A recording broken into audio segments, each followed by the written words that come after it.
بسم الله الرحمن الرحيم.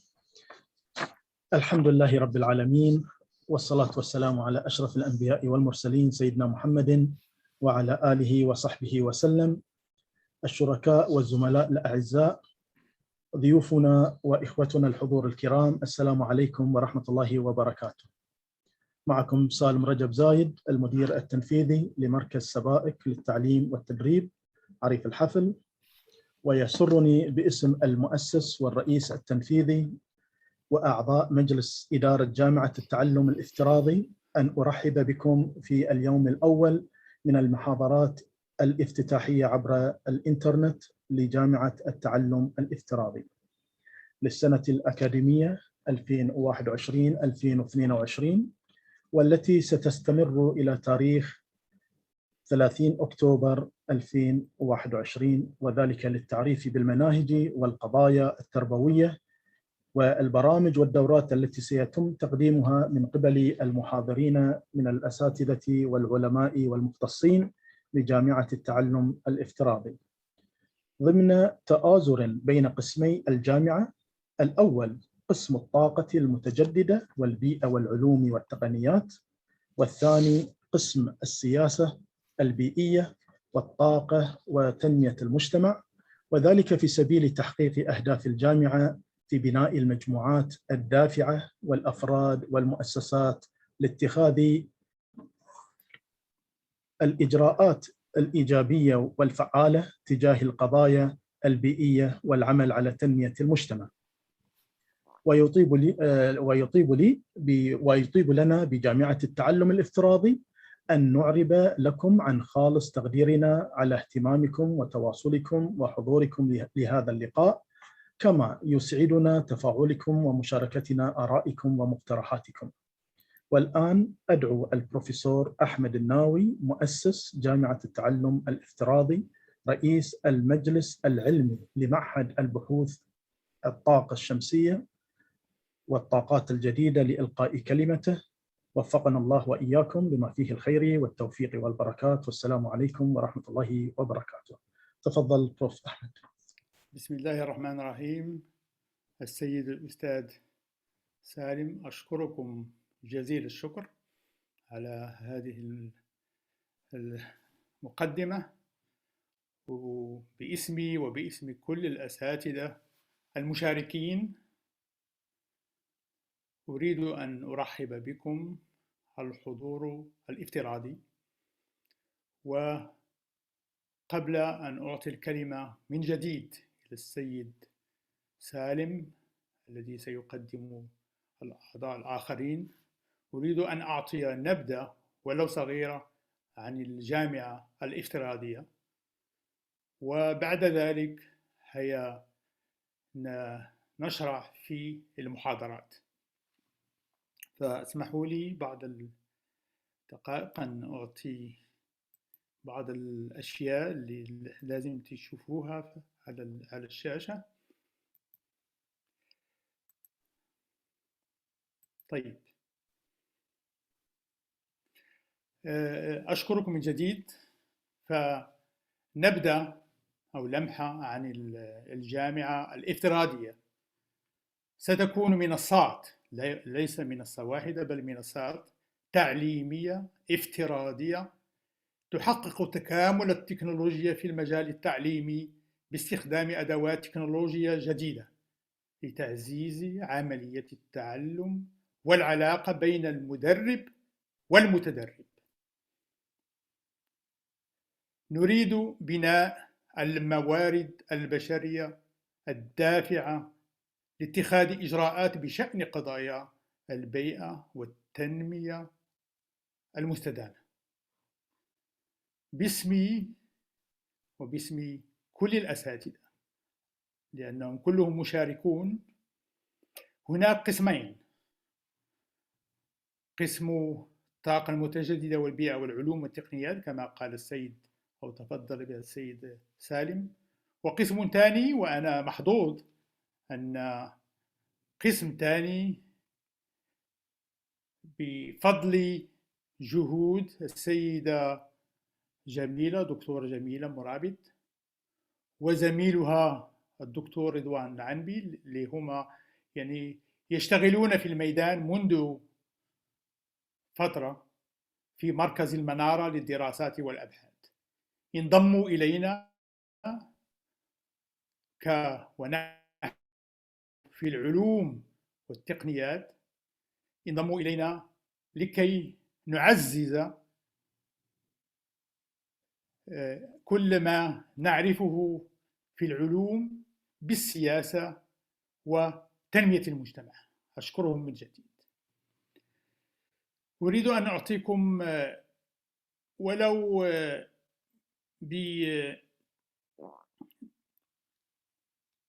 بإنجاز بعض الأشياء اللي ربما ستكون يعني في المستقبل. فإذا نظرتم إلى هذه البروجرامز هون أو سكيماتيك، بتشوفوا أن هناك الأشياء ستكون هكذا. هناك القسم الأول والقسم الثاني الذين سيعملون بتنسيق من السيد سالم والسيدة دكتورة جميلة، ستكون همزة وصل بين المجموعة في العلوم والتقنيات والمجموعة الثانية التي تحدثنا عنها. ثم هناك القسم الثاني اللي هم هناك مجلس استشاري بيداغوجي في كل من التقنيات والقسم الثاني. ثم هناك لجنة للترجمة والتحرير. وهذه الأشياء مهمة جدا.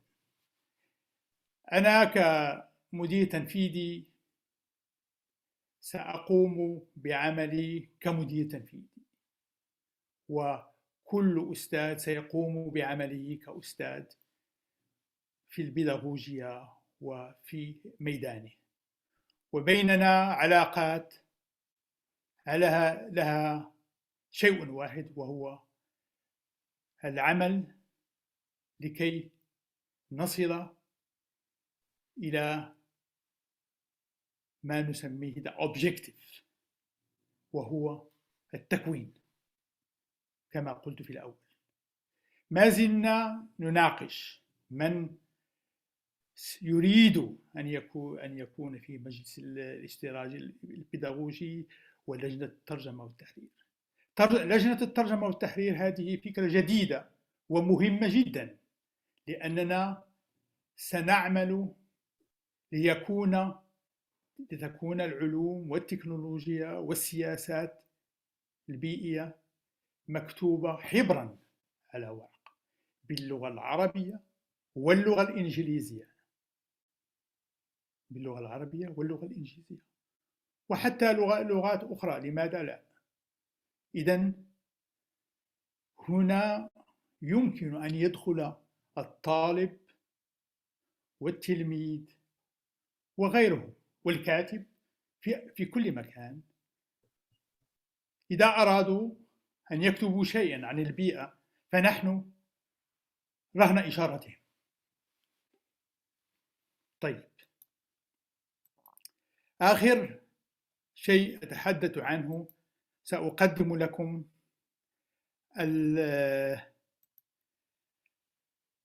الأساتذة الذين دخلوا الآن معنا وبدأوا يشاركون.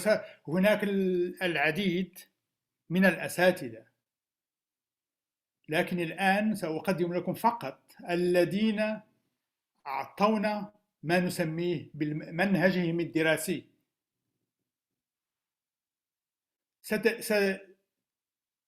ستجدونهم اليوم الذي سيعطونا محاضرتهم. مثلا اليوم السيد مدير مؤسسة إيريزن، أي مؤسسة الطاقة الشمسية والطاقات الجديدة، سيعطي محاضرة وسيتحدث على منهجه الدراسي الذي سيكون أثناء هذه السنة الأكاديمية، وتسمعون ماذا سيقول إلى آخره. فالأستاذ السيد بادر إيكن سيتحدث على ما أسميه هنا Social Entrepreneurship and Sustainable Innovation. هناك السيد بن يوسف سيتحدث أظن اليوم بعد ساعات في ميدان Material Science and Engineering، وسيتحدث على النمذجة Computer Simulation and Modeling. ثم أنا عبد ربي سأتحدث أيضا في آخر أظن في 30 على ما أسميه Solar Photovoltaic Technology and Balance of System. والسيد جواد الخراز اللي هو الآن في مصر مدير تنفيذي لمؤسسة في الطاقة الشمسية، أيضا سيتحدث على Climate Change أو مقدمة. طيب،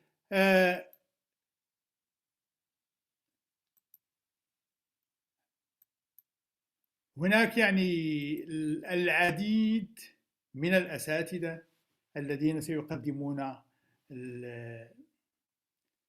مناهجهم.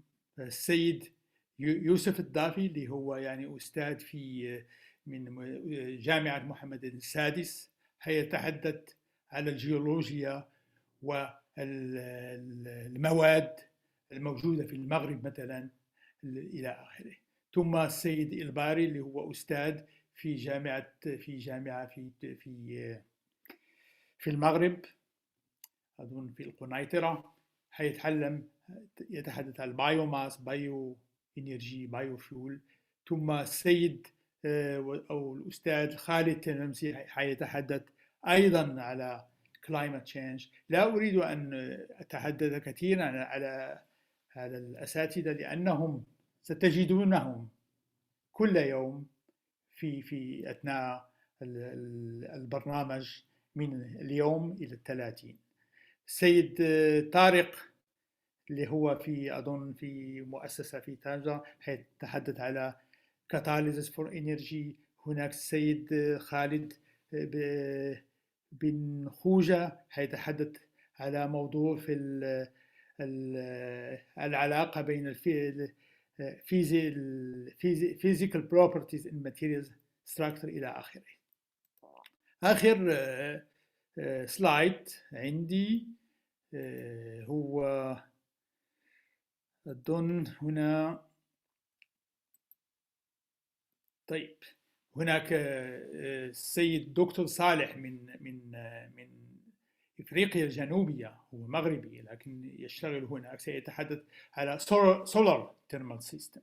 السيد إسماعيل سعدون اللي هو يعني متخصص في البطاريات، وحيتحدث على Energy Storage in Battery Materials. هناك يعني صديق زميل من كندا الدكتور سعد ياسين اللي هو اشتغل معي في الشرق الأوسط، والآن يعني سيتفضل بموضوعين Climate Change and Water و Water Reuse, a Solution to Water Scarcity and Sustainability. ثم أستاذ أيضا دكتور أحمد رسيلي من في بلجيكا أظن سيتحدث على Integrated Solid Waste Management, the case of materials.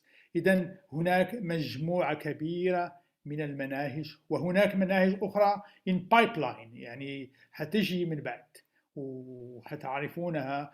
إذن مرحبا بكم في هذه المناهج، وسأعطي الكلمة من جديد إلى السيد سالم. أشكركم. شكرا بروف أحمد، الله يعطيك الصحة والعافية.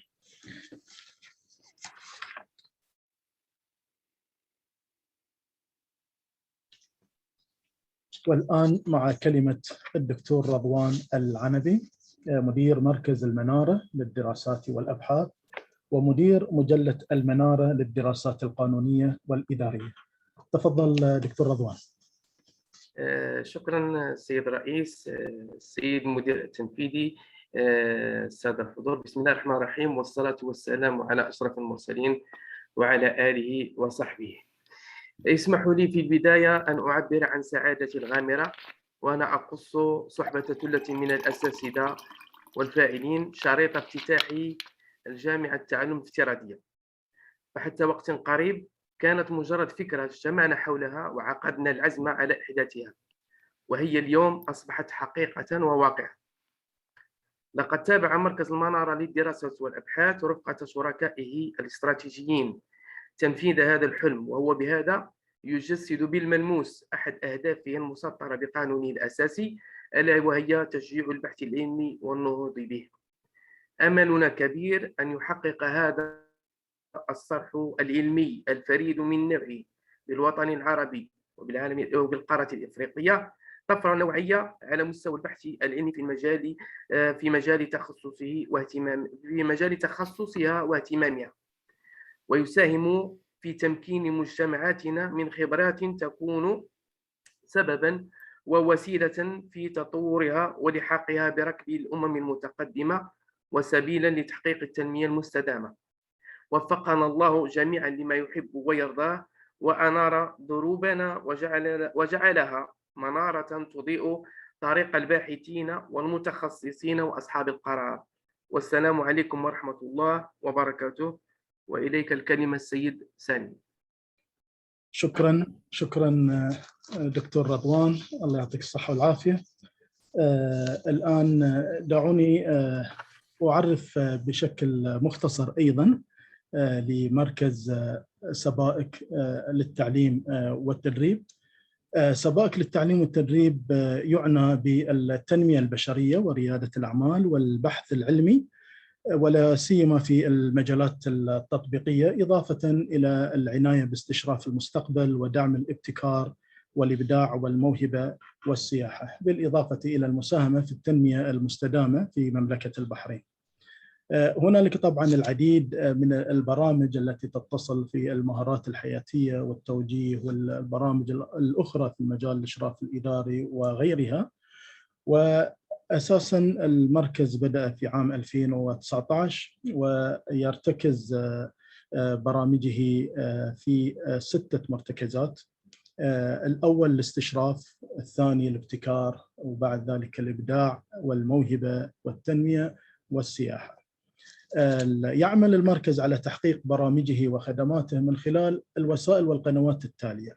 هنالك اتفاقيات التعاون والشراكة مع الجهات ذات العلاقة محليا وإقليميا ودوليا. فنحن في هذا الجانب المساحات مفتوحة، لا نتنافس مع الآخرين للإقدام على أساس أن نكون نحن في الأول والآخرين في التالي، وإنما نتعاون ونتشارك جميعنا في الأهداف المشتركة وتحقيق السعادة للجميع. بالنسبة لنا هنالك عدة برامج، لدينا برامج خاصة بأندية سبائك، وهنالك مجالس سبائك، ولدينا برنامج حقق التوازن في حياتك، وبالإضافة إلى البرامج الخاصة بالرحلات وغيرها. بالنسبة لأندية سبائك لدينا 6 أندية: نادي العلماء، ونادي الأدباء والمفكرين، ونادي الفنون والتراث، ونادي رواد الأعمال، والنادي الاجتماعي، ونادي البيئة والصحة والسلامة. طبعا بالنسبة للنادي العلماء من اسمه احنا نعني بالدراسات والبحوث العلمية والعلوم والتكنولوجيا، إضافة إلى العناية باستشراف المستقبل ودعم الابتكار والاختراع وإعداد العلماء والمبتكرين والمخترعين واحتضانهم ومساندتهم.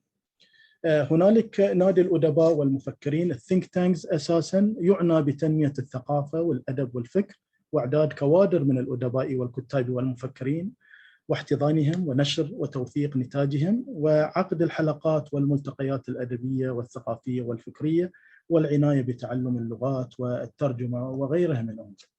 نادي الفنون والتراث يعنى بتعليم وتنمية المهارات الفنية والإبداعية واكتشاف الموهوبين ورعايتهم.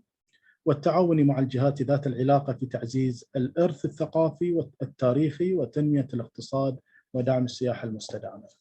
هنالك نادي رواد الأعمال، من اسمه طبعا يعنى بريادة الأعمال وتقديم المشورة والتوجيه والمساعدة في المجالات المشاريع التجارية وغيرها، ودعم كذلك مجالات الابتكار والأفكار الجديدة والتخطيط الاستراتيجي وغيرها.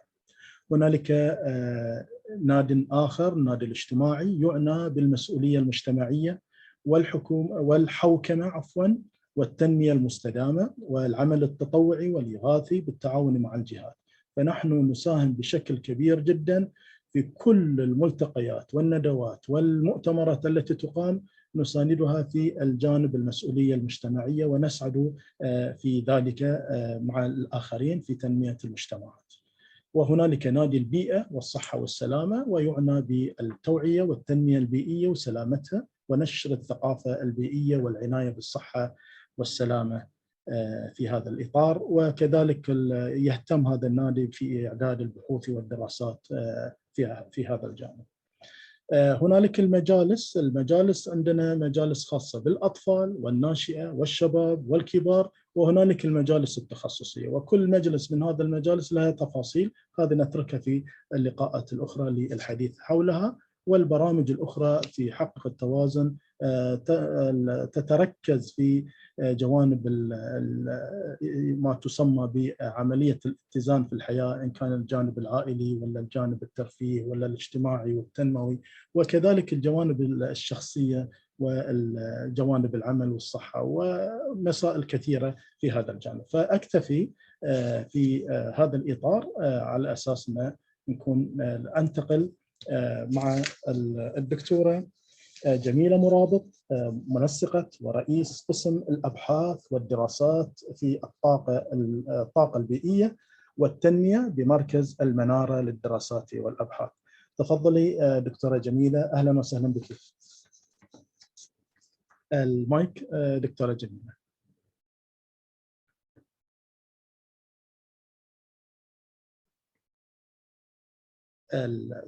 المايك دكتورة. نعم الآن ممتاز. شكرا جزيلا أستاذ سالم. بسم الله الرحمن الرحيم، والصلاة والسلام على خير المرسلين. تحية طيبة للجميع وأسعد الله أوقاتكم بكل خير. شكرا جزيلا للحضور الكرام من دكاترة وأساتذة متخصصين خارج وداخل المملكة المغربية وكل الفاعلين في هذا المجال. أشكر جزيل الشكر البروفيسور أحمد الناوي على مجهوداته القيمة الذي عمل على بناء هذا الصرح العظيم، ومعه الأستاذ سالم رجب المدير التنفيذي لمركز سبائك للتعليم والتدريب من مملكة البحرين، وأيضا الدكتور أردوان العندي مدير مركز المنارة ومدير مجلة المنارة، وأستاذ بدر إيكن المدير العام لإيريزن. أشكره جزيل الشكر على دعمه وأيضا على مساهمته. بالنسبة لي أنا دكتورة جميلة مرابط، دكتورة في القانون العام، متخصصة في شؤون الطاقة والبيئة والتنمية، محاضرة ومنسقة بالأقسام بالجامعة، لأن الجامعة الشيء المميز بها وتفردها على أنها تدمج بين تخصصات تقنية، بين العلوم الهندسة والفيزياء، وبين القوانين والسياسات والاقتصاد، ذلك لوجود علاقة إيجابية تبادلية بين استخدامات الطاقة والاستراتيجيات الدولية والقضايا التي تهم البيئة والتنمية المستدامة، وهو ما يفرض علينا يعني كمسؤولين سواء داخل النخب داخل المجال الانتخابي أو داخل أيضا المسارح أو الأكاديميات العلمية تحويل نمط السائد المعتمد على الجانب التقني نحو فتح تخصصات في العلوم الاجتماعية خاصة علوم القانون لتعميق الفهم لقانون البيئة والسياسات والاستراتيجيات في مجال الطاقة محليا ووطنيا ودوليا، أيضا لاستجلاء الدور والمكانة الاستراتيجية للطاقات المتجددة في إرسال أسس التنمية المستدامة. هذا كله سيعطينا صورة مكتملة لدى صانع القرار والحكومات فيما يتعلق بإجراء سياسات التي يتخذها لبناء القدرات المجتمعية لبلدانهم، كما سيسمح أيضا للطالب أو الباحث في هذا المجال في أخذ منهج متكامل للعمل الناجح. تحياتي الخالصة لكم، إلى الملتقى إن شاء الله، وسأعود الكلمة للأستاذ سالم. سيكون لنا لقاء إن شاء الله في هذا المجال، وشكرا جزيلا لكم. شكرا دكتورة جميلة مرابط. نحن دائما نسعد بنشاطك المتميز، بارك الله فيك.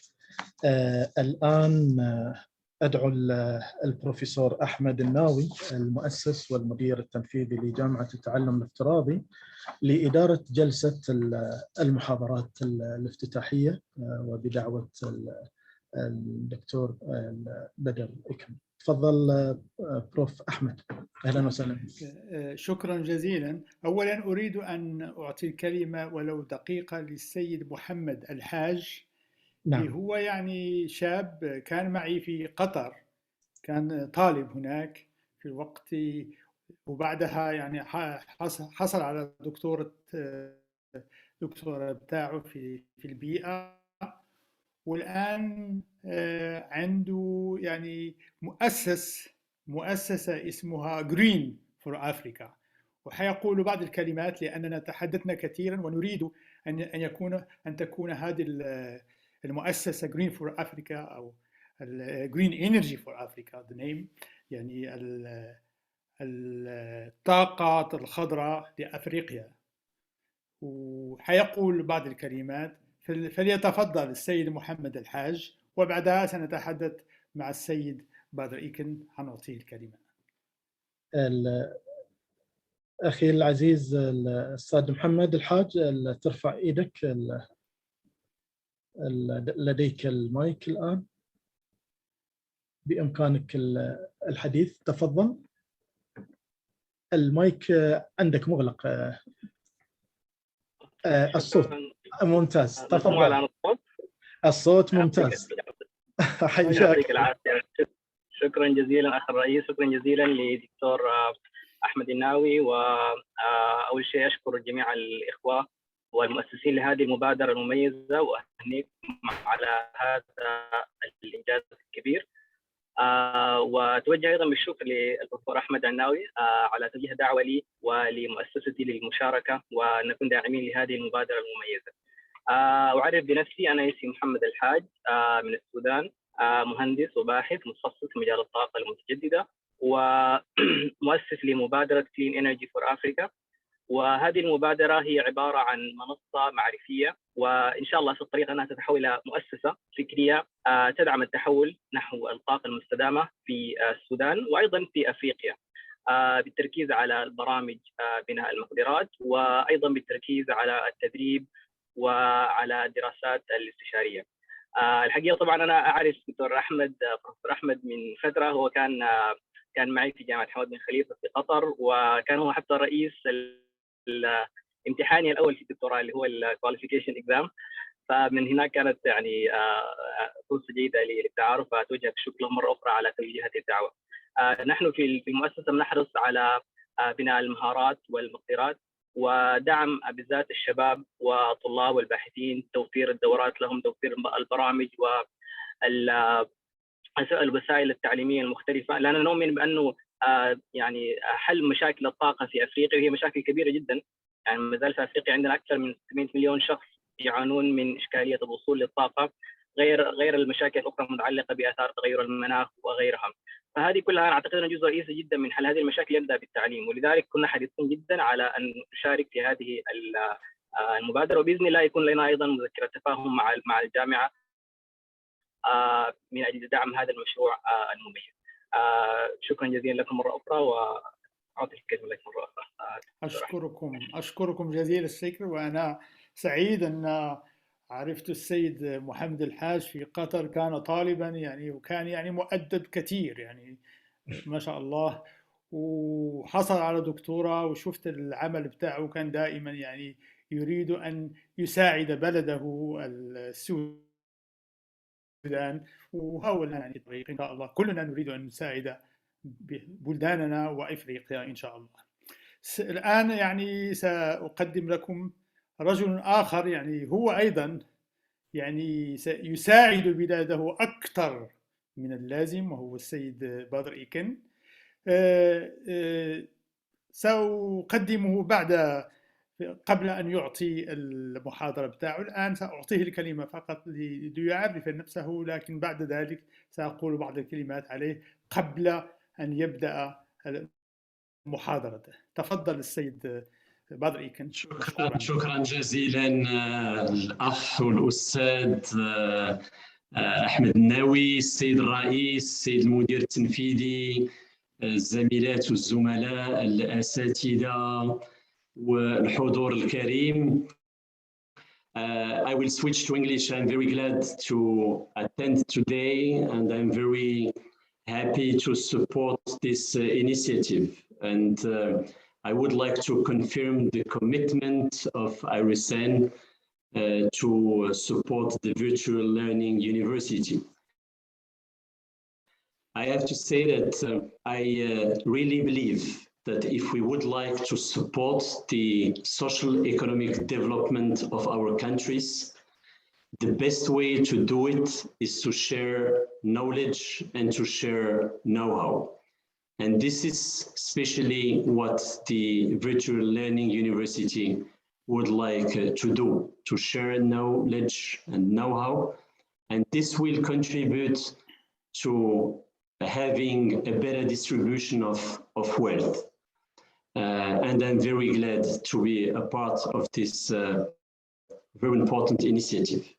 I also would like to really pay tribute to, I will say, the driving forces, and maybe then I will start with one of the most important driving force is my dear colleague and friend, Professor Ahmed Nawi, for this initiative, but as well as the other colleagues, Dr. Salim Rajed, thank you very much for this initiative on behalf of all the participants and on behalf of all the partners and students who will then participate to this initiative. I also would like really to pay tribute and to thank Dr. Jamila Morabit, as well as Dr. Radwan Al-Anbi, and of course, all the professors and experts who are committed to support this initiative. Maybe then last but not least, I would like to thank all the students and to really confirm, to welcome them to this very important initiative. And this is only then the beginning. I wish all the success to this initiative. And as my dear colleague and friend, Dr. Ahmed Nawi said, we would be then glad to really then support the virtual learning university, slowly contributing to make it more, to have a broader access to more people, more topics, and to contribute to have a better, sustainable, and to have a better world. Thank you very much. شكرا صديقي وزميلي بدر إيكن. If you allowed me, I will share for 1 second my screen, so in order that I can say show something very easily to the public. Do you see everything there? Okay, so I want to, well, I will switch to English because I suppose my colleague and friend Badr Iken, he will give his speech in English, and there are of course a lot of communication will be in English, I guess. So I know Badr Iken, it was just by chance, and sometimes chance is very important. I met him in a conference in Germany, in Hamburg. At the time, I was responsible of a project which we called Atlet, and I had to go to present some results in a conference which is Photovoltaic Solar Energy Conference, or European Photovoltaic Solar Energy Conference. He was there, and I gave my speech, and then he came to me and told me that he's building in Morocco. He was also, because we speak in German, he was also he did his study here in Berlin in the Technical University, and he came back, and after he worked in the industry here in Germany in many places as a leader in the Baum machine. It's in German called like this. He's especially in Baum machine and energy. And he came back to Morocco and he wanted to build up an institute. That's in 2011. Of course, I was here since long time in Germany. I can't understand how crazy it is, but now I realize that his vision is very important and he realized it. So you cannot imagine, or I cannot say I'm not able to do something like this because it's a lot, it's a huge. If you go to Ben Gurion, you can see how Badr can realize something which is very, I can't just say this is a dream for me. So you have in front of you his biography, a short biography, but it's not the biography which is important. I always say this is what you have done for your country. And I think I remember one word. I think it's Kennedy in United States. He says you haven't to how to say this to see what your country will give you. You have to see what you have to give to your country. And I think Badr Iken gave a lot. He built up a very huge institute. He will have the opportunity today to talk about this, his project, what he realized. He's going further, what he called Horizon 2.0, and he will explain to you how the Institute of Solar Energy in Morocco is built, and he will also show you something from research and development to manufacturing. In our virtual university, I discussed very much actually with Professor Benius, with whom I worked at the University in Morocco, and he is a very, very good guy in terms of quantum mechanics and statistical physics. And we are always talking about how to make in this virtual university the knowledge, science knowledge, from atom to array. So, for example, if you take a solar cell, you go from atom to the module, and even further. And I think he realized something like this. And now he will talk about how they go from R&D to manufacturing, and how he put inside the social component. So thank you, my friend and colleague Badr Iken.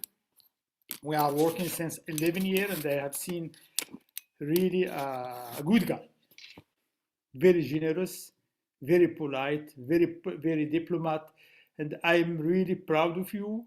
And I will give you the floor. The virtual floor is yours. Thank you very much. Thank you very much, dear friend and colleague, Professor Ahmed Nawi. I am also proud of all what you did, and I'm as well very proud of our friendship, collaboration, and we see then the results, because all what we did is the result of the collaboration, of the cooperation, and the commitments of people. And this is as well, I will say, the spirit of the virtual learning university.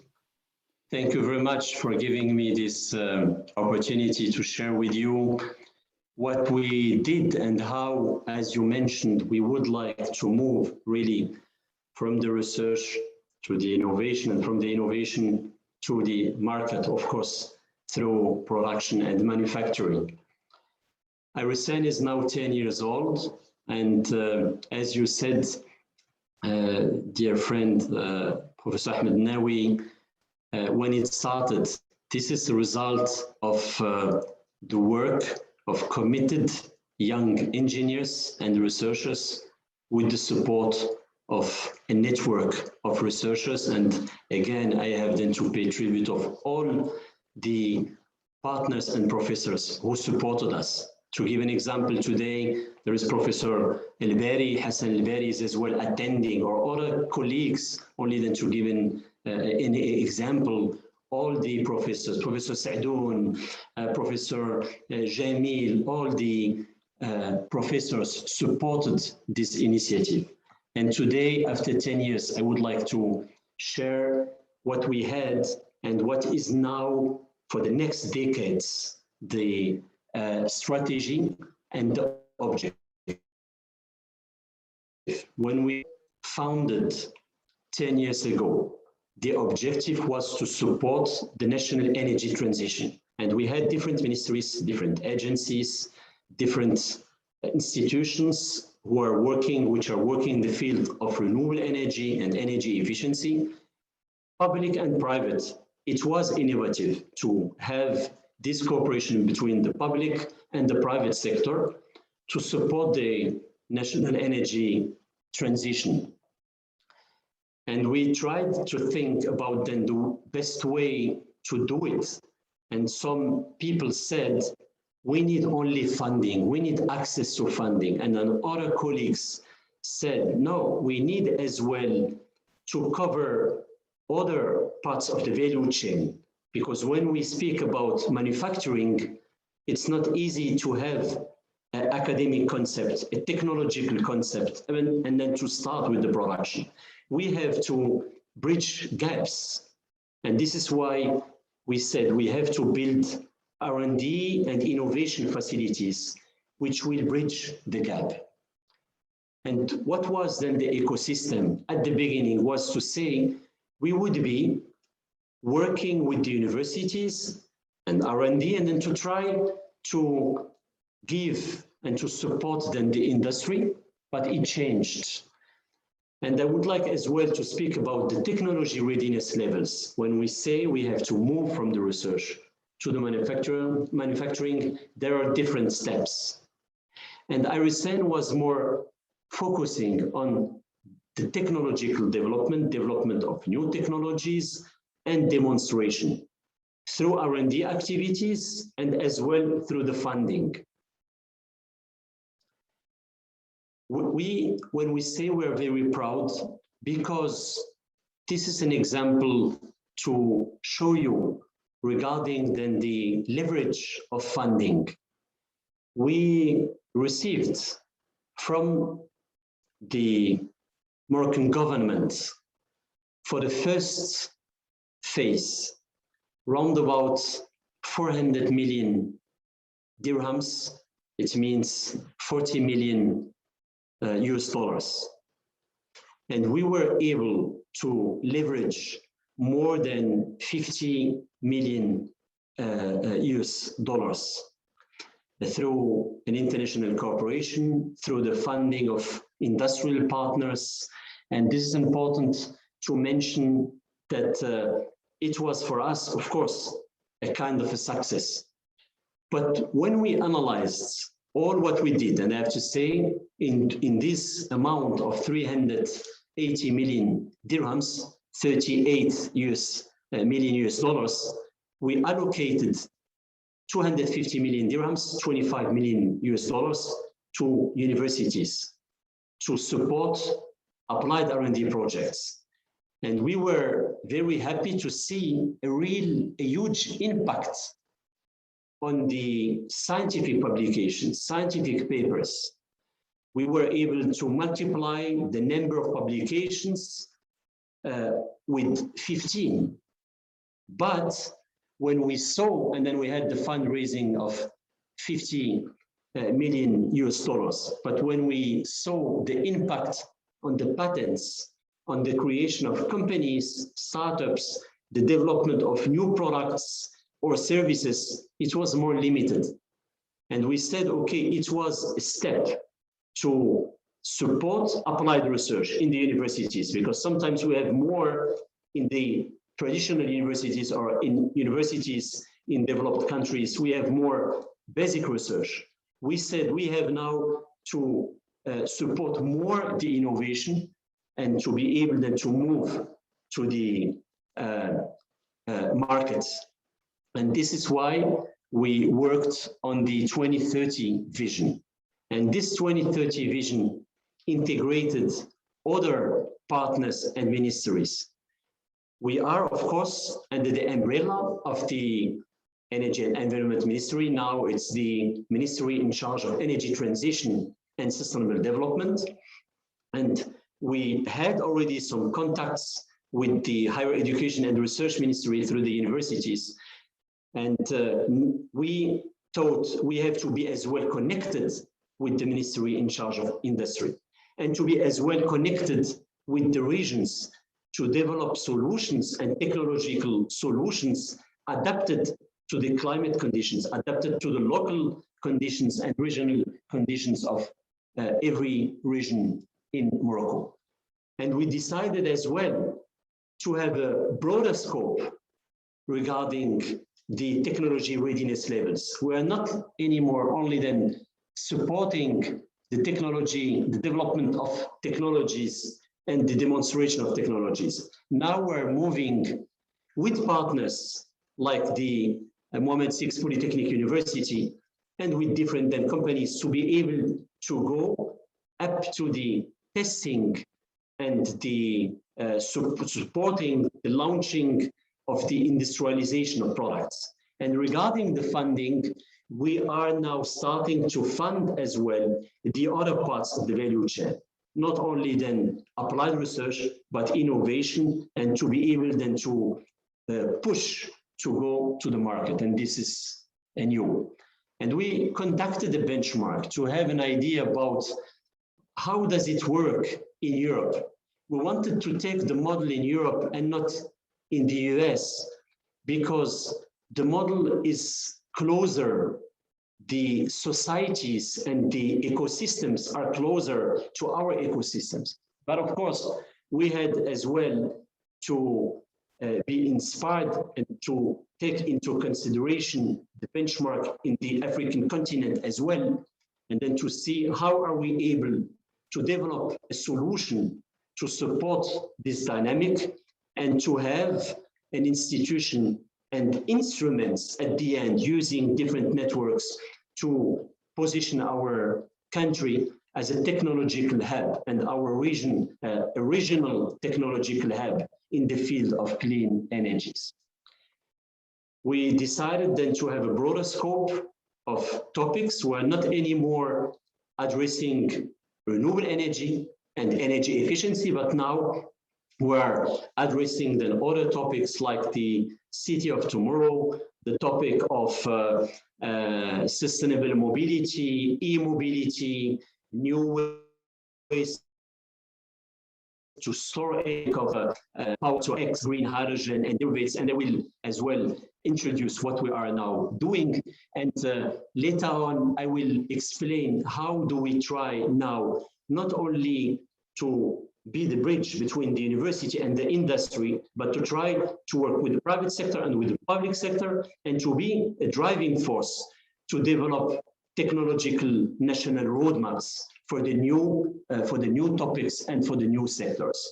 And the idea, and this would be then the objective for the RSN 2.0 to become and then to grow in Africa through innovation, but we will reach this target through the valorization cap. The next cap for and objective for the next 5 years is to be able to have enough instruments to valorize all the results of the research and to valorize them in the form of the setting up of new companies, new startups, which will offer new products and new services. The other objective is slowly to build and to strengthen the network in Africa, and we have already different partners in African countries. I will mention how do we start to build the bridges, not only through the virtual cooperation and the networks, but as well real R&D platforms, the international cooperation is as well very important on different topics: solar energy, PV, thermosolar energy, multilateral cooperation regarding the clean technologies. And the idea is to try to use all the know-how which we have already through those North-South cooperation of PVPS from the International Energy Agency, Solar Basis Emission Innovation, and to try to share this knowledge with our brothers and friends and colleagues from Sub-Saharan Africa. How we are trying and how are we doing this technology transfer, and how are we then trying as well to move from the research to innovation? The idea was then to build networks in existing universities, because we didn't want to reinvent the wheel. There are in Morocco, as well in all different countries in Africa, in the MENA region, there are a lot of very good universities, and we wanted them to build a network with the different partners. And we're building as well now the R&D infrastructures and R&D platforms. And I will introduce the R&D platforms. The first one is the Green Energy Park. The Green Energy Park is dedicated to solar energy. I apologize. I will stop again. Yeah, there is a line. Somebody put a line in my presentation. I have to say, for me, the spirit of the virtual learning university is to be free. Everybody has the right to show and to have his point of view.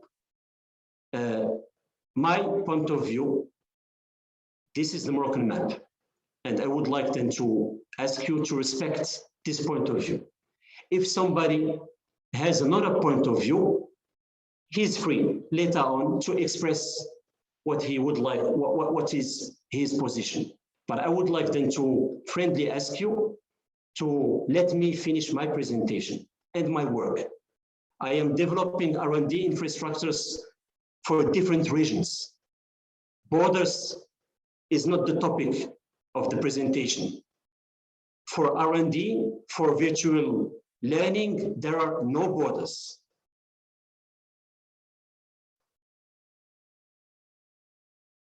This is the Green Energy Park. And if you see, there are the conventional, we will see conventional labs and a lot of pilot projects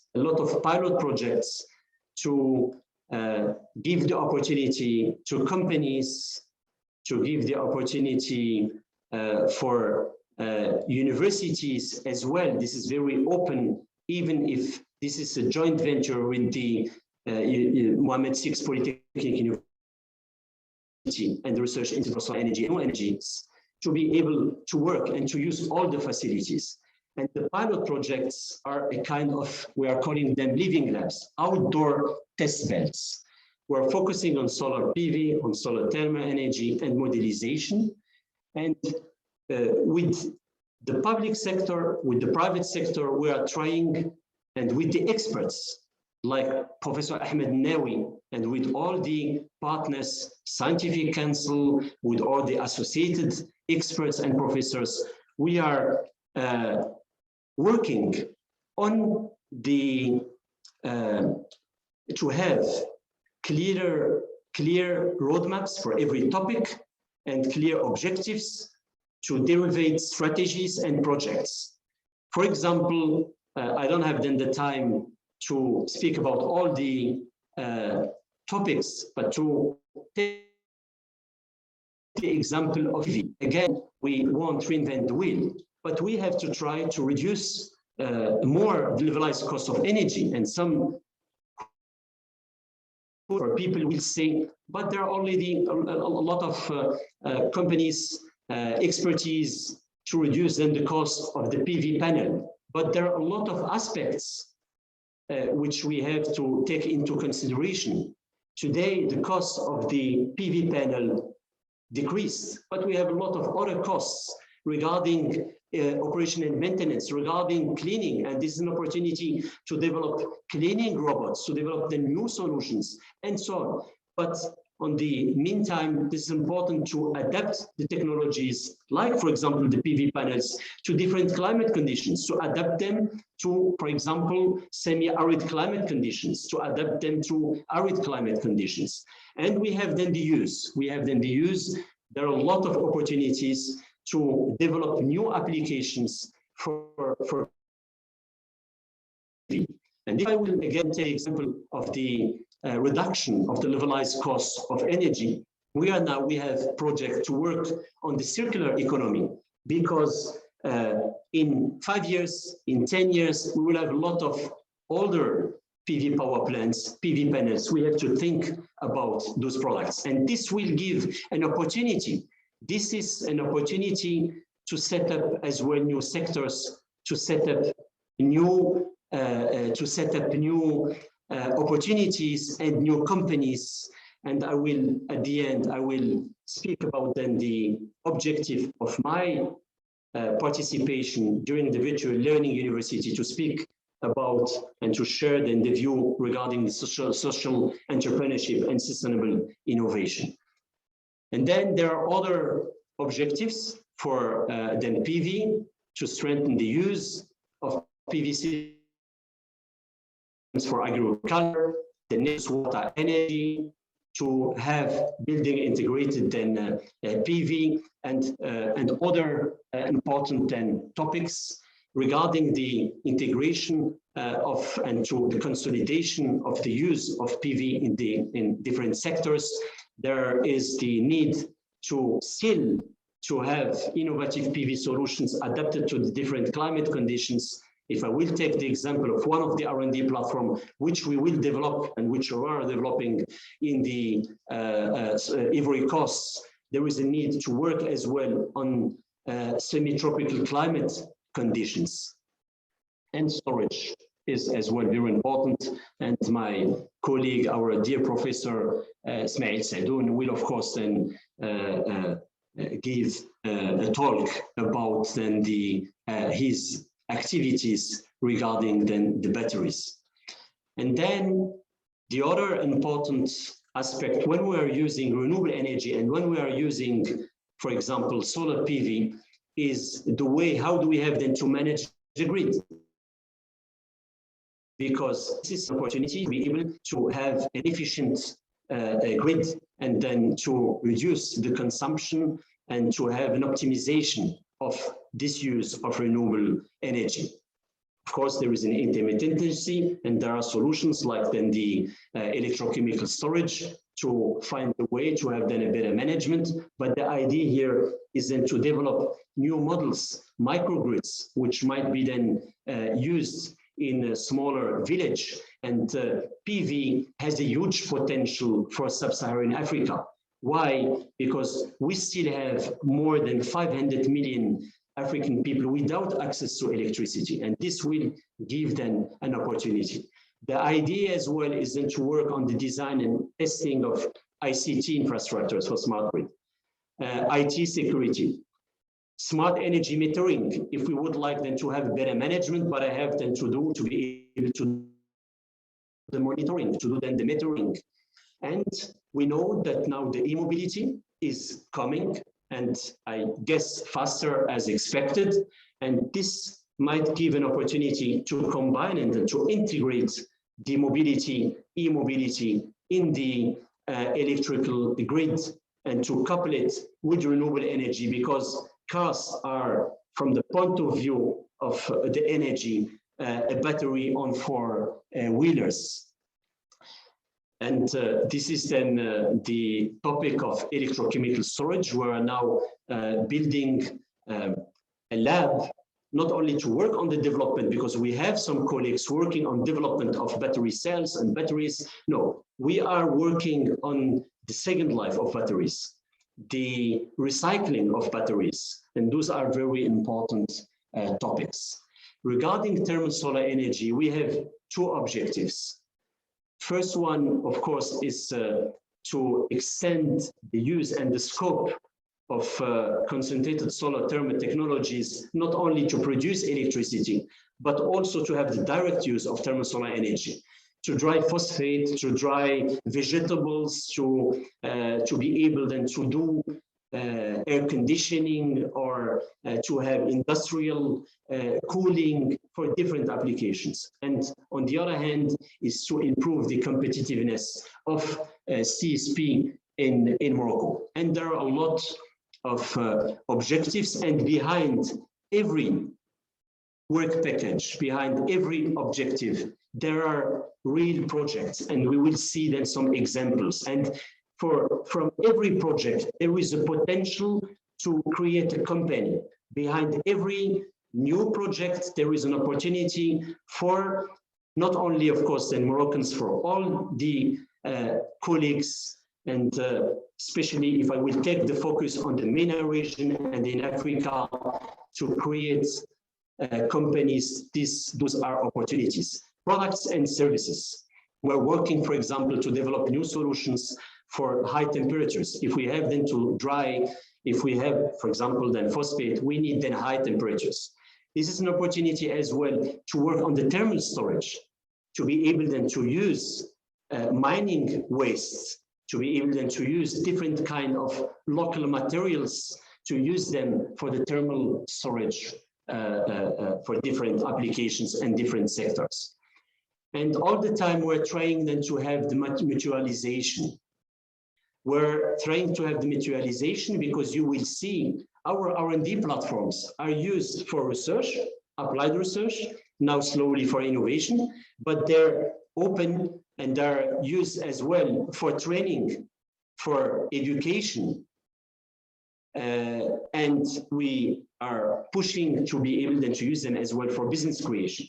And then I hope, and this is the link between the virtual learning university and with existing infrastructures and partners, we might have the opportunity to have a lot of important courses done by professors, experts, and then to have all the important parts to be able to have the knowledge, and then later on to have practical training in the R&D platforms to have more know-how. The platforms are as well, when I said business creation now, we have equipments, we have experts, and we're trying then to motivate them to work as well on different services for the private sector, for the energy efficiency, for renewable energy, and for the e-mobility. This was then the Green Energy Park. This is the second R&D platform. This is the Green and Smart Building Park. And you see in the front the R&D labs for the characterization of materials, for construction materials, to be able to develop the use of natural materials, of local materials. This is the part regarding then the construction materials. We have a second part which is already constructed on the right side. This is the building for smart grids. And I will then say a few words about then this lab center and then the simulator. And we have behind the buildings, we have a small city. This is what we're calling the solar village. And the solar village is constituted by 40 houses with small micro grids, which might be then connected, disconnected. We have the possibility then to test, and we have houses made by with the same architecture, made by different construction materials: wood, concrete, stone, hand, and so on, to be able then to do all the different tests. And the houses would be then used, of course, by students, PhD students, and they will have the possibility to do different tests and development. And this is the layout of the Green and Smart Building Park, the labs and the living labs. Again, Living Labs is a small city. And we're not only working on small houses, we have as well then buildings. We have, for example, buildings with 3 floors made completely by wood. We're working on a new building of 3 floors to work on the use of the natural materials in buildings, and to work as well on social with accessible buildings. And those are, as I mentioned, the topics: green construction, green buildings, smart grids, and sustainable mobility, with a focus on the e-mobility. We have, as I introduced, objective, of course, to improve the energy efficiency of buildings. The idea as well is not only then to work on the micro level on houses, but later on, and you will see some examples, to take the model and to duplicate then the model, to be able then to see what is the impact on the macro level or on the meso level when we have a city, and the footprint of the city. And this is very important as well to do this, and those are the activities of the current researchers and engineers. Modeling and simulation.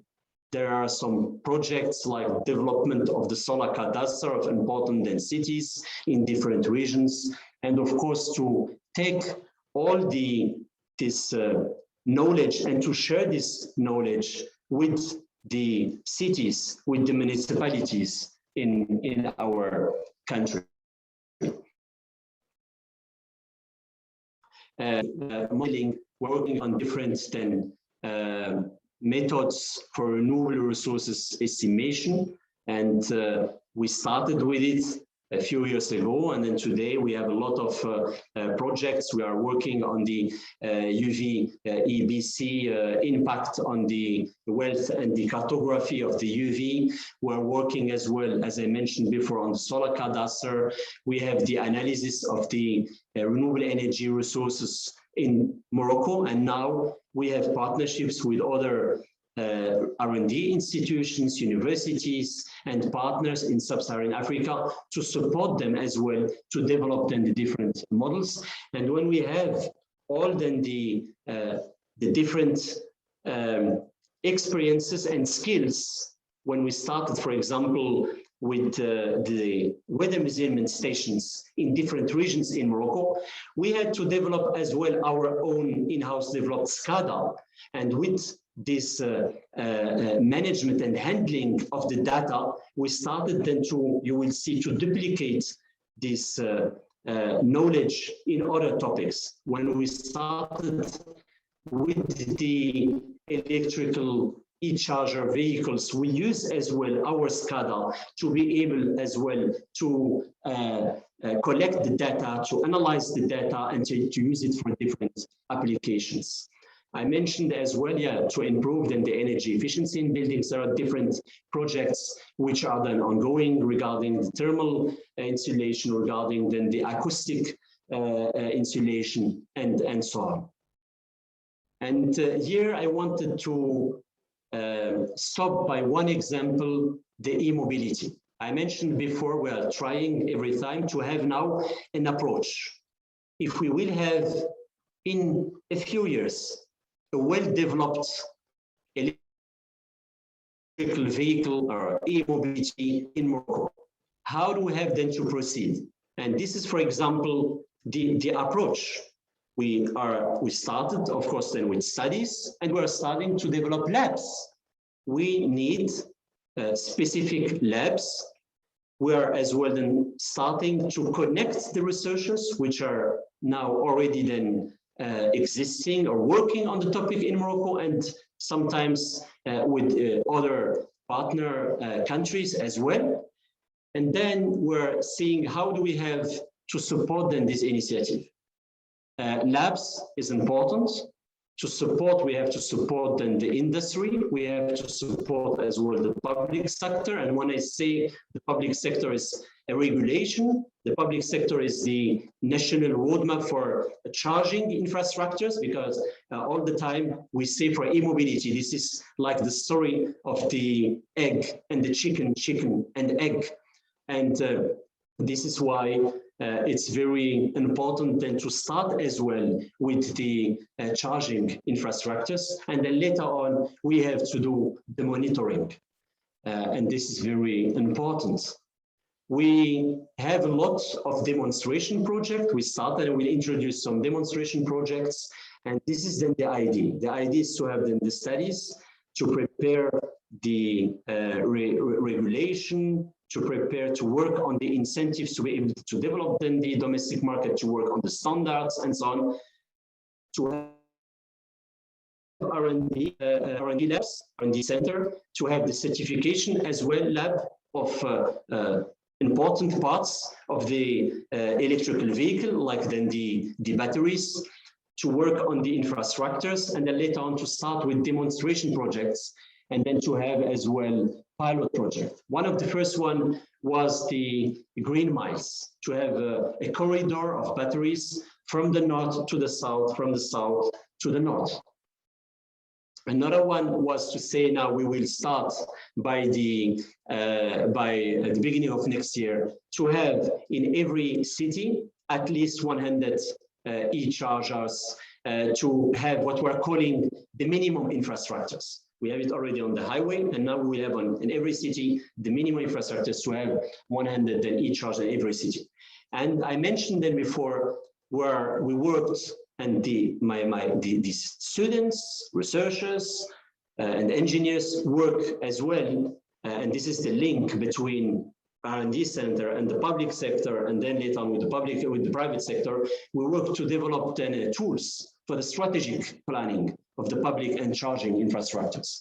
And our SCADA, for example, is now already then used for the existing e-chargers on the highway. We're using this SCADA, and it was then in-house developed, and for the maintenance, they're able then to see, to collect all the data, to check, and if there is a problem with the one e-charger, they're able then on a very practical and fast way to repair the e-charger. And then we have as well then another an example of project in which we tried then to go on the rural area, and then we took three-wheelers. Those are electrical three-wheelers. They have then around about 30, and this is in Al-Qal'a. And the idea was to say, okay, we will give the opportunity to local associations to use electrical three-wheelers instead on using fossil fuel three-wheelers, or then using other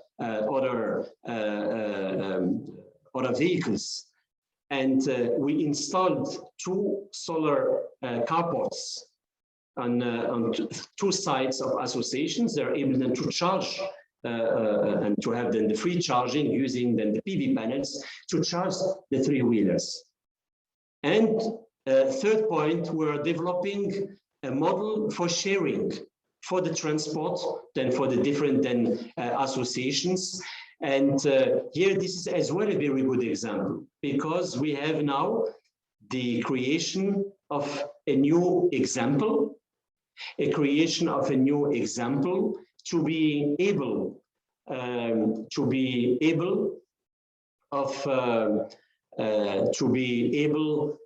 to create the new jobs for charging and so on. Again, I see some lines. This is not coming from me. Solar Decathlon Africa in the Green and Smart Building Park, and this is important, cooperation between different universities, cooperation of the youth. We had an event, and this is a part of the Green and Smart Building Park, in which 54 universities, 20 countries worked then together to prepare themselves.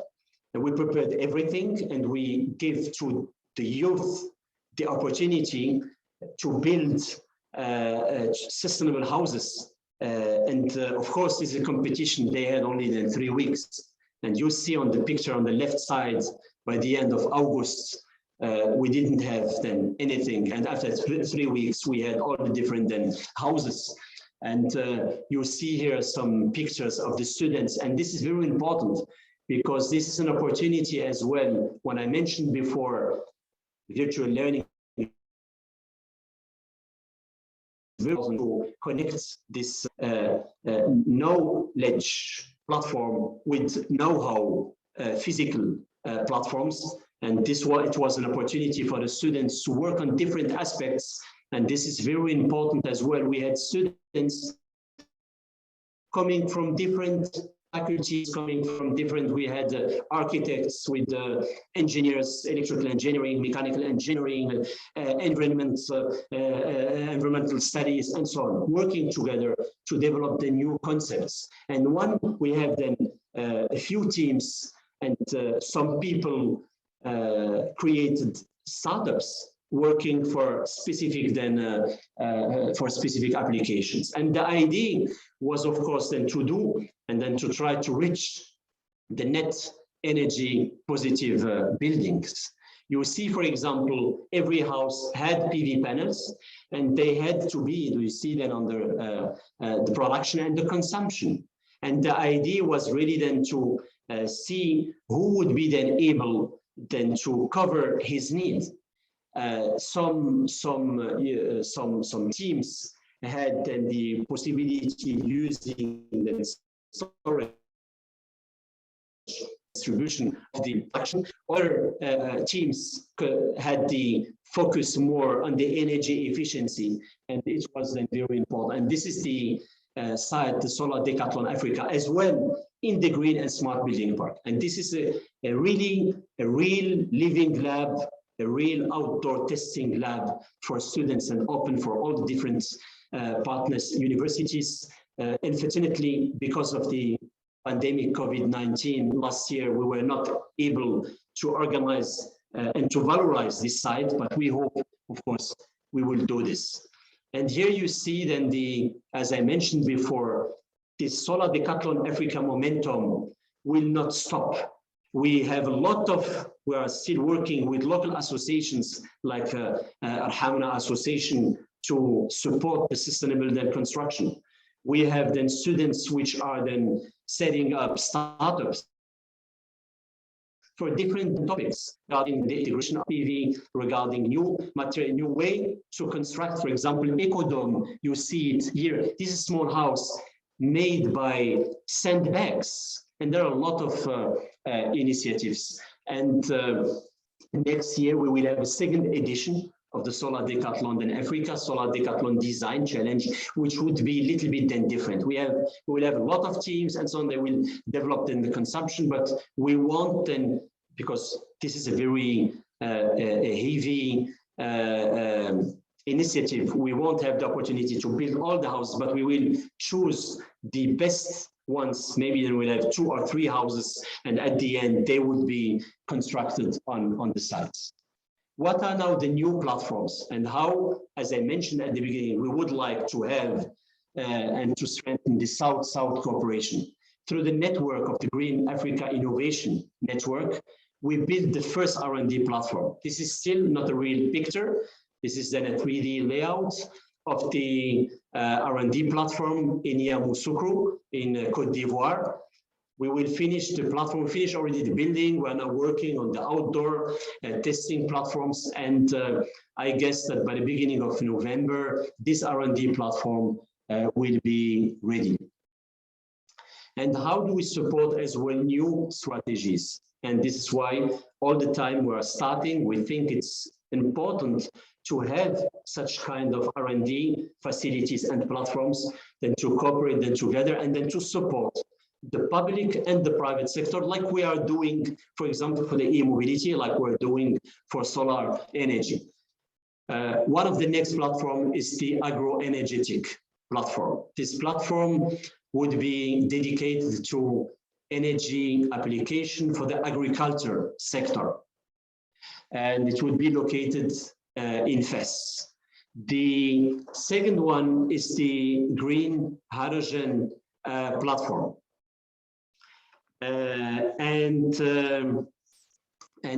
Yeah, maybe then for the organization, I would like then to ask my dear colleague, say Ahmed Nawi, do I still have 15 or 20 minutes time? Yes, 15 is fine. We perfect. have a talk at 1:02 and at 1:15. Yeah, perfect. No, then I would be then fast. Then the second one is green hydrogen. And green hydrogen, we saw that when we are able to use then renewable energies, when we slowly have the decrease of the renewable energies, we are able to use this clean electricity to take then water for the first then steps. Later on, we will have then other opportunities as electrolysis, and to produce hydrogen and oxygen. We think that in Morocco, we have a very positive context, a strong commitment. We have high renewable energy potential, solar energy and wind energy. We have successful deployment of renewable energy. We have R&D infrastructures. We have strong industries. When we speak about then power to X and green hydrogen, there are renewable energy. There is a renewable energy part and the chemical industry parts, and of course then the connectivity and proximity to Europe. We conducted then different studies for the opportunity for Morocco. We had studies to evaluate the market and the technology maturities. We had studies for the opportunities, and then later on with economists, we developed the national roadmap with the National Commission. And here you have an overview. It means that at the beginning, it will make more sense to start with the derivatives of green hydrogen as a raw material, and then later on maybe as an energy vector, and ammonia will play an important role. Methanol will play later on an important role. It's easier than to transport them. An important part would be for the export, and for the domestic market at the beginning, it would be then more for the industrial side, ammonia or maybe then steel. Transport will start then a bit later, and this is a huge opportunity to create then jobs. This is a huge opportunity to have as well very important investment. We're speaking about then billions of euros by 2040 and 2050. And the Moroccan roadmap has the conditioned objective to have around about an 8 gigawatt by 2030, around about 40 gigawatt by 2040, and 80 gigawatt by 2050. We built as well one cluster, and the target was to reach the goals of the national strategy. And the national strategy has 8 pillars: to reduce the costs, to build a regional research and innovation cluster, to have an industrial cluster, and we merge both,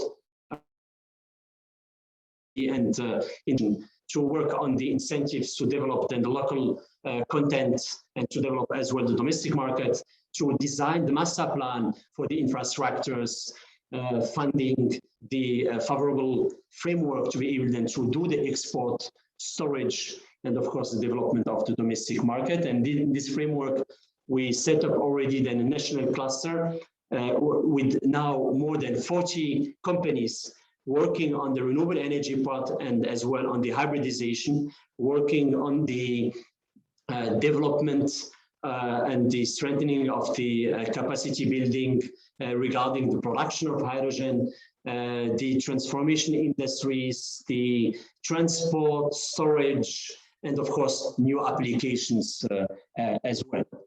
And we have already then board members.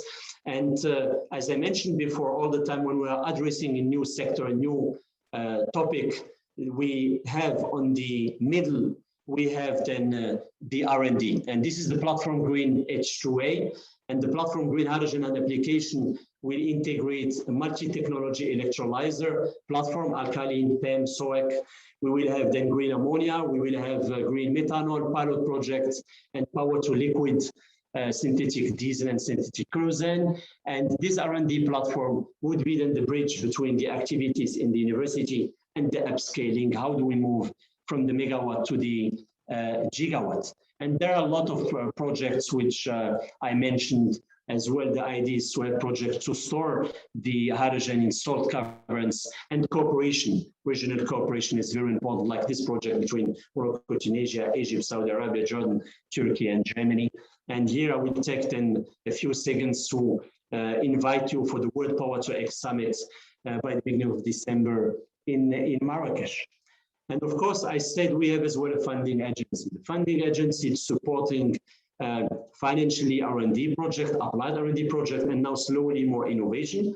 And we're giving to the partners the access to the R&D infrastructures, and we have different call for proposals.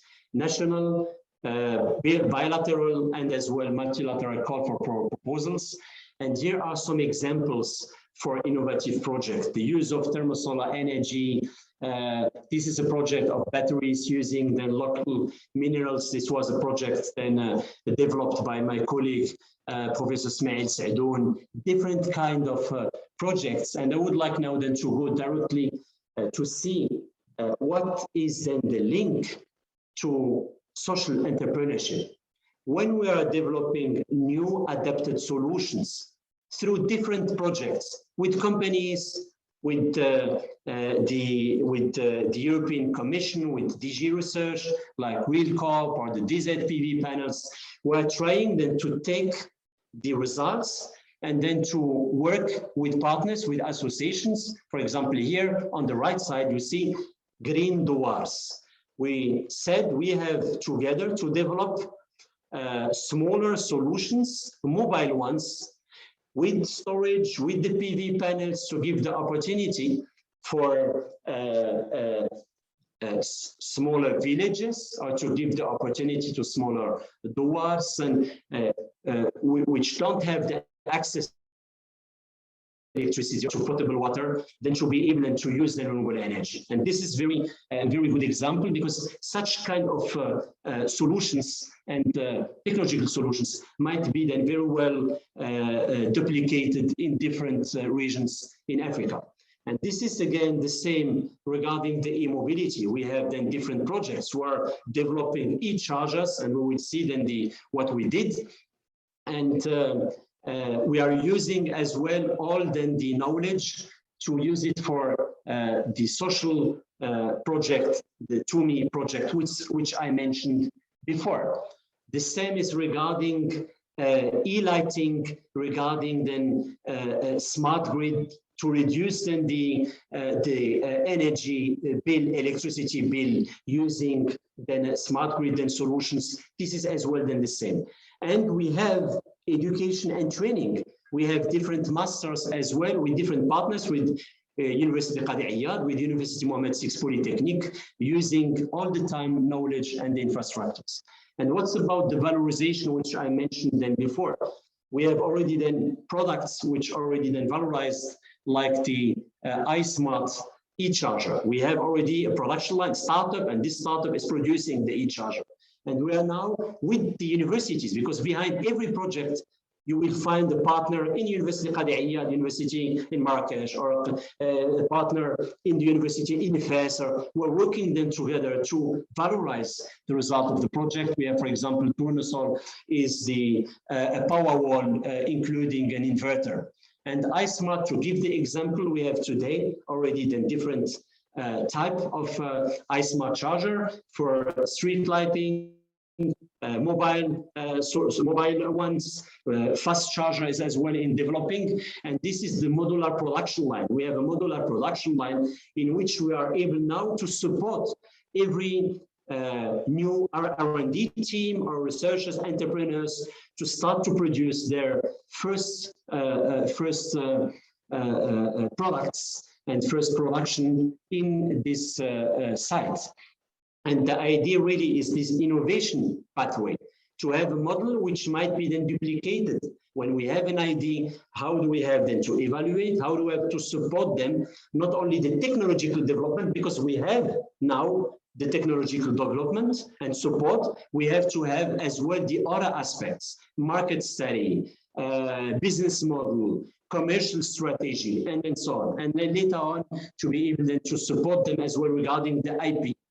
How do we have them to do we do license transferring? Do we do then joint ventures and so on? And on the green and smart building part, we have now this ecosystem on one side. We have the possibility from the idea to do then the design, to do the technical and financial support, prototyping and development, and the production is in the test fields. And this is very interesting. Yeah, and now the last slides. I still have only then 3 slides. Social entrepreneurship, I will have the opportunity during then the course to share with you a few important messages about then social entrepreneurship. We would like then to push now to have the possibility to have instruments to support the development, to support the innovation. We would like to have funding as well, but it's important then to speak about this topic and to see the real added value of trying to be innovative and to integrate the social aspect in the activity. We know that unfortunately, all the time, when we have only a social business, a social entrepreneurship, it is difficult to have the viability. And the objective is to try then to be innovative and to have, of course, then new added value, to have a new model, but in this, not only to business, to think very interesting models. There are some examples from one economist from Bangladesh, Mohammed Yunus, developing really a very interesting then model. And I will, during the courses which I will have in the virtual learning university, I will share with you the models. We will speak about how do we have, or how could we have a social business integrating social entrepreneurship, with the objective not only then to teach how we have to fish or to give a fish, but with the objective, like Mr. Bill Drayton said, the idea is really to change the fishing industry and to integrate as well small, I will say, people who didn't have the opportunity to be involved in bigger projects. And this is why when we spoke about then the living labs and the R&D platforms, it's really to say we need R&D, we need to do all the different, to have equipments and then expensive equipment and so on.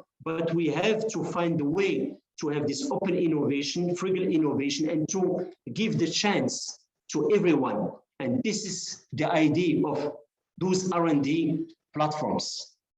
And then during the semester, we will have the opportunity to see what are the different opportunities to do then the scaling, deep scaling, or then to do then the scale up, or how do we have to do it through the social innovation with social entrepreneurship spirit.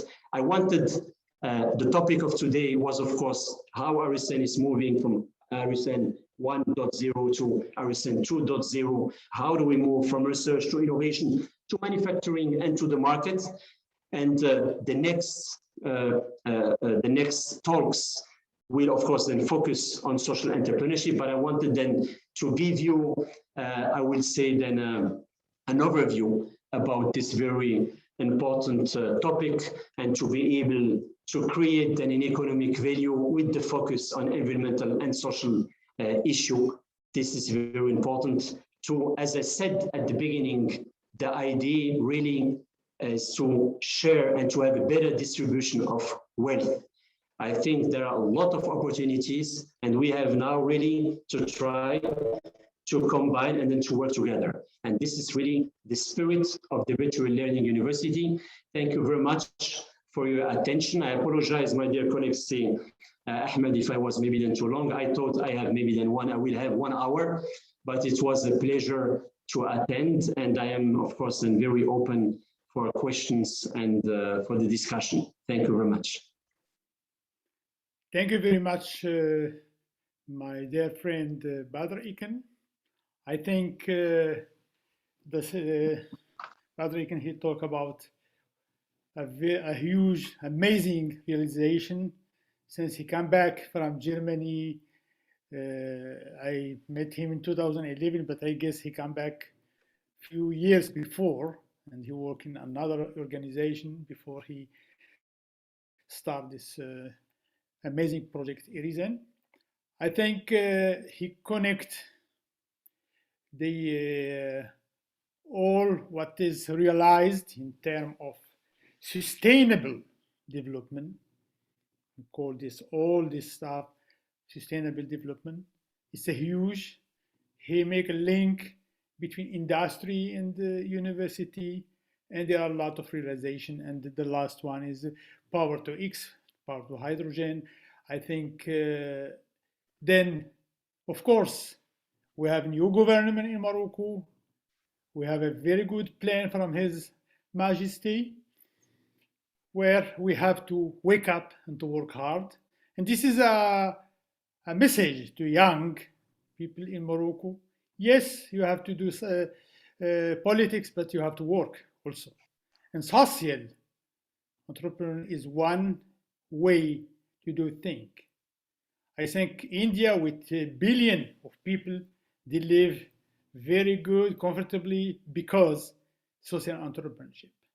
And I hope the message will go to young people in Morocco that to work on sustainable development and to work on sustainable entrepreneurship.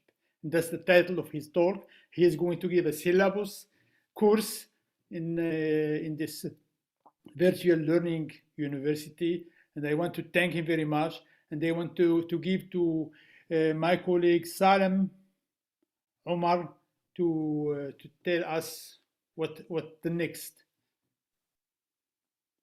Thank you, Prof. Ahmed, and thank you, Prof. Dr. Badr.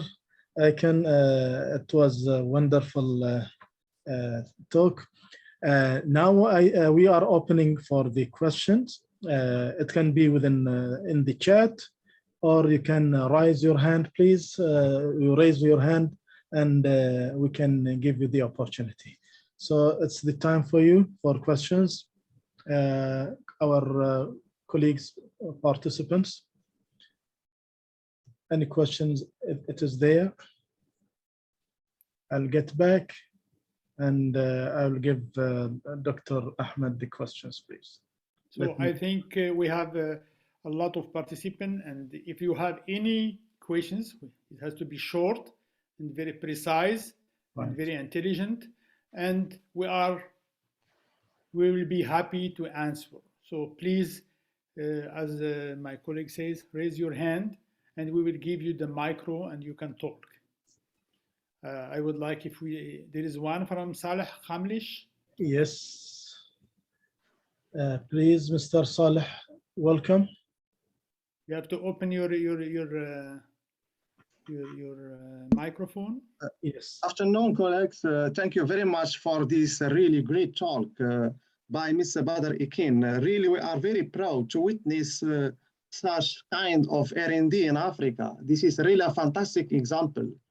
So my question is, Mr. Iken, are there any plans for the Irisin to contribute to development, let's say, in the southern part of Africa? Because from the maps you show us, you showed, let's say, the Western Africa, yes, but are there any plans in the future for the Irisin to contribute to development in the southern part of Africa? Thank you very much. Thank you, Dr. Saleh. Yes, please, Dr. Badr. Thank you very much. Dr. Saleh, thank you very much for your kind words. All the time, it's very encouraging to listen such kind words. Thank you very much. Regarding then our commitment, the idea through this Green Africa Innovation Network is really to strengthen the network and to try to have as well the support of funding agencies and funding and development banks, which are of course doing a lot of projects, but all the time they are more focusing sometimes on projects before commercial projects. But when we speak about R&D and innovation, this is maybe then a step before. But we are trying to motivate them. This is why we built the first example, and we would like to show them the results and the fruits to be able to have enough funding to go, I hope, in all the countries which I mentioned, and I hope there are more countries in this network. Thank you very much. Marhaba. Marhaba. We have Dr.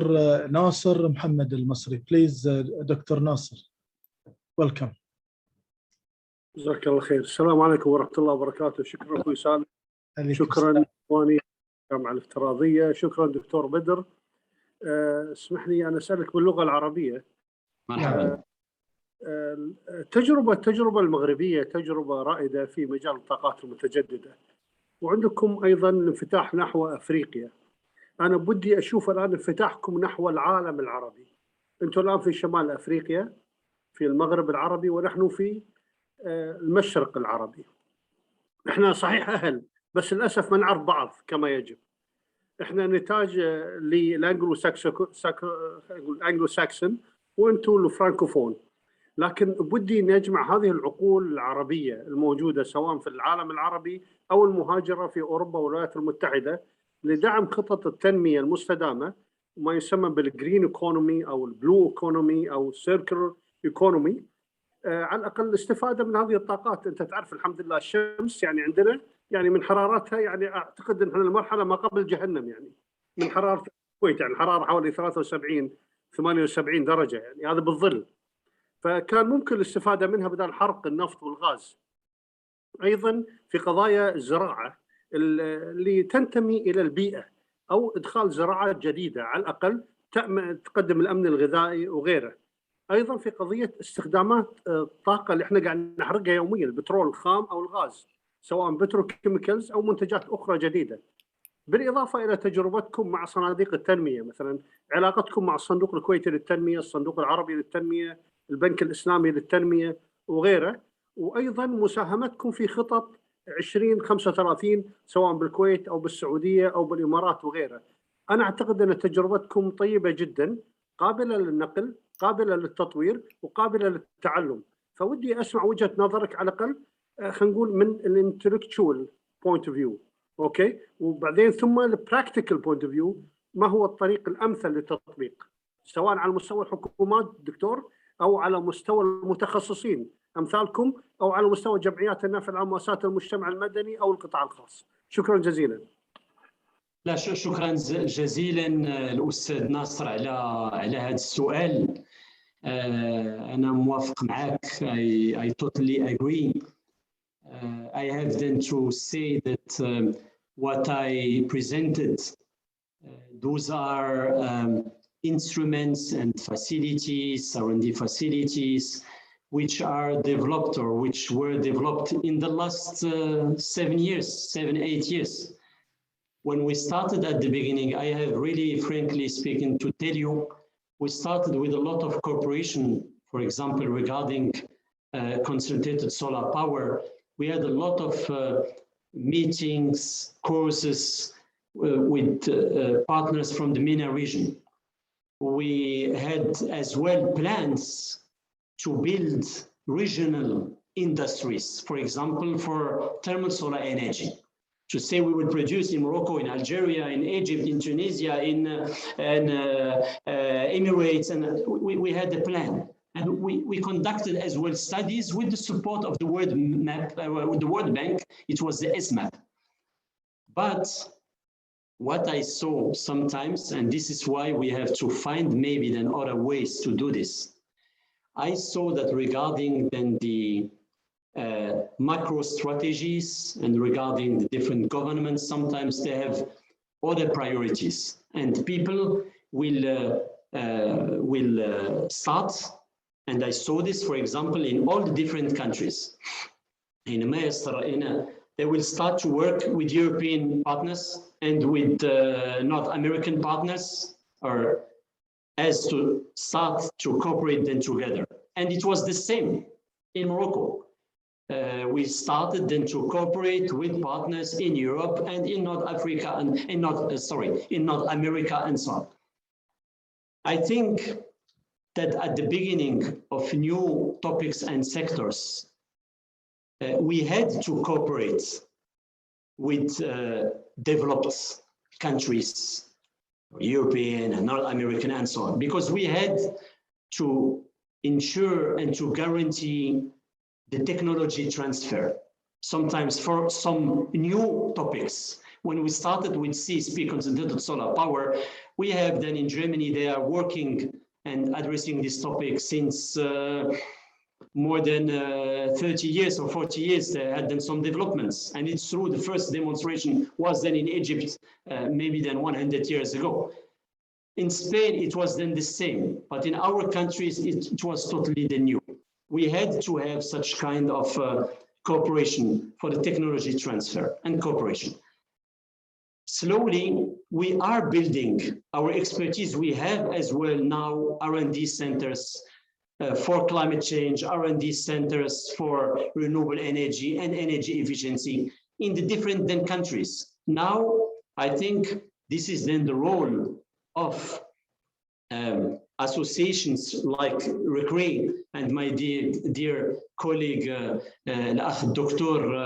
Jawad Akhrez is participating here. And I hope he will as well introduce the association.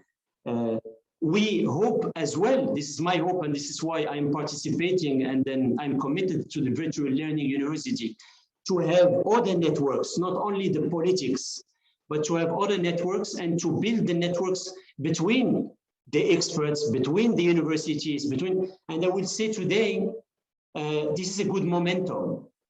This is a good momentum because now we, especially I think that after the COVID-19 pandemic situation, we understood we can't be dependent on only one country. We can't be dependent only on one region. We have now to develop different regional clusters, industrial clusters, expertise clusters, and so on. And now what we have then to do is really to try then again through using the different associations, different platforms to cooperate them together. And then to have this bridge. And I think when we have such kind of cooperation and bridges, it will start then, we will start then to have more expertise sharing. We will start with the infrastructure sharing. We will start then to have more and more cooperation.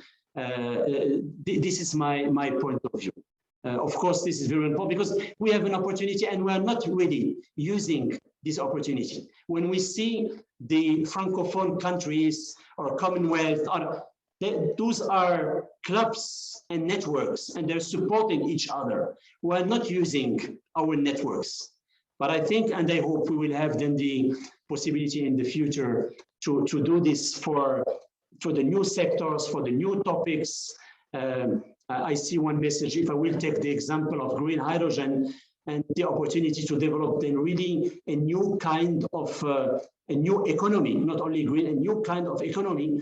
We might have really the opportunity because there is a need, a huge need, and there is place for everyone to be able to have more cooperation. But I totally agree with you. We have to strengthen this cooperation, and I hope that the Virtual Learning University with the other existing associations will contribute to this cooperation. But the spirit of the VLU is in this direction. Thank you.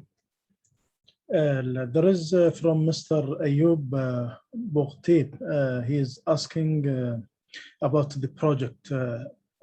He's saying this project of smart doors will be started this year. His question. Maybe he's asking about when you are going to start the program. Yeah, no, we started already 2 years ago. It means we started with a region in which we have nomads, and then we started then with the green doors, and now we have those solutions, and we will push the member associations and partners not only to stay at this level of the demonstration project, but to try to support them to have as well the possibility to duplicate the initiative. And I hope that then next year and then the next years, we will find a way to duplicate this model and to be able to have it not only in one village and one douar, but to be able to duplicate this model developed by the associations and by the small startup which is developing the solution. And this is a real example of really social entrepreneurship, because they would like to develop this solution, not then to become then billionaires, but really then to support then the need of the villages. There are now 2 sites, and I will be then glad to share then the what we did already, and the idea then with an association. They were students, I have to say. Those are students from a club in an engineering school in Casablanca who started with this initiative, and then who asked us as well to support more and more and to have to move from the demonstration project to a program. Okay. And there's another question from Yunus Bahaj. He's saying, well, will there be any project involving green hydrogen and green molecular methanol and ammonia, etc., in the nearest future in Morocco? Yes, yes. There are projections for huge projects and so on, but when I explained the approach, we have to prepare ourselves. We have to move on a very efficient way. It might be then fast, but we have to respect the steps to be able then to move from the first megawatts to a day gigawatts. But today, this is still not mature for gigawatt projects, and this is why we're starting with the R&D platform. And in the R&D platform next year, we will have pilot project, but pilot projects, small pilot projects. We are speaking about 5 megawatt projects, and 5 megawatt to be able to have a few hundred kilograms of green hydrogen, but it is enough to work already on the system to combine, because if we would like to produce green ammonia, I need electrolyzer, I need Haber-Bosch, I have a system, I need a buffer, I have to test, and if I will only be able to use only then the renewable energy and so on. And this is important then to start and to prepare ourselves. This is a project for the day after tomorrow, not for tomorrow, but we have now we have then to prepare ourselves. And if you allow me, Dr. Salim, I see one question. Yes. And this is important to explain, is their contribution from the Northwest Desert solar power plants to the energy transition in Morocco. 1, 2, 3 plants that use of solar thermal energy compared to the high price per kilowatt hour. This is a point I would like then to say, maybe then to comment this question. You know, in the energy sector, energy is a mix. Energy is a mix. Today, you have in all the different countries, developed or developing countries, you will find power plants with a cost of 20 euro cents per kilowatt hour. Wind, still, there are still projects with more than 20 cents per kilowatt hour, because those are contracts for 20 years, 25 years. And then you will find now new projects with $3 cents per kilowatt hour, not 23. We will have then, we have fossil fuels, we have gas, we have renewable energy, we have, and this is all the time a mix. We can't say, oh no, it was expensive now. I have to say that first argument, why it was important to do this. When they started, the national grid operator said, I need electricity for the night. I need electricity for the night. I don't need renewable energy for the day. It was because we had the peak for the night. And this is why we had to store the energy. And this is why Morocco started with CSP. And at that time, you have to know that in Morocco, for those peaks, we use fuel generators, and fuel generators with a cost of $18 per kilowatt hour. We have 600 megawatt installed in Morocco. And then when we have then the CSP, of course, it's expensive, 16, but it's still less expensive. This is one point. Second point, Morocco wanted to do climate change.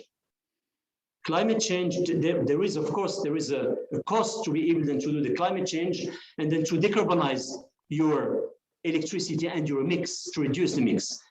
We know today that our neighbors, our clients in Europe, by 2023, they will start to have tax carbons on the borders. It means that we will have an advantage in comparison to other countries which still have a lot of fossil fuels. Our products would be then decarbonized.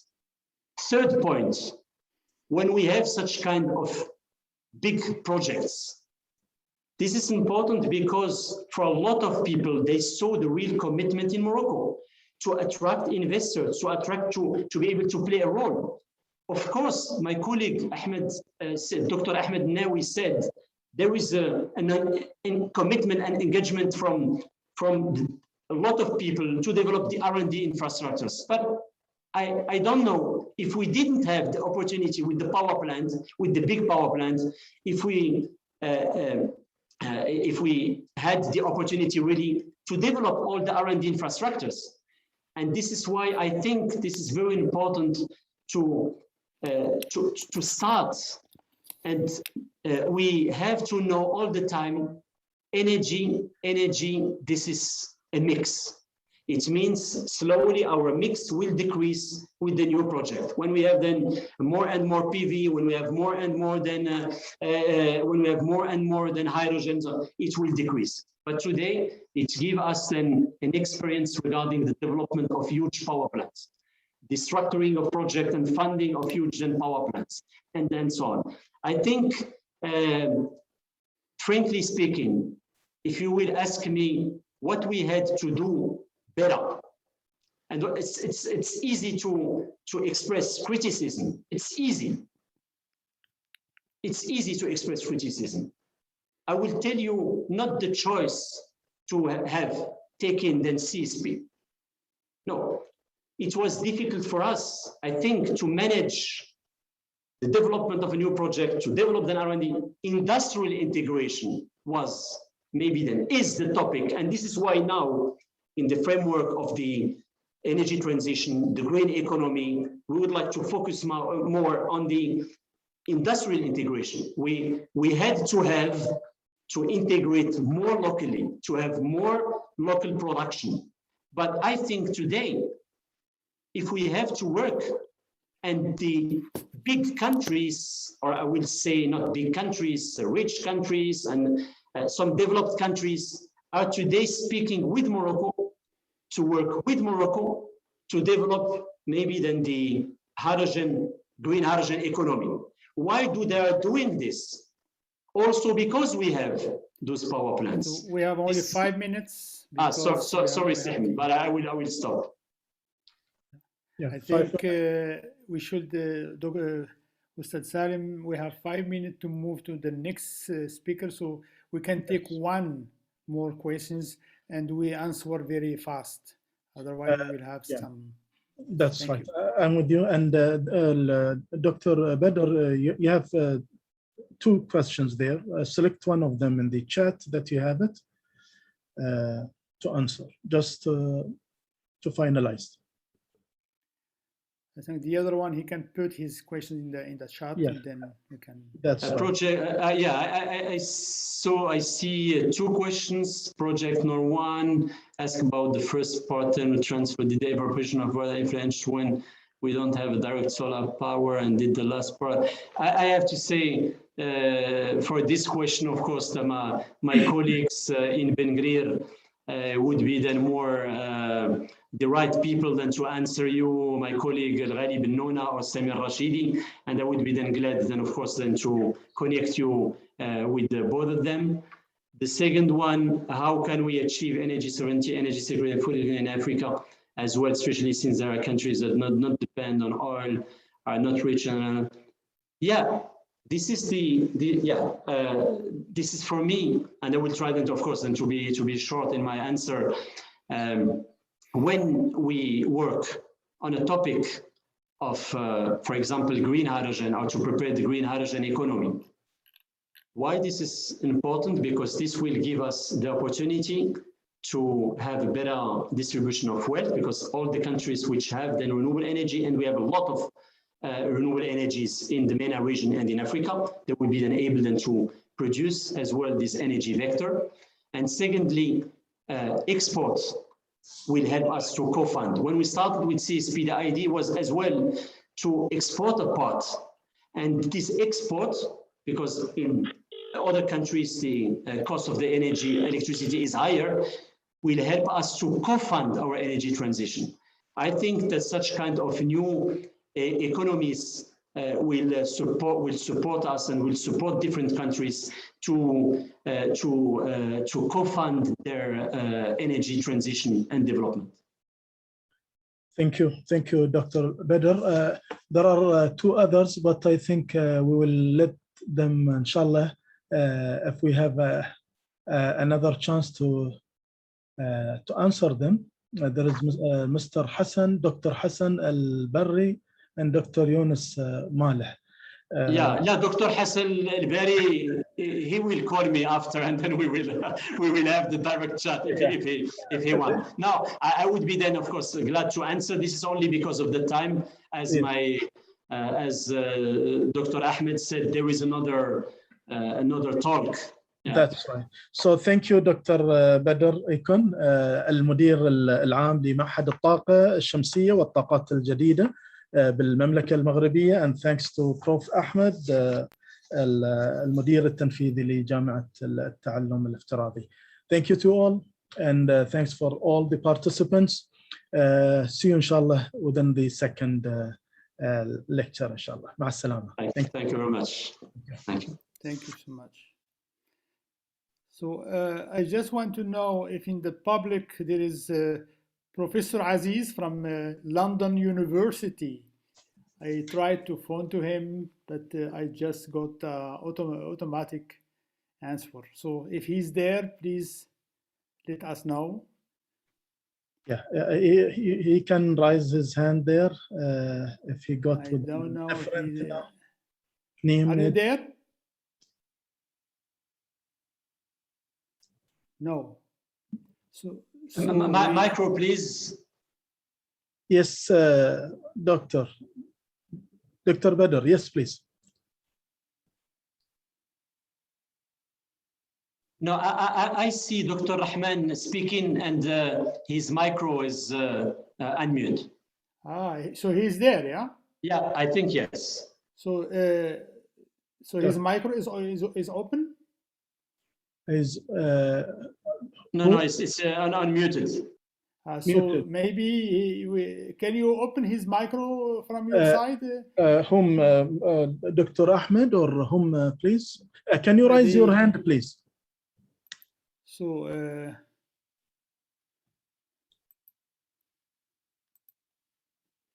So his name is Professor Aziz Rahman.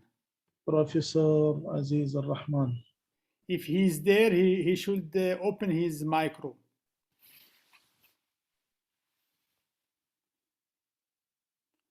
I think he told, but Ekin says that he's there. I see him, and he sent a message to have the right to activate the micro. He can't activate the micro. Yeah, he can activate the micro. He can activate. Just send him a message.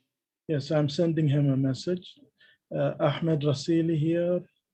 Already it is no, there. We don't want Rasili. We want Professor Aziz. Aziz. And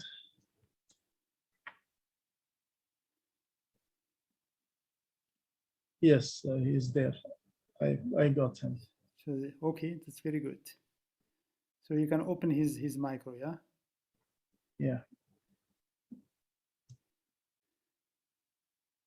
Yeah. Please open your mic. No, he can't, Dr. Salim. He can't. It is open for everyone now. He can open his. Okay. Dr. Rahman, I think now it will work. Yeah, now I think it's open. Very good, very good, very good. I couldn't open it earlier. Welcome. Thank you very much. Thank you very much. So I would like to introduce you first. So I will take for a few seconds the screen, if you allowed me. Yes, go ahead. So you see, I guess, the screen. Ustad Salim? Yes, it is clear. Yes, it is there. It's working. Yes, go ahead. First of all, I would like to thank Professor Rahman. I know him, I think, 1 year ago when he contacted me for a European project, which I don't know if it's work, but anyway, I tried to contact Irizen to have some consortium for this project, and I saw how he's working very hard for this project, and I want to thank him also that he accept before when we have organized a conference in Wijda. He was there through the online, and now I asked him, and he immediately accepted. Professor Rahman, he received his bachelor and his master's degree in electrical engineering with distinction from Bangladesh University of Engineering and Technology. It's at Dhaka. I hope I made it correctly. In 1977 and in 1979, respectively. He also received 2 gold medals for being the best undergraduate and graduate student of the whole university in 76 and 79, respectively. In 79, he was awarded a Commonwealth scholarship to study for his PhD degree in UK. And 1982, he received his PhD degree in electronic engineering, I guess, from University College of London. In 1988, he went City University of London as a lecturer, where he became a full professor in 2000 at City University. He led the research group on photonic modeling, specialized in the development of and use of rigorous and full vectorial numerical approach to design, analyze, and optimize a wide range of photonic devices. It's a huge work and a huge topic. He has published more than 650 journal and conference papers. In his journal paper have been cited more than 9,000 times, which each index over 43. He has supervised 34 students to complete the PhD degrees as their first supervisor and received more than 13 million pounds in research grant. Professor Rahman is Life Fellow of the IEEE and Fellow of the Optical Society of America and the SPI. I want to thank him for accepting to be with us. I think we will learn a lot from him in photonics. Photonics is a huge topic, which is very important for the future. And I want to let him, to give him the floor, the virtual floor. And I would like that they give him enough time to talk about his topic, and we will have some questions at the end before Thanks, Dr. Ahmed. Thanks for your kind invitation. I think I need to share the screen. You please, Salim Omar, help me because my screen is at the back, and how we can Can you see the screen? You can share your screen. You can see that screen? Still not. Open the presentation first, then make the share screen. I have the presentation. It wants the share screen on this presentation. No, you have to see the downstairs. You have part you can. Okay, share screen. There is a share screen. Yes. Yeah. Okay. Yeah. And again. Yeah. Can you see now? It is starting. Yes. Now it's fine. And maximize the. Yeah, that will do. I'll do the slideshow now. Yes. Yes. Is it okay? Very good. Very good. Very good. Okay. So first, thanks to Dr. Ahmed for inviting me to give me the opportunity to talk about photonics, and particularly I'll try to focus in new areas where all of us we need to work is called sustainable development goals. So the outline of my talk, I'll talk about briefly the photonics and how it reached the maturity, but the challenges of United Nations and other on global warming, or sometimes called sustainable development goal. What are the challenges we are facing? And photonics, a key technology, rather key enabling technology, how we can contribute towards that. And then I'll draw the conclusion. So basically, first, probably all of you know photonics, but if somebody you don't know photonics, it is like electronics manipulates electron, but photonics manipulate photons or light. So all the electronics related to the light or photon is photonics. How did it start? It started with the invention of semiconductor lasers and optical fibers. Both happened in 1960s, and they were both recognized with the Nobel Prizes.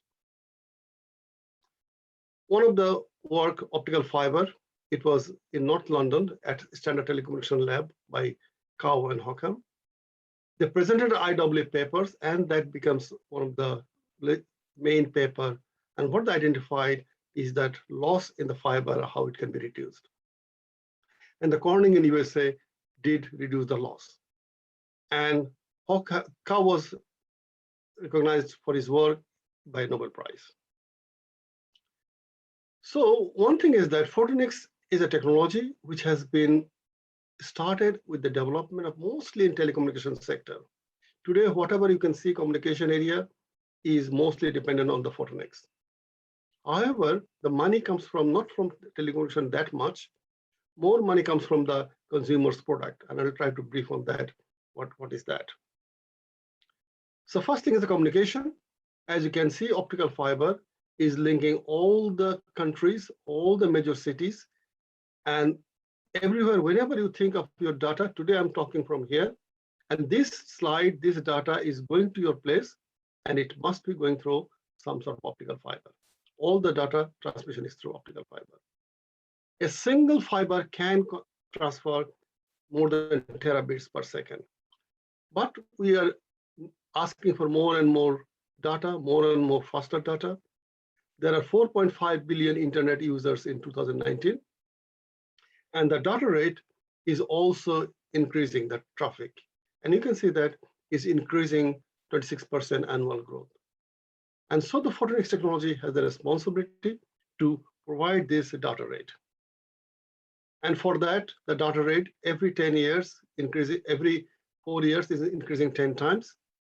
And you can see that over the year in the 80s, improved fiber, then came in EDFA, WDM, and more or less now these days, people are working on is space division multiplexing that area.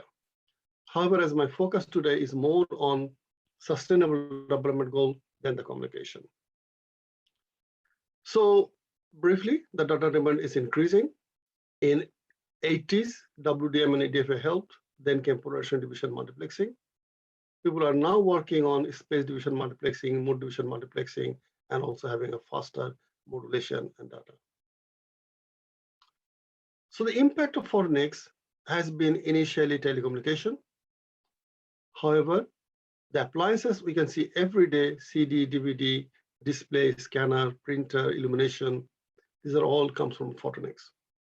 It has a large application in material processing, industrial processing, medical application, and also sensing. Briefly, if I tell, this was the data used to store, a music used to store for 3 minutes in a 78 RPM gramophone. Today, you store millions of songs or videos or films on a CD or DVD. Earlier generations, some of you might have seen, the TV was like that, a big cathode ray tube, but now it's a flat screen. And that is also because of the photonics, because the LED is the main driver. Printer, if you remember earlier, you used to print, if you want to have to multiple print, you might use a carbon underneath it, but now you can print color copies, multiple copies in a second.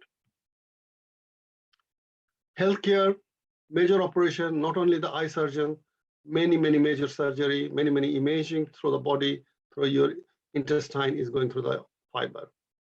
Simple laser surgeries are for lots of cosmetic surgeries are there.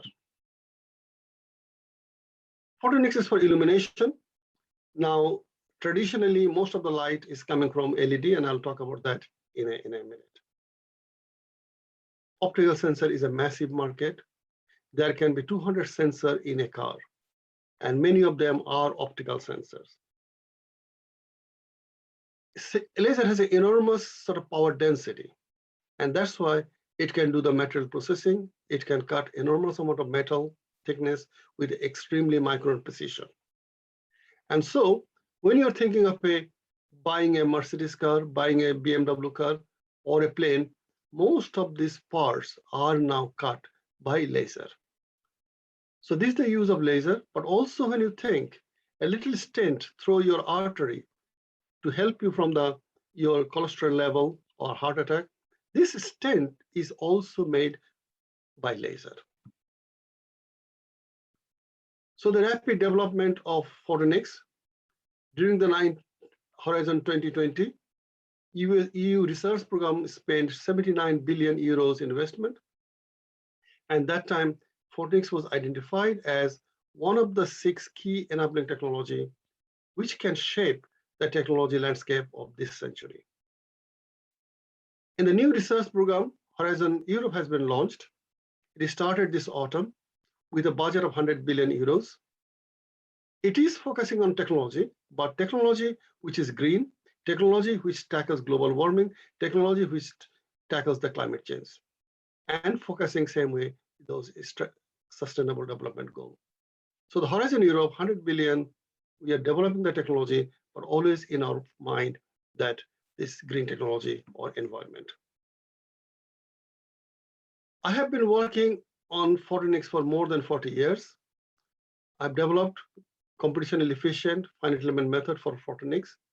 I was first in the world to develop the vector H-field formulation, and this is being used in all the commercial and other codes. So initially, my focus has been more to support communication sectors. Last 10 years, I've been doing some work on optical sensing. But last few years, I'm exploring more and more on SDG, Sustainable Development Goal. So our work on Sustainable Development Goal is limited, but I will tell you what are the things possible. So what is photonics? As I said, it is a key enabling technology. It provides the background for communication technology, mobile phone, internet, 5G, 6G will be coming. All the communication as they're talking through the internet today and other day, all going through the optical fiber. But as I mentioned, it also produces the product of laser printer, LED screen, and also the LED lights. But what happens, this rapid growth of technology, we demand more and more speed in computer. We demand more and more internet data. That is also consuming the energy. And that can be responsible for global warming. So we need to think that we have to keep on developing, but also it has to be sustainable. So the global warming is coming because we are consuming more and more energy to keep the civilization going, keep the factories running, keep the car or the planes running, moving transport, the ships, have electricity in industry, to run the industry, also at home to run lights and all the equipments we have running with electricity. But over the many decades, these have produced and still producing carbon dioxide and a greenhouse gas, and that is the cause of global warming. And global temperature is keep on increasing slowly. So that global warming is causing the long drought, lack of water, lack of food, agriculture, but suddenly unprecedented heavy rain, so much raining that causing the flooding. There are frequently, you can hear about the hurricane. Hurricane has been there for thousands of years, but recently they're recurring more. Forest fire, you can hear every day or so in USA, in Australia, the forest fire. You hear the melting of the ice caps in the pole. And as their ice caps are melting, temperatures are rising in the sea, and also the sea level is rising. There are many countries in the world, like Bangladesh and other, they are just barely above the sea level. And even a 1 meter of sea level rise will flood a large part of many of these low-lying countries. So we have to be called sustainable development. We need to keep the civilization going, but without producing any net greenhouse gas. Only that way we can sustain the human existence without destroying the world. And that is the aim of United Nations Sustainable Development Goals. There are 17 Sustainable Development Goals has been identified. These are among them is a poverty, no hunger, good health, quality of education, gender equality. 6 is a clean water and sanitation. 7 is the affordable and clean energy, decent work, and also the climate action, better water, and health, all of them. So we are trying to see lots of people all over the world are working on many areas. We have only small input for last few years, and we want to focus on that. So there are 130 countries have pledged to the Paris Agreement, and the objective is that by 2050, the net carbon generation should be zero. That is a big challenge. This month, all the global leaders are coming to Glasgow, United Kingdom, to discuss their common commitment to fight global warming for the zero carbon commitment they are meeting. So now let's look at the energy. We need energy. Always we need it, we will be needing it. What is the primary source? It has been the fossil fuel, coal, oil, natural gas. These are formed over billions of years. And the primary source has always been the sunlight. Sun is responsible for the growth of the plant. Plant grows and you get later on coal from there. Animals lives on plants, eating the plants, herbivorous plant, and then other animal, carnivorous, they're eating on those smaller elements. And from that, when they die, billions of fish or animals, you get oil, natural gas. So these has been produced over billions of years. And last few decades, we have been burning this fossil fuel. We started burning more rapidly without realizing the global warming. People are now aware. We wanted to slow it down, but we need the energy for industries, transport. We need that. So we have to think that how we can still get the energy without increasing the global world temperature. But remember, most of the renewable energy, we'll talk about that solar, wind, tidal, even hydroelectric, they are origin from the sun. Sun heating, another thing, cloud and everything gives the wind and tidal everything, except nuclear. It can give you electricity without producing carbon dioxide, but you will be end with spent fuel of uranium. They may last millions of years. And question is that how do you dispose those uranium? So the safer energy, renewable, can be from the top few.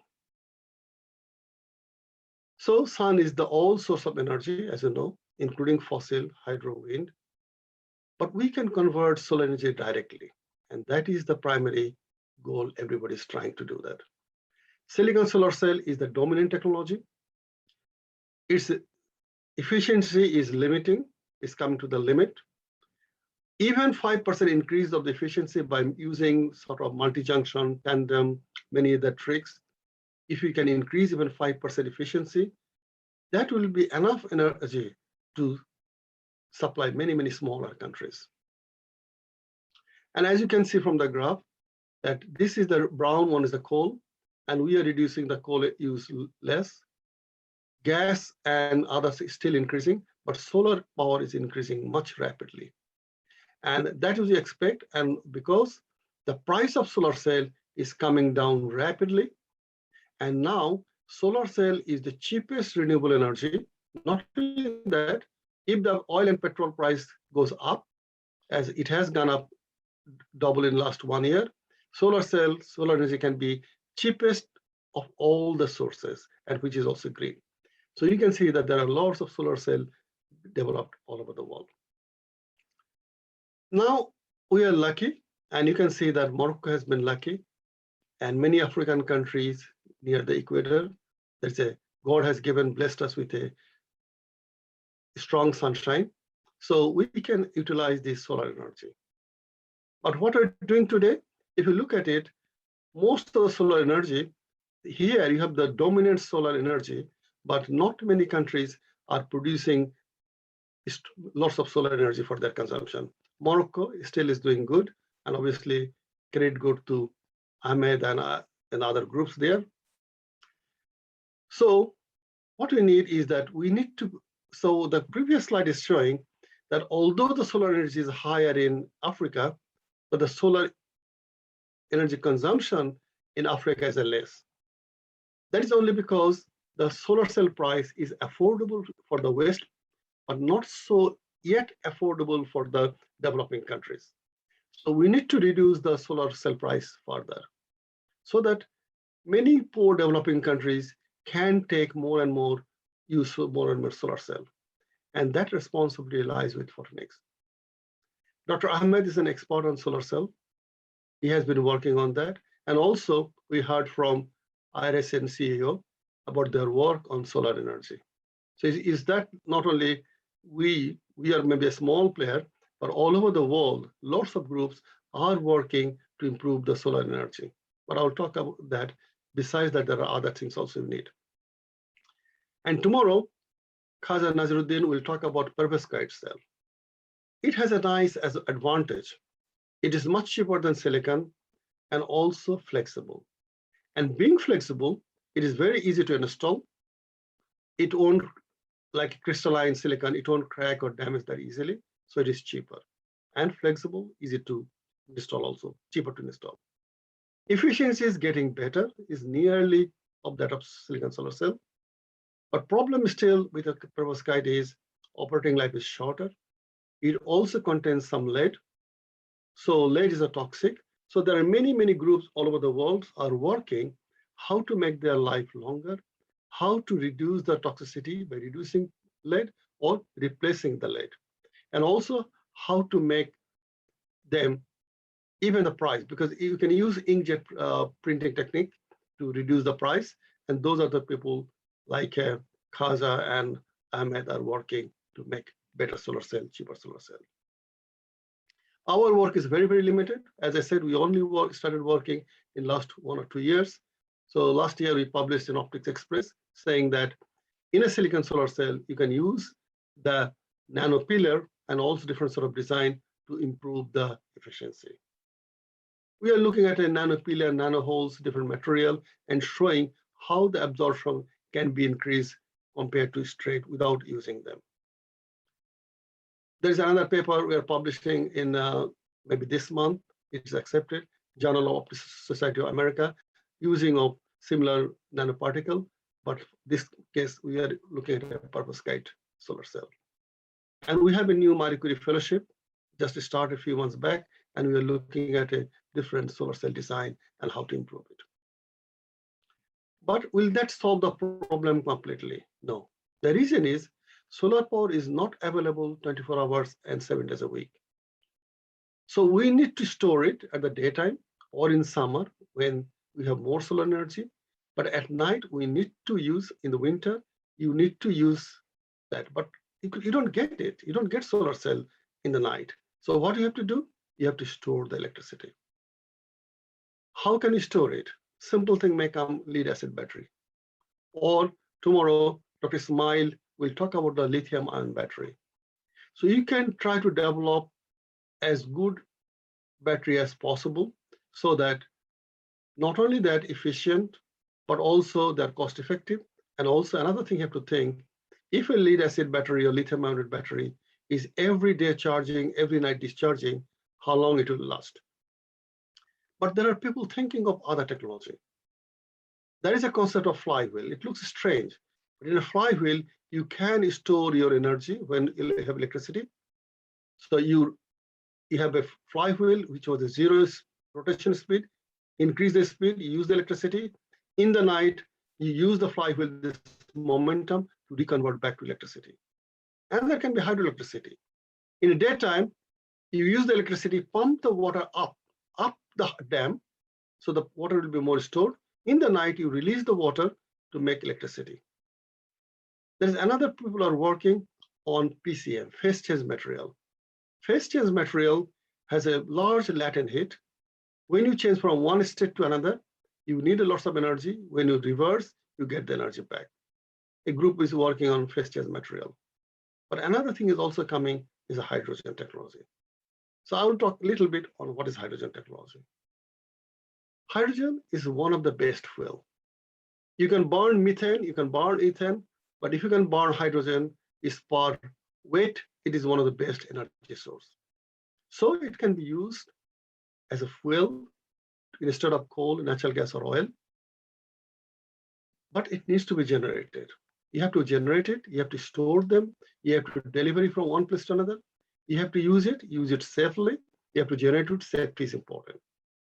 So you can generate the hydrogen by burning fossil fuel. But when you're burning fossil fuel, remember you are producing carbon dioxide. But once you got the hydrogen, this is clean energy hydrogen. But you have used a dirty fuel to generate it. You may use thermomechanical process to do that. And many group is working how to make it efficient. So it's not exactly the best answer. That's what we call gray hydrogen. But if you use electricity and split the water and generate hydrogen, that's called blue hydrogen, which is better than gray hydrogen. However, if the electricity was renewable electricity, that is from windmill, wind energy, or solar energy, and if you use that electricity to produce hydrogen, that is called green hydrogen. So our aim is to have as much as green hydrogen as possible. So best would be solar cell, generate the electricity in the daytime when it is a lot in the daytime, and then you generate hydrogen. And that can be used, that electricity can be used 24/7, 24 hours, 7 days. We can use hydrogen as a fuel in industry. We can use hydrogen as a fuel for central heating, for other cooker. You can also use hydrogen to run vehicles. The car, the ship, the plane can run it. You just have to convert how you burn the hydrogen compared to other gases. And I'm aware that IRSN, as Ahmed told, we had worked on a bit on the European project, but unfortunately it was not submitted. That's a separate sad story, however. And IRC is working on not only the solar energy, as Dr. Iken has talked about that, but also they are working on hydrogen generation, and they're also working on hydrogen storage. So it is expected that by 2050, hydrogen will be 24% of all the fuel. That means you just think about how much is the oil gas. So it is a major fuel by 2050. And the fuel market itself will be $500 billion. And the hydrogen economy will employ 1 million people. So that's the thing. And remember, it's another 30 years. And we are all many tech people with a chemical engineer, chemist, physicist, many people are working on the hydrogen economy. But mix of hydrogen air is inflammable, particularly in a 4% to 70%, that area. It can be explosive. So we need to develop sensor to detect hydrogen. One of the best sensor for detection of hydrogen has always been palladium. In palladium, as it absorbs the hydrogen, it expands the volume, it changes the density, it changes the refractive index, both real and imaginary part, it changes the stress. However, the metal oxide-based detection, it is slightly unsafe because it can cause the explosion if there is a little spark. So lots of groups are working to use the optical sensor to detect hydrogen. They're using palladium, again, is one of the best, but looking palladium-based nanoparticle, palladium alloy, because there are hysteresis issue, there are life issues are there, so lots of groups are working on that. And one of the issues we are looking at is that you're looking at a excitation of surface acoustic wave, and that can change its velocity when there is a presence of hydrogen. So that is a project we are trying to develop. So now let's look at the, again, sustainable development goal. We talked about the clean, affordable energy.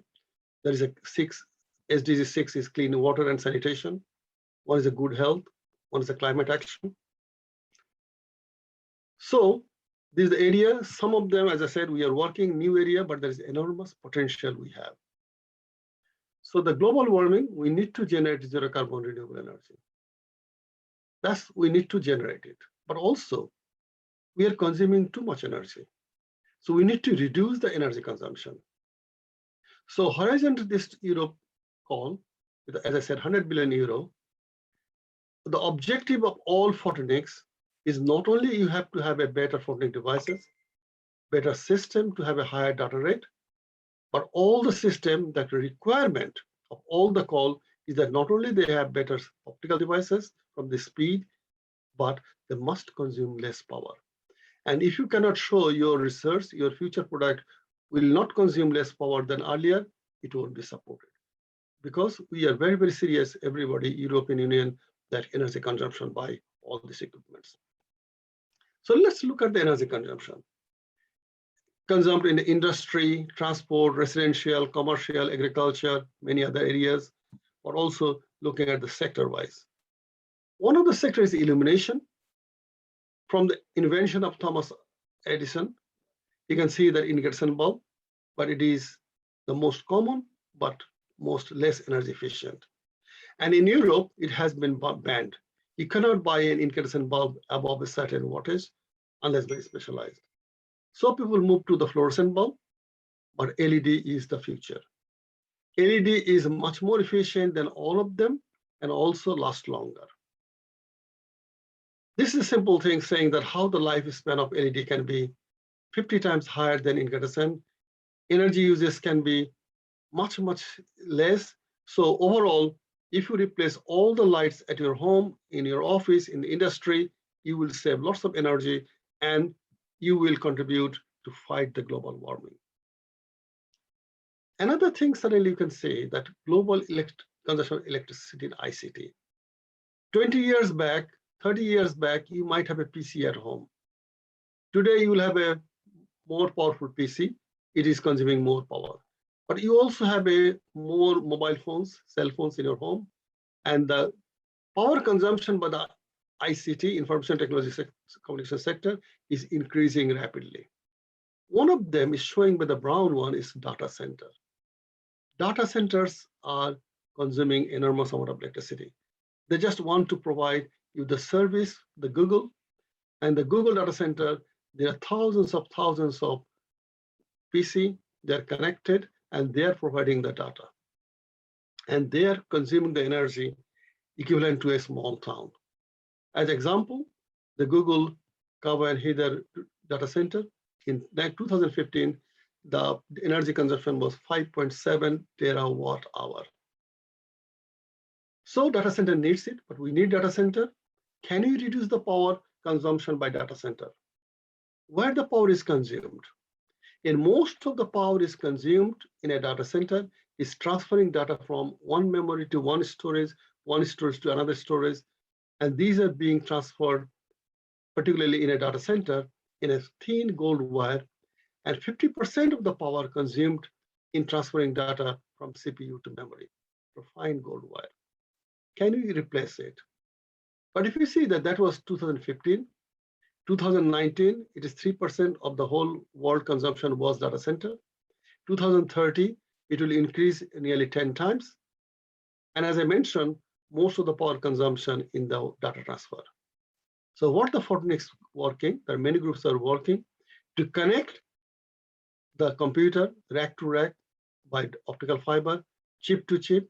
And when you come to intra-chip, you can use silicon chip using electronics and putting optical component on the same chip. And silicon photonics is one of the best technology for that. So again, photonics is working to reduce your power consumption. Major Horizon Europe research are working on that. So as I mentioned, that optical fiber is used to rack, silicon nanowire is using for intra-chip. And the future is to consider the electronics and photonics on the same silicon chip. And lots of groups are working on it. You also need data for the switching. You need to change from zeros to one or from line A to B for switching.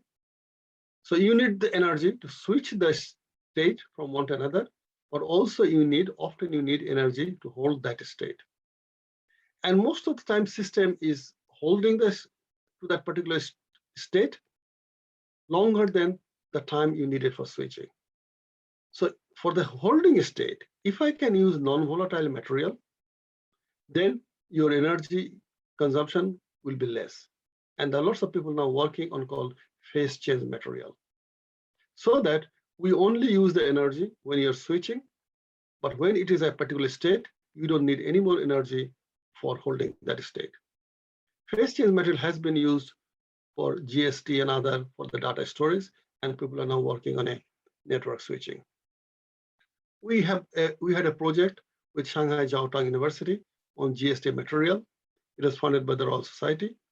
And City University is strong in simulation, but Shanghai Jiaotong had the fabrication facilities. So we designed something, they fabricated, and these are the design and fabricating it. And some of them we published in a very good journal like a Science Bulletin, SES Photonics. So we are working on that. Another area we are working a bit on sensor. So we're focusing on SD6, which is the water quality. Now, every water, you have the arsenic and other material, lead, chromium, all of the things. Water will have pathogen. Another thing is that we are using lots of antibiotics unnecessarily. As the antibiotics now, our residual antibiotics going to water, that is making the bacteria's resistance to that antibiotics. So there's a big initiative in Europe to fight antimicrobial resistance. So what we need a sensor to detect antibiotics in wastewater. We are using insecticide, pesticide for our farm to feed the billions of people, pesticide, and these insecticide, pesticides are going to the water. Number one, we're using more, but also remember, because of global warming, there is suddenly heavy rain. And if there's a heavy rain, there is a run of water. Because your canal cannot carry that number of water because suddenly there's a heavy rain. Lots of rain happen in 1 hour.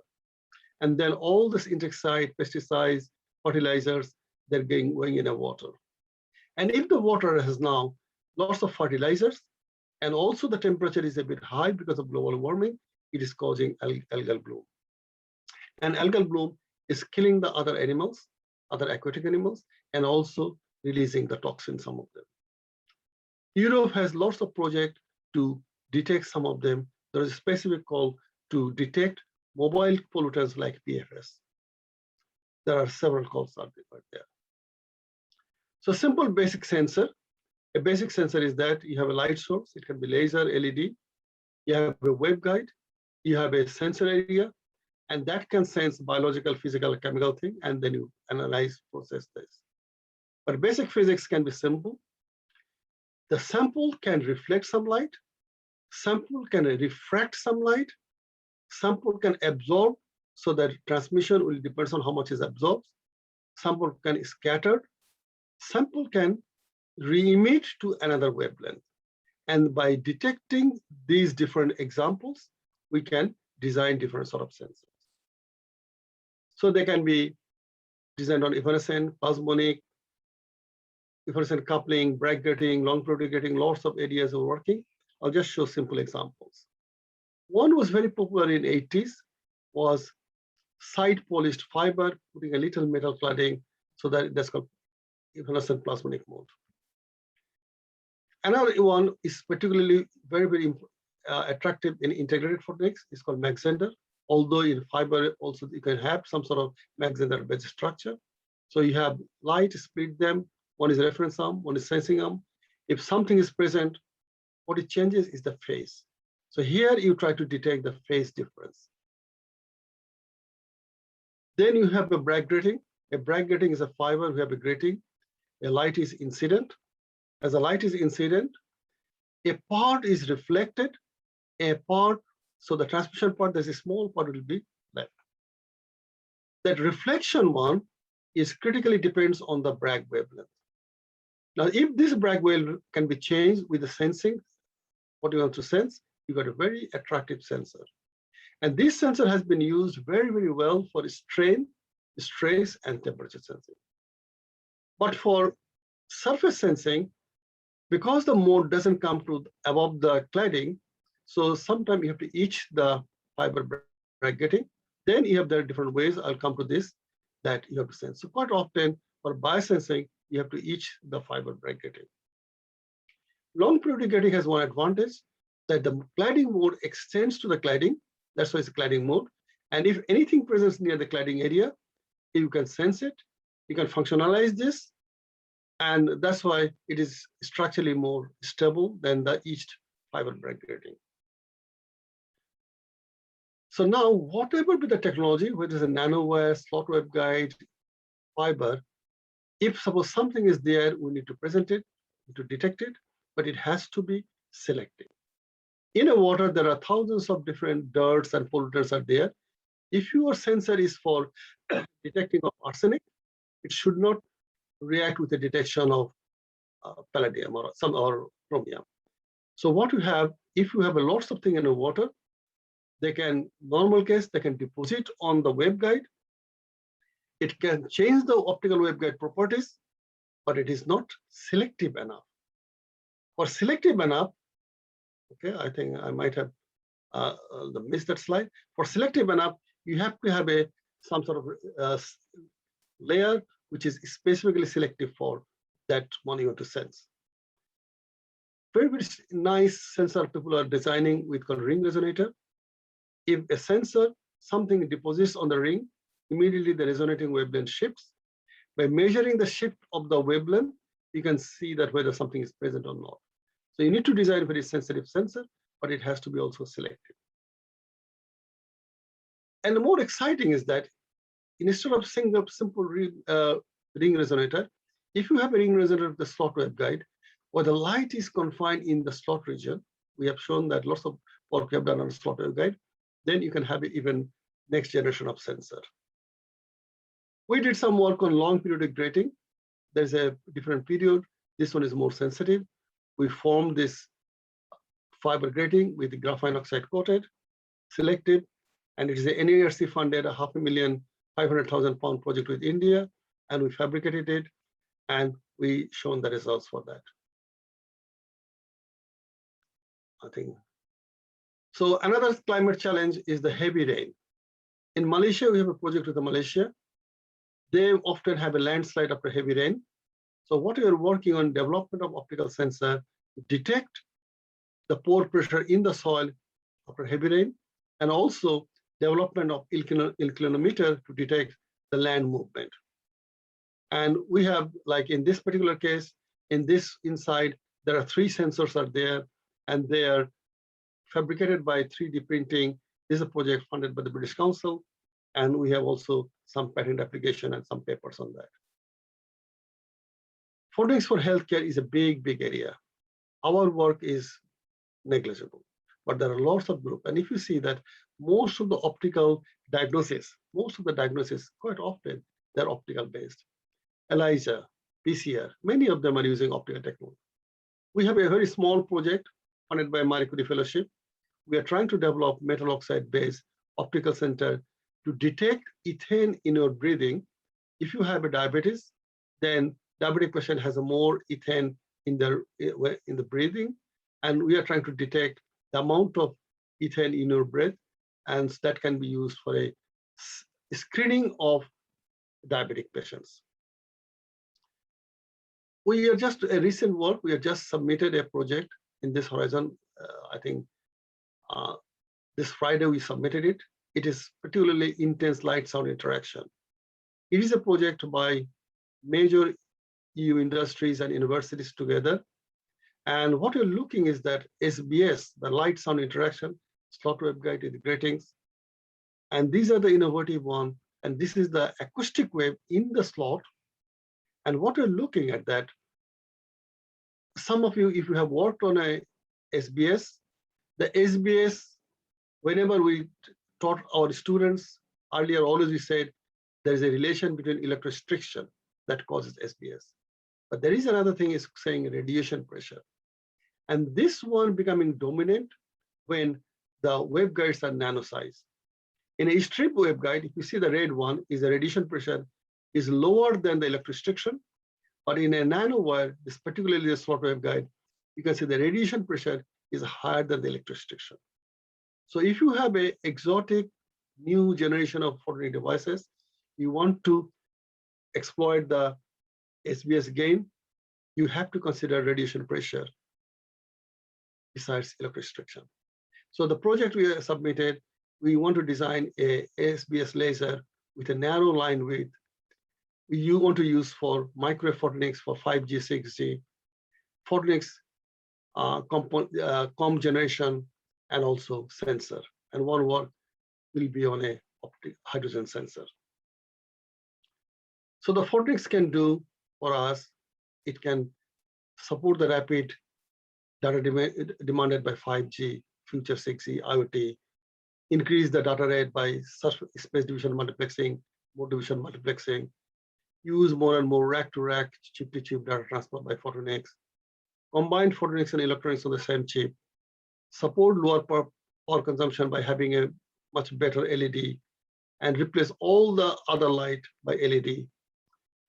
Reduce the global warming by use of better solar cell, more efficient, lower price, flexible, so that more and more people can use it, and using the photonics for healthcare, industrial, and consumer products. That conclusion, I said that for City University, I've been working for more than 40 years on this area. We have one of the strongest research groups in the world on photonics modeling. But today, I didn't show any of the methods. I didn't show any of our results on that sense, but only wanted to show that how photonics can help everyone to achieve a part of sustainable development goal. Thanks to Ahmed for giving me the opportunity to talk to you today.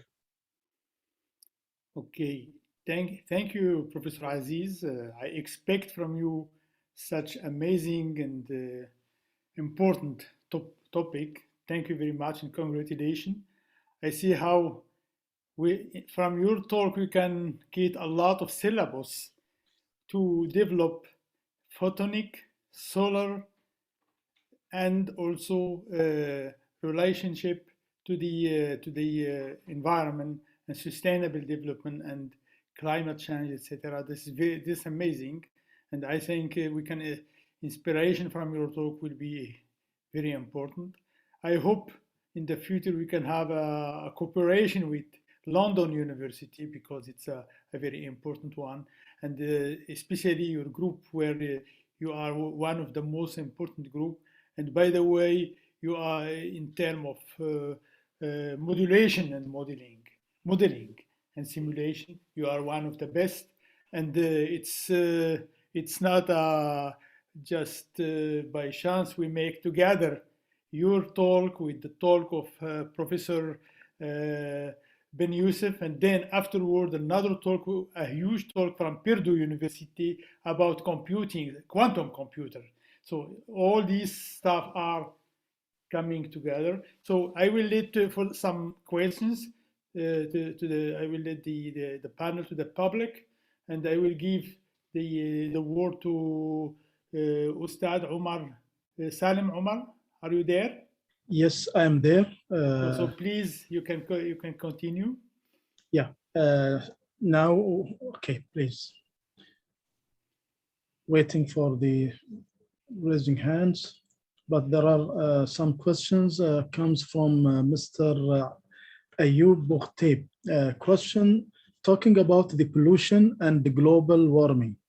Did industries around the world use the electrostatic filters to reduce the air pollution? This is his question. Yeah, I'm not expert on other areas. Even in photonics, it's such a big area. There is a small area I work. So because this is a question of electrostatic and ER filter, but obviously I know that optical sensor can detect the pollution, and particularly the method people use is more called a spectroscopic method. So I know that like a sensing of pollution is an important area, but then question is that once you sense, how to remove it? Yes, there are lots of filters that people are looking at it. Some of the filters people are thinking from lots of nanostructures. Sometimes people are looking from something you can do from natural material. Beyond that, I don't know much about your questions. Okay, thank you, Prof. Aziz. There is a raising hand from Saleh. Dr. Saleh, please welcome. He has to open his. Yes, he can open. Yes, please go ahead. Thank you very much, Professor Aziz Al-Rahman. It's a pleasure to listen to your talk and to learn about new technologies related particularly to sensing renewable energy in general. So actually, I have a curiosity here. I saw a beautiful slide where you shared with us about, let's say, radiation pressure on a material. Yeah. So I'm really confused here because sometimes materials, when you submit, let's say, electromagnetic radiations are absorbed. So what is the meaning, Prof, of radiation pressure? And what is the impact on the structure of the material itself? Yeah, Thank so you. So what happens that if you look at the stimulated Brownian scattering, there's an interplay between electrorestriction, a electric field, it changes the electrorestriction means electric field changes the length or dimension. That's why there's a piezoelectric effect. And that's interplay produces SBS, the Brownian gain. But what people also realize that most of the fiber and other, like a fiber, you have a SBS, but fiber dimension is about 10 micron diameter. But when you have a nanoscale waveguide, your waveguide is 200, 300 nanometer, then the radiation, what happens, the radiation also, it works like a force. And it changes deform the side of the structures. And that interacts also with the SBS. So what people are showing that very small dimension, the effect of the radiation pressure, the electromagnetic field there, because remember, is a very small dimension now. That density effect is much more higher than the electrorestriction concept people use. Electrorestriction is also there. So you can see there are some papers on called radiation pressure in SBS. There are quite few work is there from, I think, Yale University, particularly. They did lots of work, some from France. I think that's from Switzerland, there's some group. And what we did the modeling of that for one structure. So if it is a simple optical fiber, radiation pressure is not that important, it's weak force. But if it's a very narrow optical waveguide where you want to exploit light and sound interaction, you should not ignore radiation pressure because that is being the dominant. Thank you very much, Prof. Thank you very much. Any other questions from the participants? There is one. Thank you. Okay, so that's it. I have one question. Yes, go ahead. Go ahead, Prof. Ahmed. Okay. Professor Aziz, you know, actually everybody is talking about smart city, and sensors are very important. So it will be a big market if we move to smart city everywhere. So do you think it's a niche now, or really it's a big stuff to work on it? And if the government, for example, in England, they give a lot of money to work on research and development in terms of sensors for smart city, for example. Yeah, one advantage of optical sensor is that, because as you know, that optical fiber is the minimum loss. So what you can have a 20 optical sensor in a road, one road, another road, but going through the same optical, single optical fiber. It is sensing 20 different places, 1 kilometer apart. But you need only one interrogator, because as long as your fiber getting, each of the resonant frequency wavelength is different, the same optical fiber can interrogate. So what you call is a multiplexing. You can do multiplex, whereas if you have a other sensor, you cannot multiplex it. Each sensor is separate. You have to run 20 different cables, and you have to have a 20 different interrogator. But optical sensor can be multiplexed, can be distributed, and that's why the big advantage will come from optical sensor. Okay. Thank you very much. Thank you. So Dr. Ustad Salim. No question now. So maybe within the coming days also, we will still receive the questions, and we can send it to Prof. Aziz, inshallah, Aziz al-Rahman, and we will continue to the end of 30th of October. So thanks, Prof. Aziz, and the floor to you, Dr. Prof. Ahmed, please. Yes, thank you very much, and I hope we will invite you sometime to our virtual university to help us to give talks as a webinar, and I hope that we can produce some good student to send it to University of London in the future, that they can make their PhD in your department. I hope. Yeah, thanks. It will be great to have like an interaction, because I have PhD students who finished with me from Nigeria, Ghana, and other part of the Africa. We'll be happy to have very good students from there, but also there are European Union, sometimes research call. If it's involved with Africa, we can look at it, because we know that through your research institute, there are lots of areas we can collaborate, and that will be important. Yes. And I've never been to Morocco. If there's any time the COVID gets better, situation gets better, it will be my pleasure to go and meet many of you personally. You are in pipeline. You will come. I'm sure that we will do it. I think I hope in December we have a conference on power to X, to hydrogen, and we will see if we can manage that you come and you give a talk. I think thank you very much. Thank you very much for your kind acceptation to come to us and to give us some time from your very expensive time. And I think we will have now a talk on simulation and modeling from Professor Ben Yusuf. If you have time and you want to stay with us, you are most welcome. So Professor Ben Yusuf, he's already there and he is waiting. I think we still have 15 minutes, because we wrote in the agenda, I think 14:30. Here in Germany, it's already 15:40. So there is one hour between Morocco and Germany. So I will first introduce Professor Ben Yusuf. I am just looking for his our stuff here. I hope I will find it sometime. It's the problem to find thing. Just okay. Just give me 1 second. Okay. So now,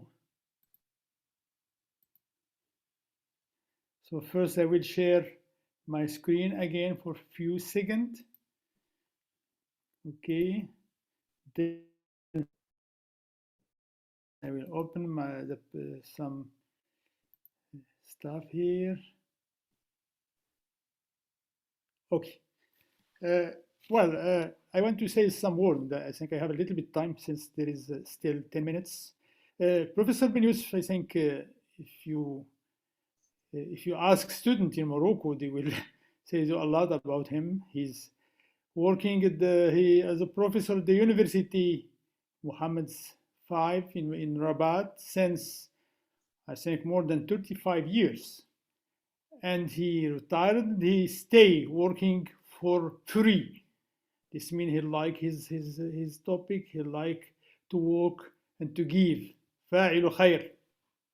Always I say in Arabic. So today, Professor Ben Youssef, he will talk about two-dimensional material for energy conversion and storage, modeling and simulation. And he is looking for, since Morocco start this energy transition, this roadmap, he used his background where he worked before in statistical physics, quantum mechanics, simulation and modeling for magnetic material. Now he moved to this topic, and he did a very good work on graphene, on phosphorine. He's as I saw here on my slide, he's a member resident of the Academy Hassan II of Science and Technology in Morocco, and he stay emerite professor at the University Mohammed V, where he still give course for graduate student. He stay supervising PhD student, etc. I think he's a great man. I know him in Rabat while I worked as a professor there, and we both teach the same topic, quantum physics. And I learned quite a lot from him, quite a lot. And I also know him before when he was in Paris in the Commissariat à l'énergie atomique, where he prepared his PhD with Professor Bukhara, another great man. So I don't need really to say a lot about him, but I think what I can say about him is something what we call in Arabic al-akhlaq. This is very important. I learn a lot from him. I see how he behaves in front of problems, human problems. And I want to congratulate him because there are not that much people like him. So he is very expert in density function theory, ab initio, simulation, and so on. We work together now. We did some work. We have always a webinar to discuss. And he's working now on two-dimensional materials for hydrogen production, for conversion of solar energy. So I will give him the virtual floor to talk about all this stuff. We have time from now until the next talk, a great work from a great man. I know him in Qatar, Professor Sabri, so he will come afterward. So I will stop this stuff from me, and then Professor Ben Youssef, thank you very much, not only to give this talk today, but to become a member of the Virtual Learning University and to give a great syllabus on the simulation and modeling, which is very, very well done. You will talk about two-dimensional material simulation and modeling, and afterward you will tell us about your syllabus. Thank you very much. The floor is yours, the virtual one.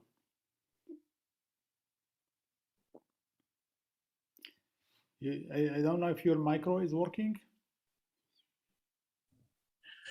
شكرا جزيلا الأخ الصديق العزيز أخ أحمد الناوي، وشكرا موصول للزميل عمر سالم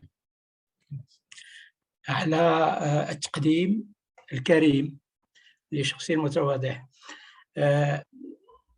موضوع هذا الدرس التمهيدي هو المواد ثنائية الأبعاد وتطبيقاتها في تحويل وتخزين الطاقة، وبالخصوص الطاقة المتجددة، وذلك باستعمال طرق ومناهج النمذجة والمحاكاة. سيكون الدرس بالإنجليزية، ولكن قبل هذا أود أن أعطي بعض النقاط الأساسية التي تخص المنهج الدراسي الذي سأعطيه إن شاء الله في الجامعة التعلم الافتراضية هذه. سيكون عنوان المنهج الدراسي، وأقترح على الأخ أحمد أن يكون دروس شهرية، لكل درس مجموعة من الحصص قد تصل إلى 3 حصص في كل شهر لكل درس. ويكون موضوع هذه الدروس النمذجة والمحاكاة. النمذجة والمحاكاة لماذا؟ السؤال المطروح هو كيف يمكن تصور مادة ما أو جسم ما لتطبيق معين.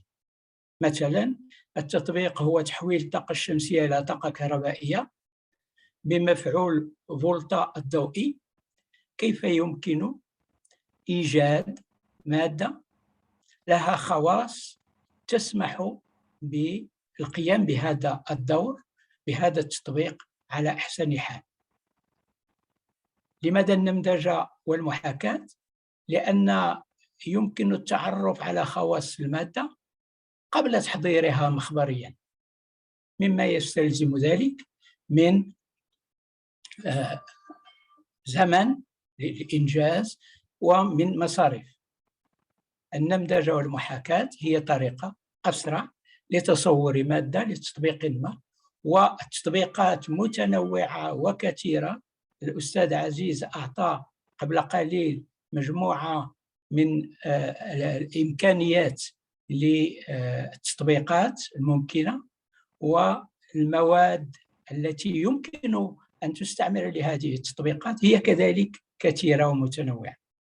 إذن هذه الدروس، كل درس من هذه الدروس، واليوم سأعطي بشكل مكثف بعض المواد وبعض التطبيقات، بالخصوص في التطبيقات الخاصة بالطاقة المتجددة، تحويلها وتخزينها. هذه الدروس، كل درس من هذه الدروس سيتم فيه انتقاء مادة أو جسم، وانتقاء تطبيق، ومحاولة مقاربة المادة للتطبيق فيما يخص الخواص المطلوبة في التطبيق والخواص التي توفرها المادة. كيف يتم هذا؟ في 3 مراحل. المرحلة الأولى النمذجة. ما معنى النمذجة؟ هي إيجاد نموذج رياضي أبسط ما يمكن أن يكون، بدلالة فيزيائية وكيميائية دقيقة تصف بأكثر قدر ممكن المادة المراد دراستها. إذن هذا هو الهدف، نريد خواص المادة. إذن يجب إيجاد نموذج. هناك نظريات تسمح بذلك.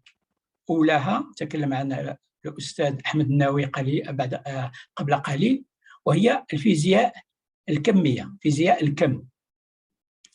فيزياء الكم تسمح برصد المادة في المستوى المجهري على مستوى الذرات والإلكترونات إلى غير ذلك. إذن نمذجة، إيجاد نموذج رياضي لوصف المادة يمر عبر نظرية الفيزياء الكمية، لكن هذه النظرية هي معقدة التطبيق أو إيجاد حلول بواسطة هذه المادة، بواسطة هذه النظرية، نظرا لأن المادة هي مكونة من عدة جسيمات، من عدة أجسام، ولهذا هناك نظريات أخرى منبثقة من فيزياء الكم، وذكر الأستاذ الناوي قبل قليل، وهي نظرية دالة الكتلة، دالة الكثافة عفوا. دالة الكثافة هي نظرية فيزيائية مبنية على فيزياء الكم تسمح بإيجاد خواص المادة، خصوصاً الحالة الأساسية للمادة في الصفر المطلق. هذا هو الصفر المطلق، بمعنى درجة الحرارة 0 كلفن. إذن يمكننا استخراج خواص المادة من خواص بلورية، خواص إلكترونية، خواص ضوئية، خواص كهربائية، مغناطيسية، للحالة الأساسية للمادة. هذا هو الجزء الأول من الدرس. كيف يمكن إيجاد نموذج رياضي يسمح بوصف أكثر دقة للمادة في حالتها الأساسية. لكن المادة لا تشتغل في حالتها الأساسية في الصفر المطلق. المادة تشتغل في المحيط، في محيطها، أو تشتغل في ظروف الجهاز الذي توجد فيه هذه المادة. كيف يمكن وصف خواص المادة في هذه الظروف؟ وهنا يأتي دور الجزء الثاني من الدرس، وهو المحاكاة. ما معنى المحاكاة؟ معناها أن هذا النموذج الذي يصف المادة في أحسن حال يجب أن نستخرج من هذا النموذج خواص المادة في ظروف اشتغالها أو في ظروف محيطها، من درجة حرارة، من ضغط، من حقل مغناطيسي، من حقل كهربائي، إلى آخره. إذن هذه المحاكاة هي أيضاً وسيلة لإيجاد خواص هذه المادة التي نبحث عن تطبيقها. هنا أيضاً هناك نظريات فيزيائية تسمح بالقيام بهذه المحاكاة انطلاقاً من النموذج الذي استخرج من فيزياء الكم وفيزياء دالة الكثافة. ما هي الفيزياء التي تسمح بهذه المحاكاة؟ وهي فيزياء الإحصائية. الفيزياء الإحصائية هي فيزياء سمحت بتوحيد مجموعة من فروع الفيزياء بصفة عامة. قد سمحت بالجمع بين عدة فروع من الفيزياء لأنها تنطلق من خواص الجسيمات المكونة للمادة لتصل إلى خواص المادة ككل، الخواص الماكروسكوبية للمادة. وهذا يتم بهذه الفيزياء الإحصائية التي تسمح لنا باستخراج خواص المادة في ظروف اشتغالها وفي ظروف محيطها. لكن الفيزياء الإحصائية كفيزياء الكم تتطلب لها صعوبة كبيرة في إيجاد حلول معادلاتها. وهنا أيضا تأتي نظريات منبثقة عن الفيزياء الإحصائية تسمح بذلك، ومنها محاكاة مونتي كارلو، وهي نظرية مبنية على الاحتمال الرياضي. نظرية دينامية الجزيئات تسمح بالتعرف على حالة المادة في ظروف اشتغالها، ومحاكاة مونتي كارلو الحركية. إذن هذه مجموعة من النظريات منبثقة من الفيزياء الإحصائية تسمح لنا بالقيام بهذه المحاكاة. إذن الجزء الأول النمذجة، لنا نموذج رياضي يصف المادة في أحسن حال في الحالة الأساسية. محاكاة تسمح باستخراج خواص المادة في درجات الحرارة الاشتغال وضغط الاشتغال إلى آخره. وتأتي المرحلة الثالثة من الدرس، وهي كيف يمكن مطابقة خواص هذه المادة مع الخواص المطلوبة للتطبيق. وهنا هناك مجموعة من التطبيقات، منها تحويل الطاقة الشمسية إلى طاقة كهربائية عن طريق مفعول فولت الضوئي أو تحويل تفكيك الماء بواسطة الطاقة الشمسية عن طريق التحفيز الضوئي، أو طرق أخرى لخزن الهيدروجين، أو طرق لاستخراج خواص بطاريات ليثيوم، أيونات الليثيوم، إلى آخره إلى آخره. هناك مجموعة من التطبيقات الممكنة، وفي المرحلة الثالثة من الدرس سيتم هذا. إذا الدرس التمهيدي اليوم سيكون حول جزء من هذه المواد.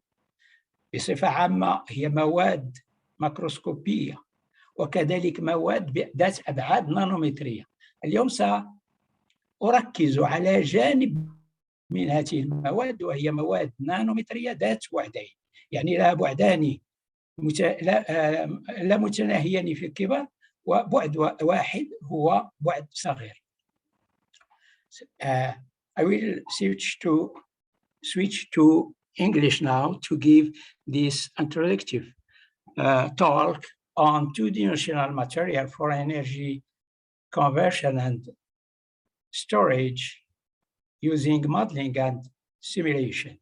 The born of two-dimensional material was in 2004 with the discovery of graphene. Graphene is the first truly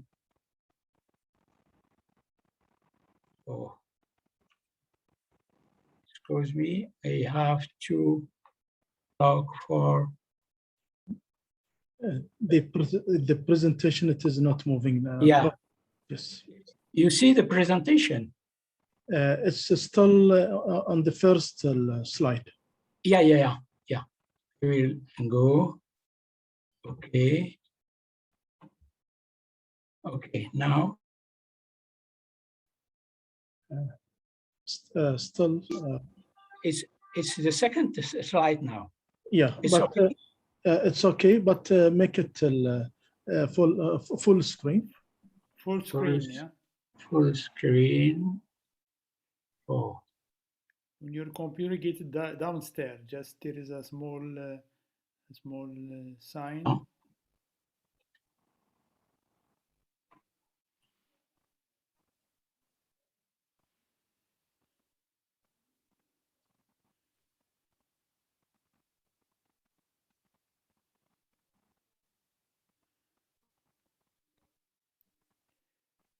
You have to use presentation mode. I have presentation mode, yeah, but this is a presentation mode. This is a presentation. Yeah, this is a presentation mode, but then just you can't move from one to the other. Normally, it should be. Okay, I will come back to. Okay. You are using a Macintosh, Professor. No, it's PC. Then just click on Control L. Is HP. The Control L. Control L.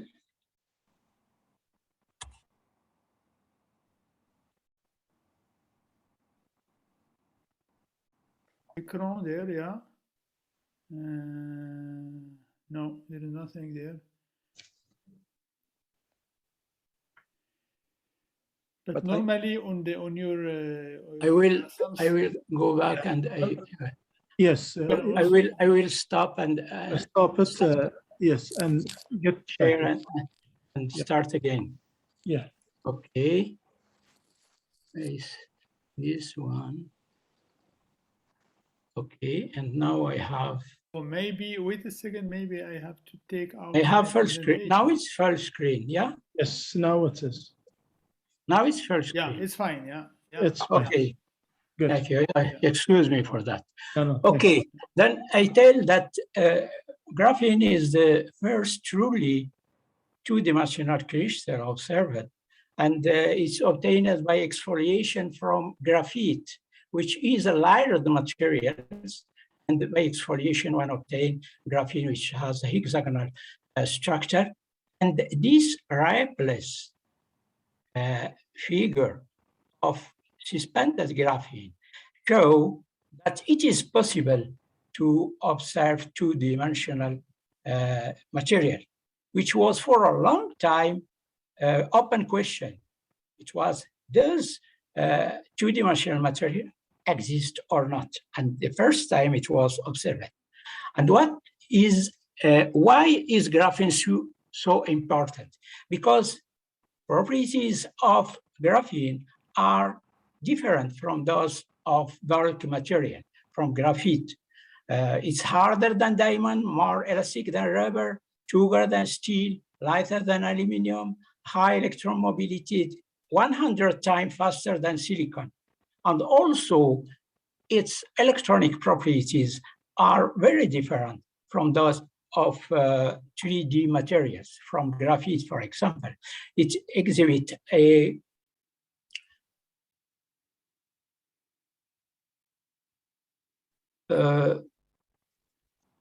direct cone, which are the meat of the conduction band and valence band, and also it is gapless, without the gap. It's a semi-metal and linear dispersion of energy as function of momentum, which show that I have to move because I have some problem with, okay, like this.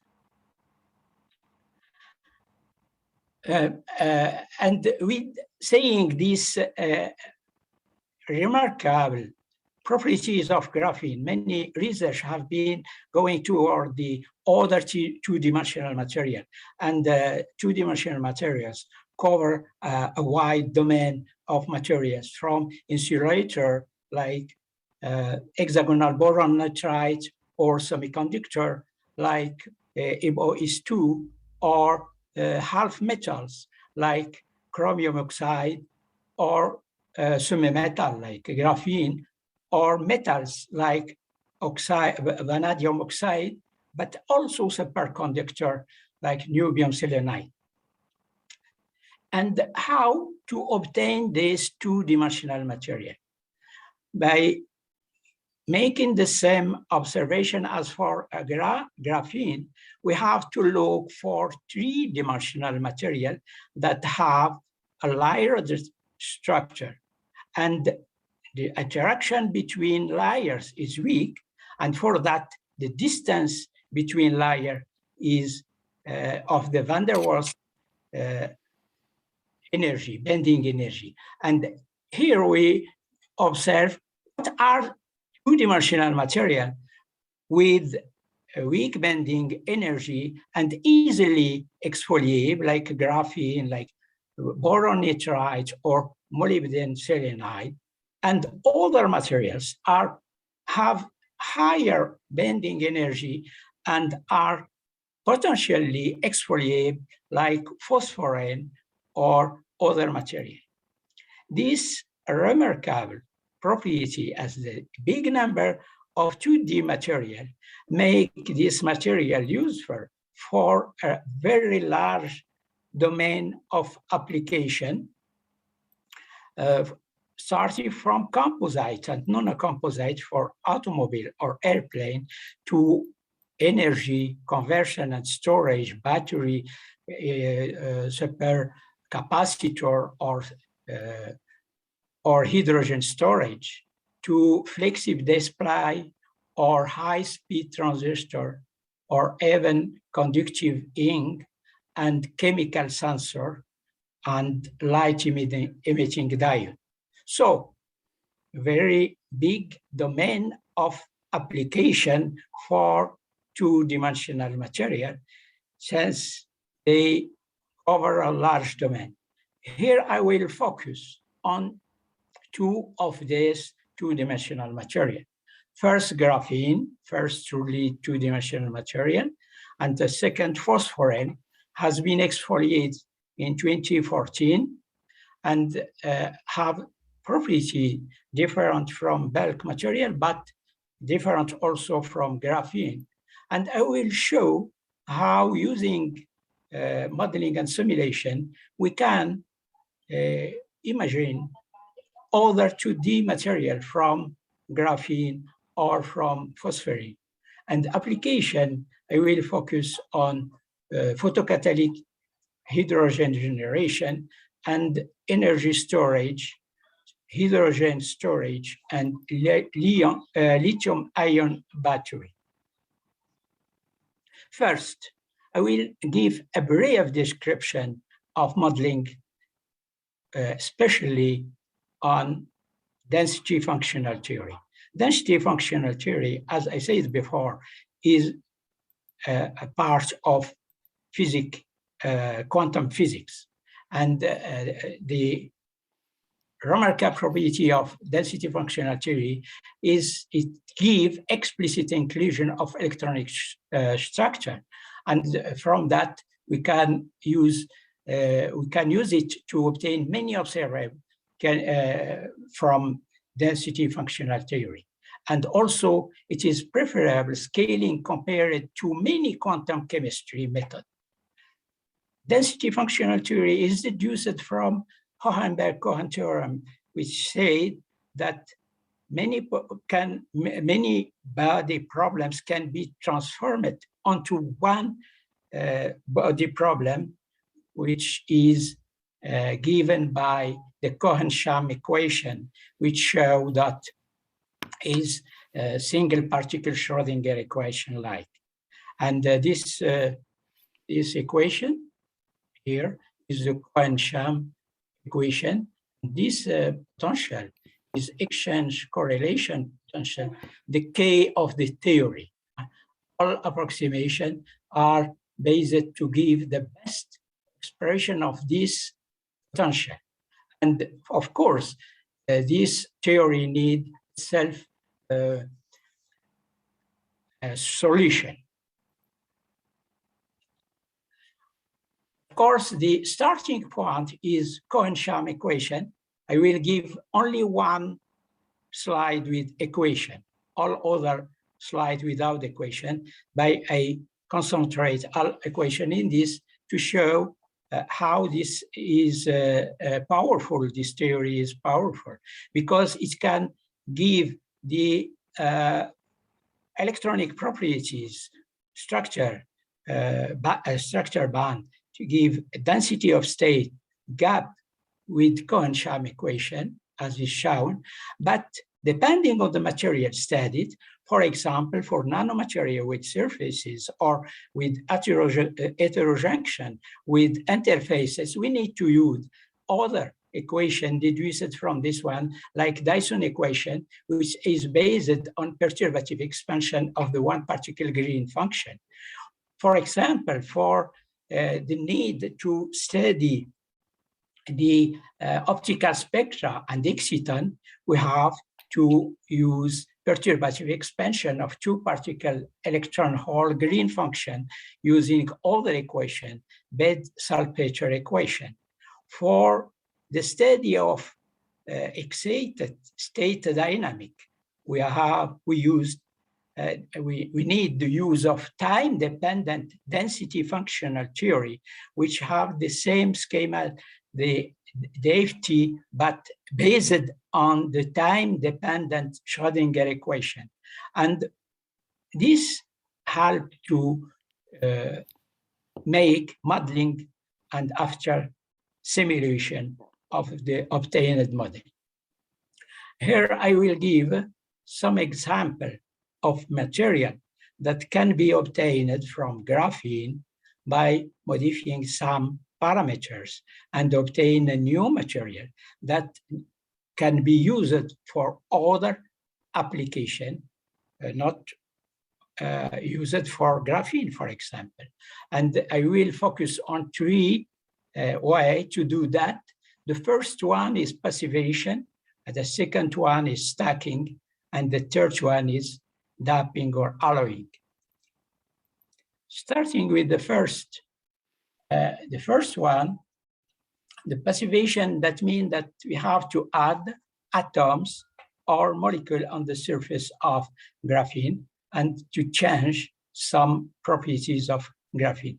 Graphene is semi-metal with very high electrical conductivity, but with passivation with hydrogen, it changed to a semiconductor with a direct grand gap. And as shown here, we have the behavior of semiconductor for the resistivity as function of temperature. But with semiconductor, applications are different for this material, graphene, than that of graphene, because it's a semiconductor. For example, to make application of this material for electronic, there is a need to be stable at, for example, room temperature. And for that, this material with hydrogen is reversible. That means that by annealing, we can remove hydrogen, but it has to be stable at room temperature. And this has been studied by looking for the time of absorption of hydrogen from graphene, and it is shown that it is stable at room temperature.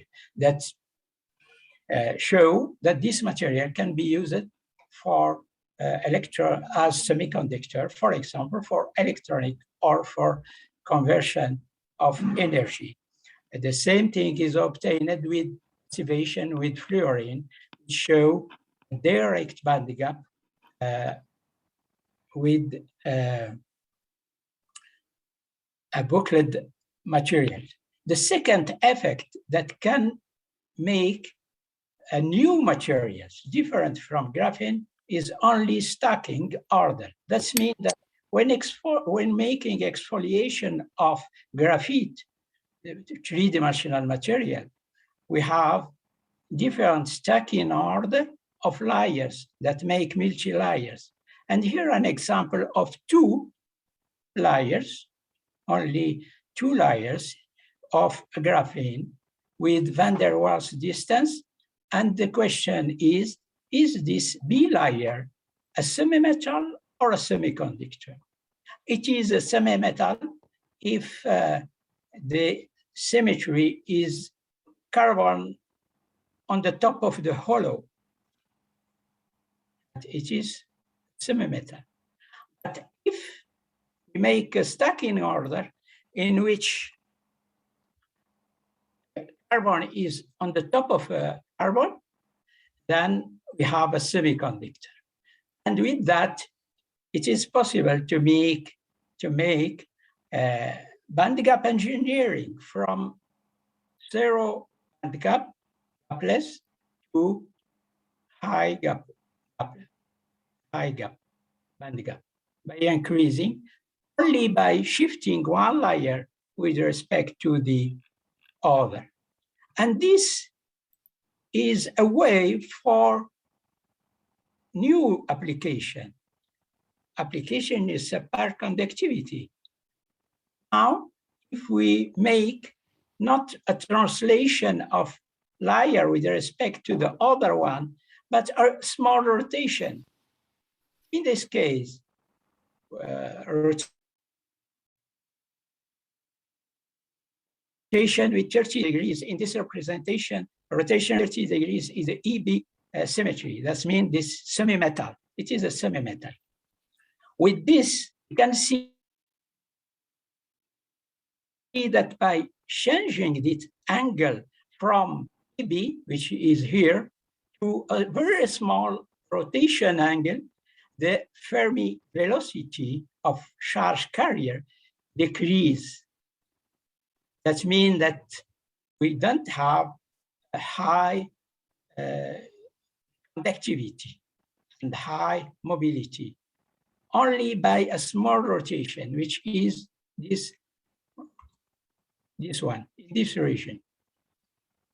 Another phenomena, important phenomena observed, is that with this small rotation, called magic angle, we can exhibit one-half singularity, which are, as shown here, which are the responsible of electronic instability that are responsible of superconductivity and magnetism in one-body problem.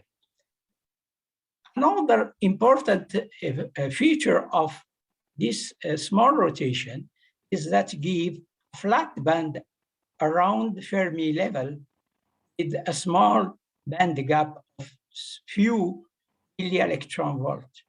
And all these properties are very useful for superconductivity. This twisted layer graphene show zero resistivity at very low temperature and exhibit a phase diagram of superconductor with dome of superconductivity, with metal phase, with mode phase, and with also quantum oscillation.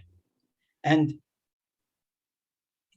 so this layer with only a small rotation make a useful material to study superconductivity with critical temperature around 1.7 Kelvin for very low temperature, and also show the critical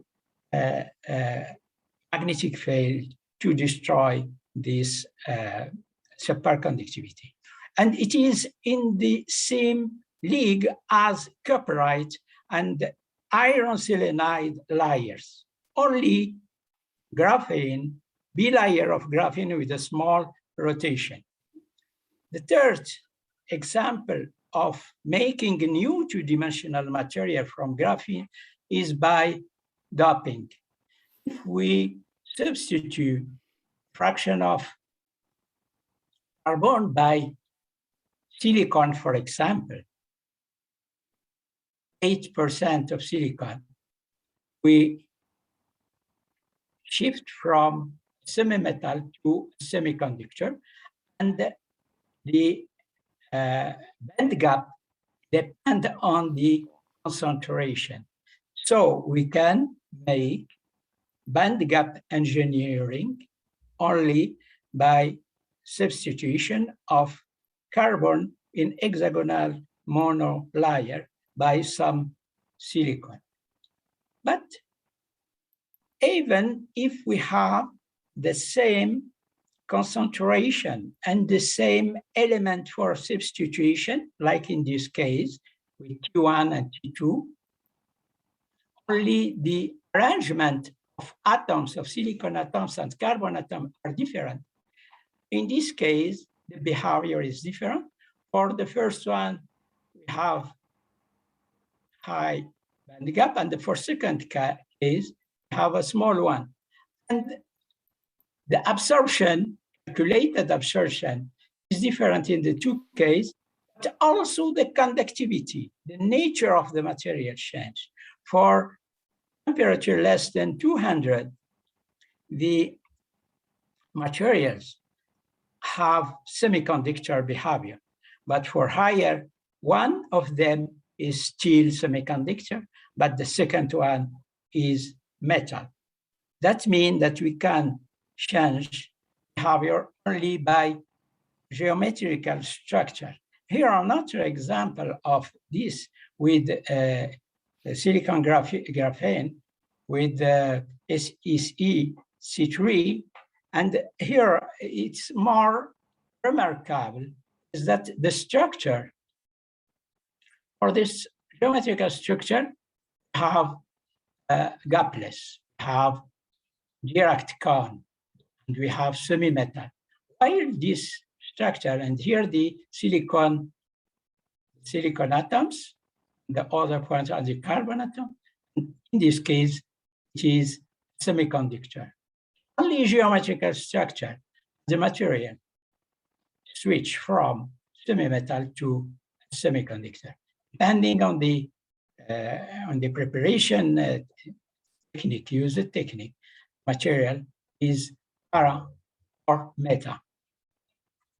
And for this first one, for the para, it is possible to make band gap engineering and change properties by strain. Here, an example where operation strain show that the material transit from semi-metal to direct band gap semiconductor. And if we increase the strain, it shifts to indirect band gap. And this is confirmed by the electrical conductivity. For the first one, for this one, metallic behavior, while for both it is semiconductor behavior. It is not the band gap engineering the only question to answer for two-dimensional material obtained from graphene, but also other applications like hydrogen storage. Is it possible to use this material, but the substitution element is boron now? BC3 monolayer is a two-dimensional material, and this material is a good material for molecule hydrogen storage. It has a very high capacity of storage, 10 weight% compared to the best one, which is magnesium hydride with 7, and with the American target from the Department of Energy with 5.5. It's a very good material for storage. And it has temperature of desorption, the temperature needed to dehydrogenate this element to desorb hydrogen is 205, while graphene is only 50 Kelvin. And also a good material for storage must have high capacity, must have high desorption temperature, but also must have a high kinetic. That means that the uptake and release of hydrogen must be quick. And for that, the activation energy barrier must be lower. And in this case, for this material, this barrier is lower, maybe 7 times lower than that of graphene. Look, it's a good material for storage of hydrogen molecule. Other application for material obtained from graphene by using boron substitution with the lower concentration is here only BC7. It's useful for the lithium and ion and sodium ion battery application. This material is stable by energy calculation, formation energy calculation, is dynamically stable as shown by phonon dispersion. And if we add lithium or sodium on the surface of this material, the bending energy still negative. That means that it is stable. It absorbs lithium and sodium, and its conductivity is a metallic behavior. The addition of lithium or sodium make it metal. And this adsorption is confirmed by the charge transfer from lithium or sodium to this monolayer. And as shown here, it has a very high theoretical capacity storage of lithium is 4,000, and for sodium 800 compared to graphene 700. And also the average open circuit voltage, which now is suitable for this lithium ion and sodium ion application. And also the activation energy barrier is low, that make it a good material for lithium-ion and sodium-ion battery. The second material I will discuss is the phosphorene. It has been exfoliated in 2014. It is not a semi-metal like graphene. It's a semiconductor. It is not flat like a graphene. It is a puckered and have a big anisotropy. And this material has been first exfoliated mechanically. After that, has been exfoliated in many ways. Here an example, or exfoliation using liquid phase with the NMP solvent, and it was characterized by EFM and higher resolution TEM to show a few layers of this material. It is obtained by exfoliation from red. And the from black, and black is obtained from red by chemical vapor transport deposition. And as you see here, it's a layered material that make it easy to exfoliate, as confirmed with X-ray and Raman spectroscopy. But density functional theory, as I said, give a big number of properties of this material. It confirms this crystal structure. It confirms the anisotropy, armchair, zigzag direction, zigzag and armchair direction. It shows that it is a PJ type semiconductor with band gap, with direct band gap, and the optical gap calculated with DFT show the band gap can reach 2 electron volt for monolayer. This material is asymmetric. That means that electron and hole have different mobility, and also anisotropic. That means that armchair direction and zigzag direction have different mobility. The dominant mobility is that of holes along zigzag direction. But this property is useful for separation of electron and hole generated by sunlight for photovoltaic application or even photocatalysis.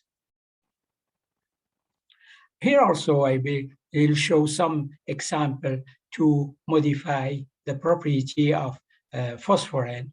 The first example by thickness effect, and the second one strain engineering. Third one is stacking girder, and this fourth one is heterostructure. For the first example, is that this material is robust to layering. If we make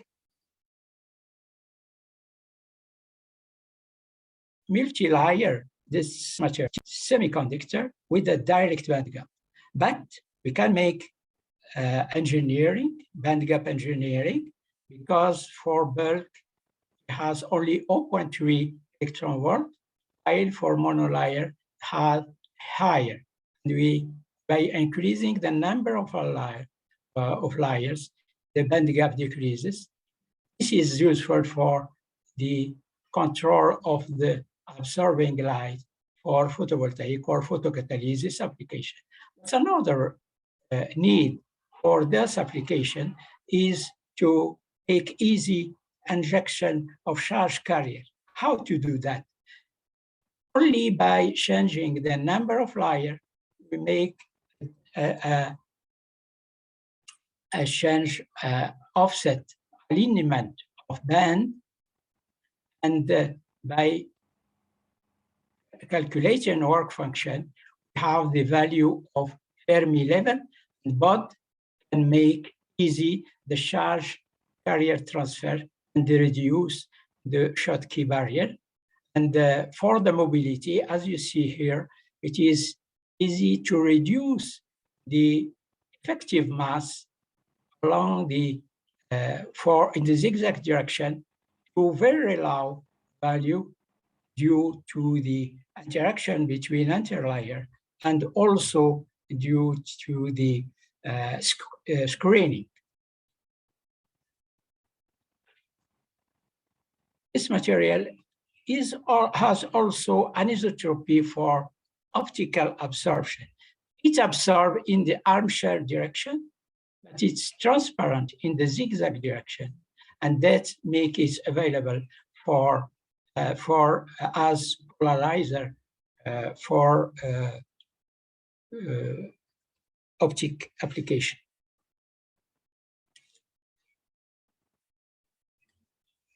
The strain, we can make strain engineering. That's very useful for many applications.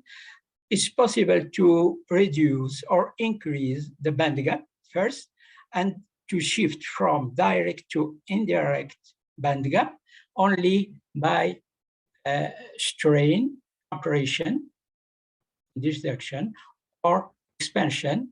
We have a change of the band gap and a transition. And at the same time, this band gap engineering by strain change also the effective mass and the mobility of carrier charge only by strain. Even more, we can change the conductive direction from zigzag to armchair only by optimal biaxial strain and change the direction of the conductivity.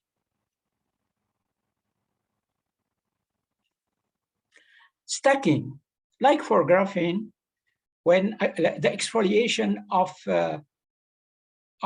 phosphorine from black phosphor, which is the most stable allotrope of phosphorus, we can obtain 4 stacking order, possible stacking order. These 4 stacking orders is the most stable one, but they are stable from formation energy, but also from the dynamic stable with a small negative for and ED, this one, but the most stable is this one, EB, and all this material have a band gap, and this band gap is from 1.1 to 1.4, which make useful the using the preparation technique, the change of the band gap. This is using simulation by molecular dynamic.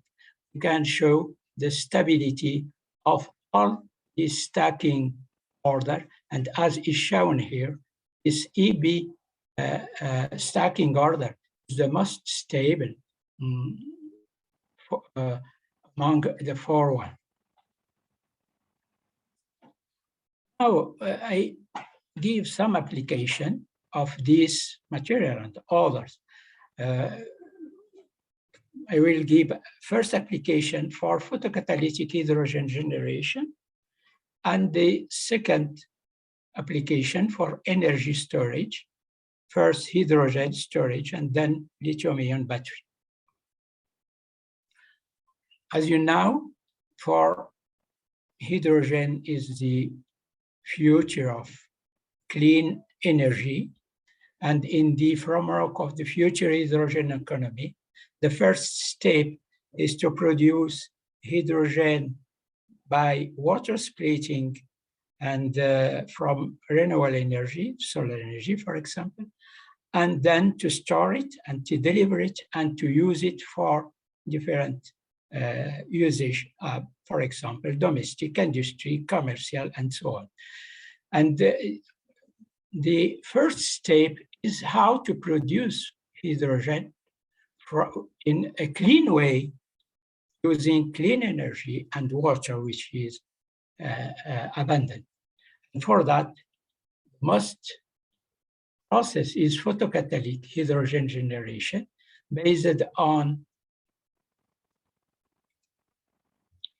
semiconductor that absorb in the visible light, and in which with a band gap that include the redox potential of water.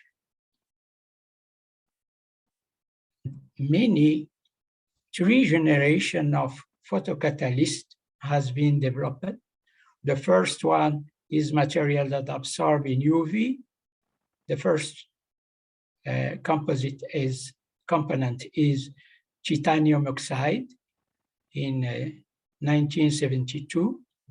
But in this category, there are other like gallium oxide, selenium oxide, or gallium nitride. Of course, to make water splitting, the semiconductor is in with some electron donor, like NaOH2. Second generation is made by which absorbed light, is obtained by the modification of a compound of the first by doping or by alloying or by synthesizing. The third generation is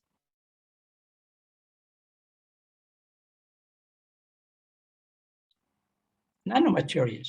It's a two-dimensional material used for that, but also nanorod, nanoparticle also used for as the third generation that with extended visible light absorption. I go back to this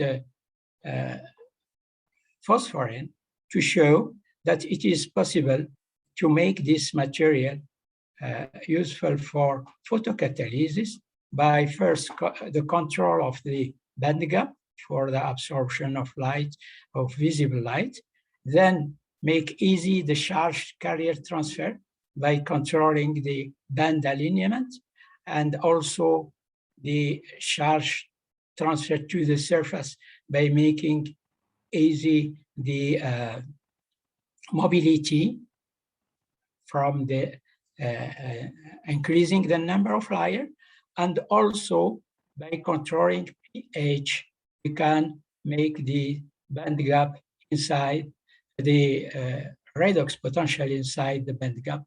Here an example of that. So this is a potential material for application for photocatalysis. But a challenge with the phosphorine is its stability, chemical stability. And for photocatalysis, this material is in the aqueous solution, then in contact with many elements and ions.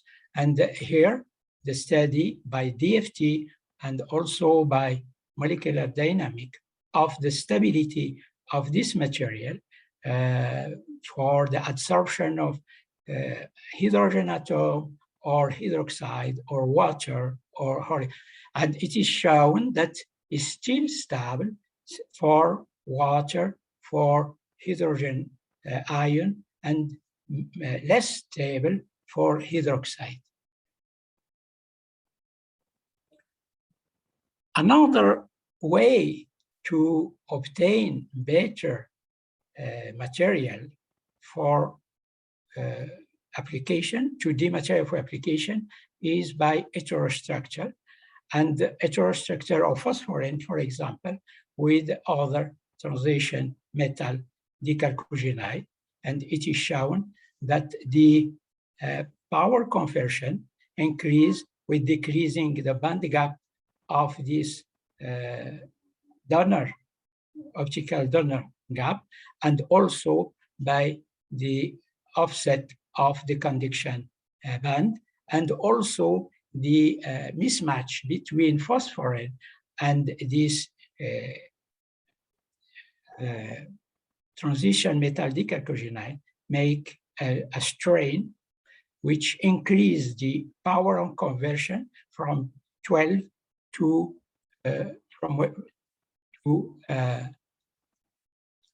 20. Other application, material for hydrogen storage.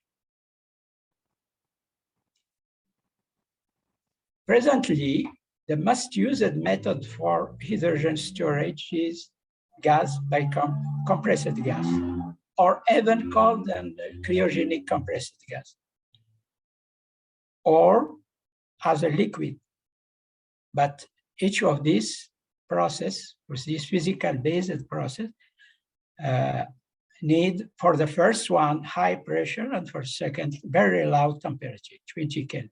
It's very low. It's expensive and not secure. But a way to make a best storage is based on material storage. That means that hydrogen is stored inside the material, not in a cavity, but inside the interstitial side of this material. And this storage dependent the material. For the metal organic framework, it is stored on the surface. For the liquid organic, is inside the liquid, but for the interstitial hydride or complex hydride, it is inside the interstitial side. And also, it is possible to store it in chemical hydrogen, like in H3, BH3. Look, there are many ways to store hydrogen in based material storage. What are the criteria for that? The first criteria is appropriate thermodynamic. That means that the temperature needed to exfoliate, to desorb hydrogen from this material should be around the room temperature to use it with fuel cell for mobility. The second criteria is fast kinetic, quick uptake and release of hydrogen from this tank, which is the material that stocks hydrogen. And the third criteria, the storage capacity. This material have to be light, not very heavy, good high gravimetric capacity, and small volume, look, high volumetric density. And here we see that many material has been studied from water, but water need a very high temperature to desorb hydrogen, to metal organic framework. And here it is not easy to keep hydrogen storage because the desorption temperature is very low. In between, there are many material, among them magnesium hydride. And magnesium hydride is the most used for hydrogen storage now. It's in the industrial, and there are many stations, local stations for hydrogen storage with magnesium hydride. But this material has two drawbacks. The first one is this, the temperature desorption is high, 500. Second one is this one, low kinetic. How to improve these two drawbacks, to overcome these two drawbacks? Only by using two-dimensional material, we can decrease the desorption temperature from 500 to around 380, only by decreasing the number of layers to few layers.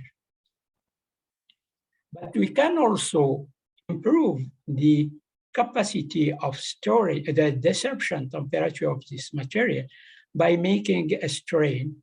Under strain, as shown in this figure, we can decrease the temperature of desorption by compression or even by expansion. Phosphorine is also a good material for hydrogen storage. Very good material for hydrogen.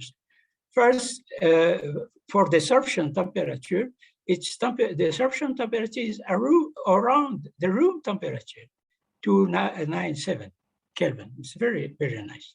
It's useful for hydrogen storage, but less gravimetry capacity, 4.4. And the best site for hydrogen storage in phosphorane is on the bridge between two phosphorane. It's the best position for hydrogen storage. Of course, I speak about molecule storage, not atom.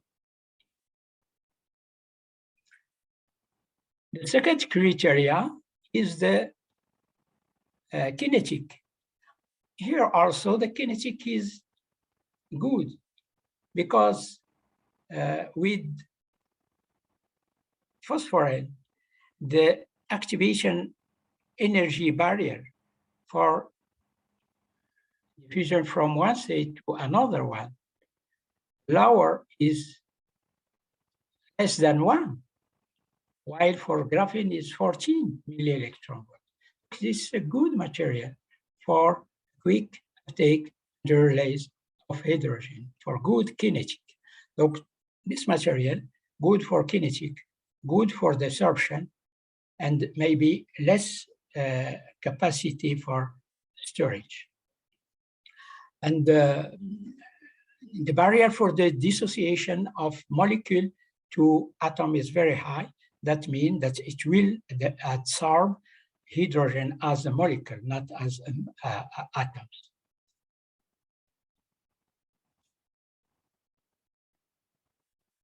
I already gave this slide. Now, I go to application for ion lithium battery and sodium and magnesium ion battery. And also for the phosphorane is potential material for use as anode for this application. And here the density functional theory show how to choose how the lithium ion or sodium ion choose the best site to absorb, and it is shown that the best is on the hollow of this material, and with a very high capacity, 389, and it shifts from a semiconductor to a metal. And also this material has a good kinetic, very good kinetic, because barrier along the zigzag direction is very low. Some 0.09, very low, along the zigzag direction for lithium and also for sodium magnesium. So this material is easy for kinetic, kinetic of lithium ion. So it's potential material for, but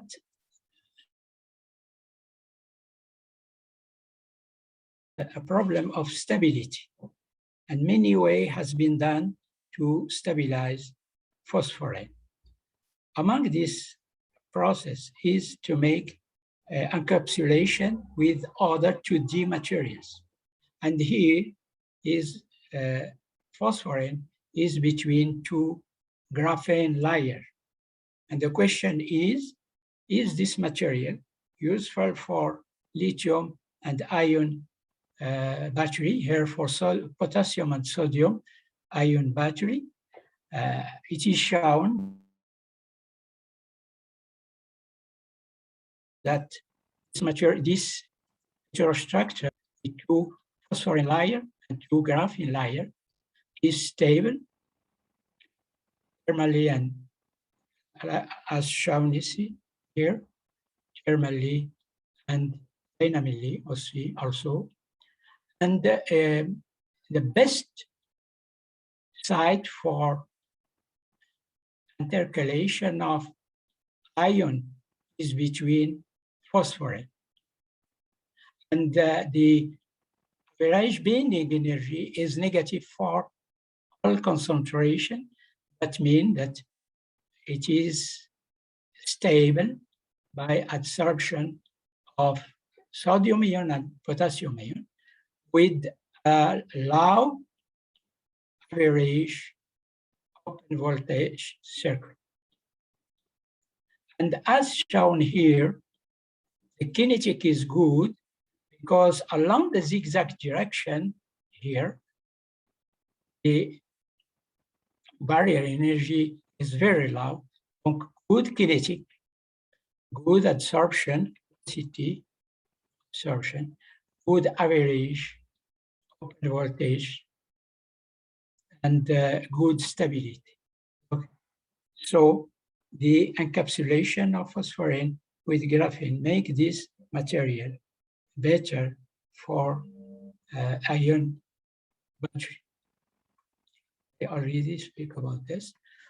The conclusion, the 2D material has started a new area of material science with application in different domain of energy storage, conversion, especially photovoltaic, photocatalysis, and storage, lithium-ion battery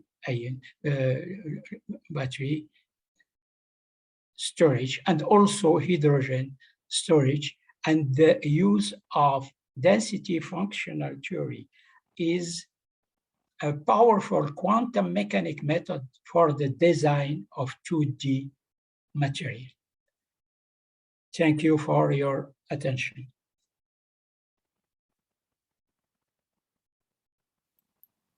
Thank you. Okay, go ahead, Professor Dr. Salim. It's with you. Go ahead, please. Okay, I want to thank Professor Ben Youssef for this very interesting and high level talk, which is normally for master degrees and PhD, at least in Morocco and also worldwide, and you will not find such level of physics in everywhere. He talking in Arabic. I will also talk a little bit in Arabic. المحاكة والنمذجة كما رأيتم علم متعدد التخصصات يعتمد على الرياضيات والفيزياء والكيمياء والعلوم الهندسية لوضع نموذج شبيه للواقع، وهذا لقد قاله أستاذ بن يوسف. والمراد دراسة وتصميم نموذج تجارب يراد دراستها قبل تنفيذها على أرض الواقع كما قال. قد تعطي المحاكة والنمذجة حلولا وفي نفس الوقت تساعد على توفير الوقت، لأن كما تعلمون إذا أردنا أن نقوم بالتجارب لما قدمه الأستاذ بن يوسف لكل شيء تجارب، يعني سنضيع مال كثير علشان نصل إلى نتيجة اللي هي نريدها، وبالتالي يمكن تنفيذ التجارب على أرض الواقع بأقل تكلفة لتحقيق نتيجة تكنولوجيا أو إنتاج مواد نهائية جديدة بأفضل النتائج. هذا هو ما يجب أن نخلصه من هنا. ومن طبيعة الحال يجب يعني الطلبة الذين يتعلمون هذا الميدان يجب أن يكون عندهم بعض الأشياء يعني جاهزة من الناحية من الفيزياء الكمية والفيزياء الإحصائية إلى آخره.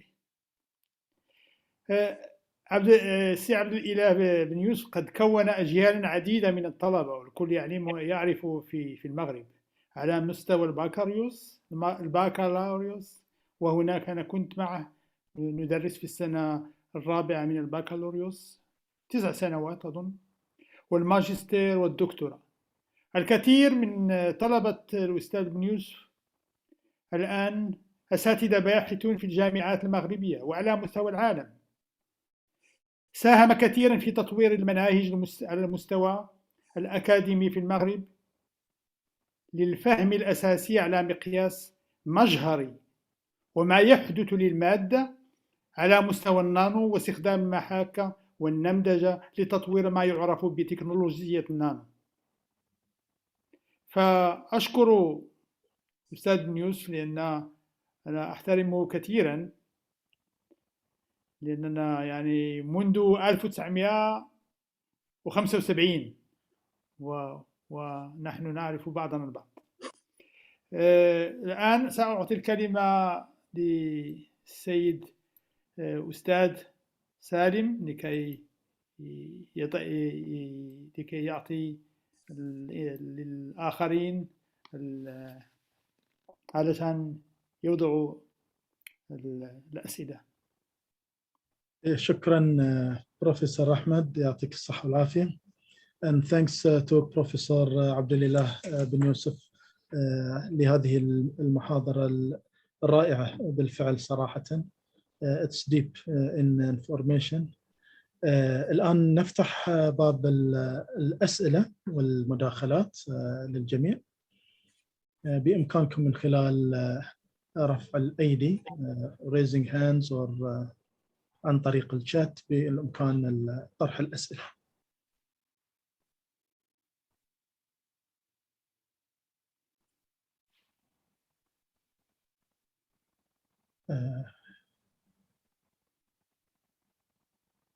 هل من متداخلين؟ طيب. إذا لم يكن أي متدخل الآن، نعم، أريد أن أعطي بعض الأسئلة. هو السؤال الأول، كيف هل هناك، or let's talk in English, maybe it's for everybody. So do we have any proof of concept actually in terms of device, either solar cell or for hydrogen production as electrode with phosphorane or graphene, etc. I know that graphene, there are a lot of applications. I know Sanyo are doing a lot of, they are doing rule to prepare graphene for different applications. But my question is, if there is a proof of concept anywhere in the United States or whatever, where people they have show device, solar cell, for example, or electrode for hydrogen production, which work, and now we have just to go to scale up or something, or there are some problems, because I worked a little bit on 2D material to prepare, and it's not so easy to prepare it in the lab. It's very difficult. I mean, you can, for example, chemical vapor deposition. That means you have a small tube. When you put some iodine, the material as powder, and you let the chemical reaction and the transfer. If you make a gradient of temperature from one zone with T1 temperature to the other one, and then you see that the zinc are transported, and you deposit some small crystal, and we can see really a very good material, layered material. I worked a little bit with a guy. His name is Tennis from Weizmann Institute in Israel, and we did some work because he came to Germany for some time. You see, and I have to work with him in the lab, and we did a very good crystals which give high efficiency, very high efficiency. When you make in contact the electrode with electrolyte, and you make what we call PSC, photoelectrochemical solar cell, it's work. But now, can we have a photovoltaic module is 60 by 1 meter or 120? Can we go to this from proof of concept to large module, if you want, for example, for solar module, or for example hydrogen? Is there any application now? Because when somebody is working on layered material like you, Professor bin Yusuf, you look in the literature, everything, and you can see. So that's my question, just to inform the public. Okay, thank you, Sir Ahmed, for this question. Of course, one of the challenge, for example, for phosphorate, one of the challenge, first one you talk about, is to make a big three-dimensional material larger three-dimensional material. And for that, it is not for the moment easy to obtain that, because it is obtained by chemical vapor transport deposition, but it made a small quantity of crystal. And then from that, the exfoliation to obtain 2D materials. And even these 2D materials have some problem with exfoliation that make the lateral size small because of the sonication, and that's the problem. But also there is, I said before, there is a question of the stability. And for that, there is heterostructure, as you know, is a very good way to stabilize phosphorine, for example.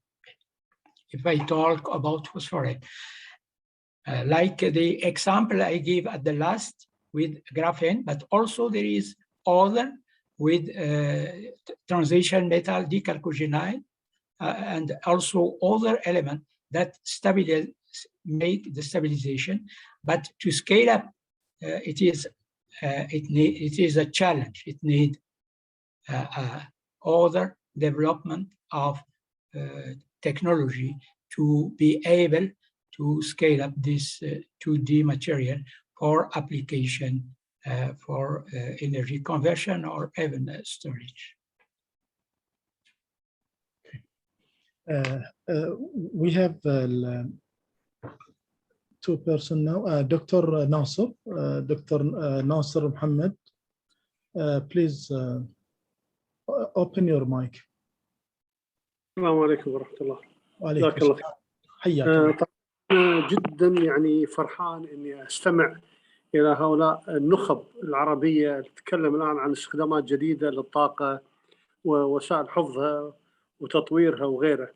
وبحقيقه اتعجب مره ثانيه ان في ظل هذه الافكار وهذه المشاريع والفرص لاستخدامات الطاقه المتجدده، ليش احنا الى الان في العالم العربي ما استفدنا من هذه التكنولوجيا كما يجب، على الاقل في الاستخدامات اليوميه، الكهرباء والمياه وحفظ البيئه والطاقه المتجدده وغيرها. ليش احنا الى الان قاعد نستخدم الطرق التقليديه سواء حرق النفط او الغاز؟ ليش احنا ما استخدمنا الطرق الجديده مثل مفاعلات الهيدروجين او استخدامات غاز الميثان اكرمكم الله من مياه الصرف الصحي او الزباله؟ طيب ليش ما استخدم الكينيتيك انرجي، الطاقه على الاقل الحركيه؟ او حتى ليش ما وصلنا الى شيء اكبر، الكيوبكس الموجوده الان باستخدامات الطاقه الذريه او حتى محطات الطاقه الذريه اللي لها مثال حي الان في ابو ظبي، 4 محطات الطاقه الذريه في بلد منتجه للنفط والغاز. طيب ليش ما استفدنا من هذا كله؟ ليش ما تطورنا؟ ليش ما بنينا شبكه الربط العربي لمصادر الطاقه المختلفه من العراق الى موريتانيا؟ هذا كله يعني يخليني انا حقيقه كعربي في حيره. طيب ما يعني التكنولوجيا متوفره وراس المال متوفر، وانت اصلا حارق نفط، بدل ما تحرقه حوله الى بتروكيميكال وادعو صاحب العلم ياتي ونعمل نوع من البارتر، المقايضه بيننا وبينه. ليش احنا الى الان مصممين على استخدامات الطاقه التقليديه بما فيها للاسف حتى الفحم بعض الدول لا زالت تستخدمه؟ بدي اسمع من اخواني المتخصصين في هذا المجال، وجزاكم الله خير. حياك الله، شكرا دكتور ناصر. تفضل بروفيسور عبد الله. شكرا الأخ ناصر على هذه المداخلة الطيبة. في الواقع هنا سؤال يطرح حول سياسة البحث العلمي انطلاقا من البحث الصرف، البحث الأساسي والنظري كان أم تجريبي، وصولا إلى تطبيقات هذا البحث، ثم إلى التصنيع والصناعة والاستفادة من النمو الاقتصادي، تستفيد من النمو الاقتصادي للدول العربية بصفة عامة. مع الأسف الإمكانيات كما قلت موجودة، بعض الطرق لاستعمال طاقة متوفرة، لكن يجب إدماج، يجب تشجيع، يجب الدفع بدينامية القيام بهذا البحث المتكامل انطلاقا من الأساس إلى الصناعة، مع إعطاء كل الإمكانيات وجعل الجامعة بكل مركباتها، كانت مدارس مهندسين، كانت كليات للعلوم الصرفة، كانت كليات للعلوم التطبيقية، تلعب دورا في هذا. مع الأسف هذه سياسات بحث علمي متكامل من أجل برمجة خارطة الطريق للوصول إلى كل هذه التطبيقات والاستفادة من المصادر الطاقية الموجودة بالدول العربية وتصريفها إلى نمو اقتصادي واستفادة من الطاقة المتجددة. وفي العرض الذي سبق تبين أن جل الدول العربية تتوفر على طاقة شمسية عالية بدون ذكر الطاقات الفوسيل، بدون ذكر هذه، فقط الطاقة الشمسية. الطاقة الشمسية في كل الدول العربية لها خزان كبير من الطاقة الشمسية ويمكن أن يستغل هذا. أنا متفق معك في كل، وسياسة البحث العلمي هي الأساس للوصول إلى هذا الهدف. شكرا. شكرا بروفيسور أحمد. أعتقد ما طرحه الدكتور السؤال من قبل أخي الدكتور ناصر المصري، والإجابة أيضا من قبل البروفيسور عبد الإله. بالفعل الجامعة احنا القائمة وتأسيسها بشكل رئيسي على أساس أن إسقاط الضوء حول هذا الجانب والحراك بشكل عملي. يعني ما يتم طرحه من محاضرات هذا تأكيدا بأن توجه الجامعة إلى أن نسير إلى مسار التطبيق العملي والتنسيق والتواصل مع كل القطاعات، إن كانت قطاعات حكومية أو خاصة، جامعات، مراكز، كلنا نسير في هذا الإطار. فهدف الجامعة في هذا الإطار، وأعتقد يمكن بروفيسور أحمد يضيف أيضا في هذا الجانب. تفضل بروفيسور. سأعطي أولا الكلمة للسيد صبري لأنه كان يعني طلب الكلمة. صبري. أستاذ صبري أشوف نزل كان إيده. تفضل بروف صبري. المايك المايكرو اوبن مفتوح. السلام عليكم. السلام عليكم. السلام ورحمة. أستاذ صبري كيف حالك؟ الحمد لله. Yeah, I would like to start by thanking شكرا Professor bin Youssef. Was a great general lecture and this is a good background lecture for my talk. So thank you for this introduction. بس نشكرك على الكلمة. شكرا. You don't have do you have any questions? Otherwise I can. No, just okay. I just want to make a comment. السيد ناصر محمد وضع يعني الصبع على الجرح كما نقول. يعني هو يعني في العالم العربي فيه يعني طاقات من الباحثين، فيه طاقات غادروا مثلا الشرق الأوسط في الخمسينات إلى أمريكا، إلى أماكن كثيرة، وتجدهم يعني هم التوب. أنا أحكي لكم حكاية. أنا رحت لما جيت إلى هنا إلى ألمانيا في 83 وكان عندي مشكل يعني صحي، ورحت لمستشفى جامعي، وإلى الطابق الثالث ما زلت أتذكر، وما كانش عندي تغطية صحية، معناها أنني سأؤدي بنفسي. مازال ما كانت عندي التغطية في الأول لما جيت. معناه لما ما تكون عندك تغطية شخصية معناها أنه حيداوك الأستاذ، لأن أنت حتخلص. لما دخلت عند الأستاذ قال لي أفندم، تحدث معي بالمصرية، قال لي أفندم. وهو الأستاذ، يعني هنا بنسميهم شيف آرتس، يعني الأستاذ اللي بيكون في المستشفى الجامعي. أريد أن أقول أن يعني فيه أساتذة، يعني لما أقول أستاذ يعني في مستشفى جامعي هنا في ألمانيا، معناه أنه يعني التوب. لم يصل، لا يمكن إلى أجنبي أن يصل إلى التوب في الطب هنا في ألمانيا إلا إذا كان فوق كل شيء من ناحية يعني السكيل بتاعه. إذن يعني عندنا يعني أدمغة تذهب، لكن مع حسن الحظ أنه تبقى دائما تحب بلدها، ويعني وتريد أن ترجع أو تساعد إلى آخره. هذا الكل يعرفه. الآن لماذا الأشياء غير يعني لماذا لم تذهب إلى ما تشتهيه السفن؟ أولا يعني عندما يكون عندك فلوس، مال كثير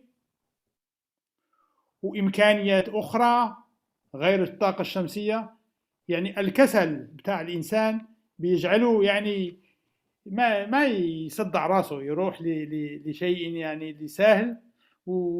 هذه النقطة الأولى طبيعية. لو ما يكون، أنا ممكن أن أقول لو لم يكن البترول في الشرق الأوسط لكانت الدول العربية أكبر دول متقدمة، لسبب بسيط أن الإنسان سيبحث لكي يكون عنده قوت إلى آخره. الآن يعني عندنا البترول، عندنا كل شيء، وعندنا الشمس كما قال السيد بن يوسف أو ذكره لما سيد عزيز البروفيسور عزيز قال هذا قبل. يجب أن نستثمر قسطا من الاشياء بتاع البترول الى اخره في البحث العلمي. واظن ان الدول مثلا مثل السعوديه والامارات وقطر، انا كنت هناك، بيستثمروا. فاذا اخذت مثلا الجامعه كاوست في المملكه العربيه السعوديه، هي اكبر من اكبر الجامعات التي تنتج المعرفة. لكن المشكل بين هذه المعرفة والتطبيق and industrialization. هنا عندنا مشكلتين. المشكلة الأول هو نحن يجب أن نشتغل، يجب أن تكون إرادة سياسية. والمشكلة الثانية اللي احنا مش في الدين، لقد سبقنا الغرب إلى هذا وعندهم تكنولوجيا، but the transfer of technology لا يريدون هذا، لا يريدون أن نكون مستقلين. هذه النقطة الأولى. فكيف إذن كيف نستقل؟ أظن بالنسبة للبيئة والطاقة الشمسية إلى آخره ممكن، لأن لا أظن أن أمريكا أو فرنسا أو كذا ستقول لك لا، ما عندكش الحق تكون عندك تكنولوجيا في البيئة. يمكن بالنسبة للطاقة الذرية، وأنتم تعرفون القصص أو السياسات الدولية ما بين أمريكا وإيران مثلا، يعني بيخافوا يكون عندك قنبلة ذرية مثلا. أما بالنسبة للبيئة طاقة شمسية أظن هذا ممكن. لازم تكون سياسة خارجية بين الدول اللي هي يعني صحيحة وإلى آخره، وإرادة سياسية داخل الدول. أظن كل هذا ممكن. المشكل يعني السيد ناصر محمد المصري، شكرا على الأسئلة.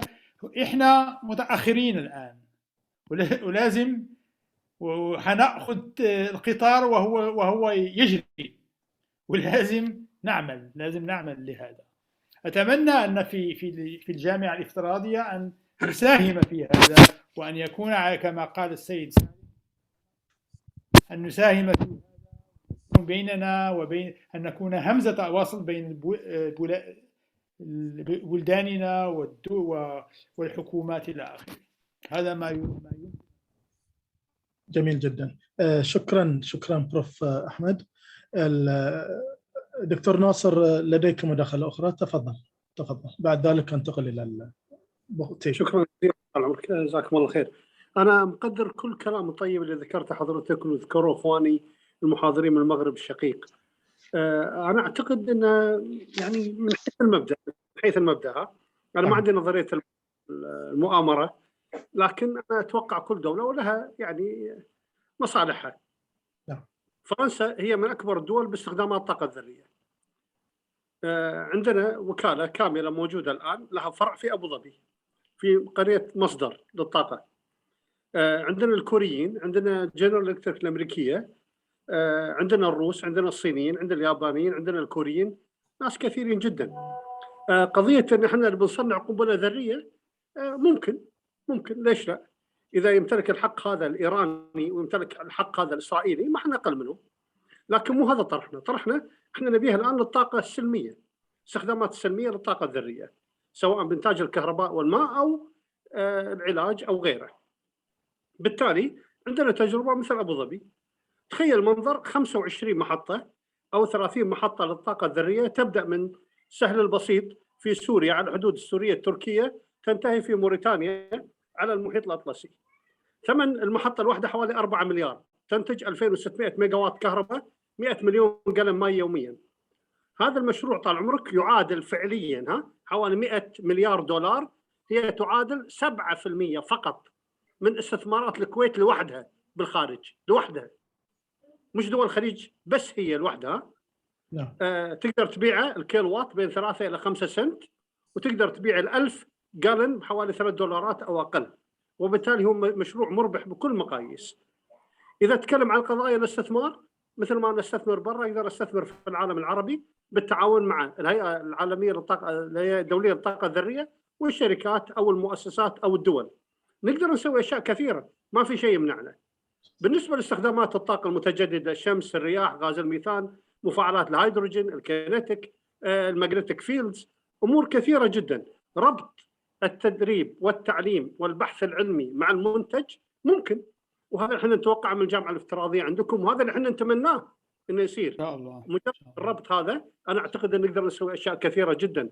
هؤلاء الاعلام الموجودين معنا الان قادرين على هذا الامر. اذا احنا نتكلم عن الغرب يحتاج او ما يحتاج، يريد او لا يريد، عنا ما اراد. ما احنا مهاجرين، احنا مهاجرين العالم. انا عشت 41 سنة الان ما بين الولايات المتحدة واوروبا، وبالتالي أنا لست بأقل منهم. أنا عندي الآن النفوذ العربي، عندي اللوبي العربي، عندي 53 مليون عربي ومسلم في أوروبا. أنا أساهم ب 38% من برنامج التأمينات الاجتماعية والتقاعد في أوروبا، شاء من شاء وأبى من أبى. يعني عندي الطاقة البشرية. أنا أيضا عندي 13 مليون عربي ومسلم في أمريكا الشمالية، كندا، أمريكا وجزء من المكسيك، وعندي ملايين مثلهم في أمريكا الجنوبية وغيره. وبالتالي كل الامكانيات متوفره، ما لنا عذر اطلاقا. وقضيه نقل التكنولوجيا، اخوي سالم انت تعرف موقفي، انا طلبت شيء بسيط، واخواني الافاضل يعني انتم احسبكم عند الله افضل مني علما وتجربه وخبره. يا اخواني قدمنا مشروع متكامل الى وزراء الصناعه والتعدين في العالم العربي، وهو عباره عن نقل التكنولوجيا وتوطينها عن طريق العلامات التجارية المسجلة والمطلوب منا حمايتها فكريا. تخيلوا المنظر: جنرال موتورز يونيفرسيتي، فورد أكاديمي، تويوتا تريننج سنتر، نوكيا أكاديمي، سامسونج، LG، أبل، ماكنتوش and so on. عندنا إمكانيات هائلة جدا. من منعنا؟ ما في حد منعنا. احنا قادرين على نقل هذه التكنولوجيا وتوطينها وبناء شراكات استراتيجية مع الشركات العابرة للقارات، والتعلم منها وتعليمها وصناعة منتجاتها على الأقل في الحد الأدنى 30-40% من قطع الغيار، ويكون عندنا Authorized Service Center وعندنا Certified Technician أو Engineer. نقدر نسوي كل شيء. من منعكم؟ خلوا عنكم نظرية المؤامرة الآن. احنا نستطيع ان نعمل هذا الامر وزياده، لسنا باقل من احد في شيء. تكلم عن التاريخ، احنا اصحاب تاريخ. تكلم عن حضاره، احنا اصحاب حضاره. شاء من شاء، ابى من ابى، هذا احنا العرب والمسلمين. يبقى الان علينا احنا كامريكان عرب، كاوروبيين عرب، كاوروبيين وامريكان مسلمين وغيره، نحن لسنا باقل من احد فيهم، ولا عندنا الانفيريورتي كومبلكس، ولا نشعر بالدونيه. وبالعكس والله احنا دخلنا معاهم لا نعرف لغتهم ولا عاداتهم ولا تقاليدهم، وتفوقنا في مدارسهم وجامعاتهم. احنا قادرين على هذا الامر، وهم اعطونا الفرصه واحنا شاكرين جدا لهم. لكن لا يمكن ان اقبل ان اذوب او ان اتخلى عن الباك جراوند مالي، عن ديني، عن عروبتي، ولا اشعر بالدونيه امام اي واحد فيهم. تبقى الرساله موجهه الى حكوماتنا بان هذا الامر يجب ان ينتهي، وان ننتقل من حرق الطاقه الى تحويلها الى منتجات اخرى، واستخدامات الطاقه المتجدده، واستخدامات اهم شيء الراس مال البشري الان المتوفر في العالم العربي والمهاجر خارجها، واستخدام الراس مال المادي في صناعه فرص عمل ونقل التكنولوجيا وتوطينها. ونحن لسنا باقل من احد، لا امريكا ولا روسيا ولا اليابان ولا الصين ولا كوريا، ونستطيع ان نبزهم بزا مباشره، وعندنا الامكانيات وعندنا القدره. فقط الان نطالب من يفتح المجال لنا في اوطاننا، ونستطيع بدل ما تحرقون النفط وما تستفيدون منه، نحن نستطيع ان نحوله الى منتجات اخرى ب10 اضعاف قيمته، وننقل التكنولوجيا لكم، الطاقات المتجدده وغيرها. وبدال ما نقيل وقال ونضيع وقتنا، لا احنا قادرين على هذا الامر. وهذا رايي والله اعلم، والامر لله ثم لكم. ودي استمع منكم، وشكرا جزيلا. شكرا جزيلا. شكرا دكتور ناصر، نتفق معك فيما تفضلت، ونحن نقدر ذلك. وإن شاء الله الطموحات عالية والعمل كبير صراحة، ومثل ما تفضلت بأن الطاقات موجودة، ونحن بتكاتف كل هذه الطاقات نستطيع عمل الكثير. بارك الله فيك يا دكتور ناصر. هنالك الدكتور بغطيب، تفضل المايك لديك. السلام عليكم. وعليكم السلام ورحمة الله وبركاته.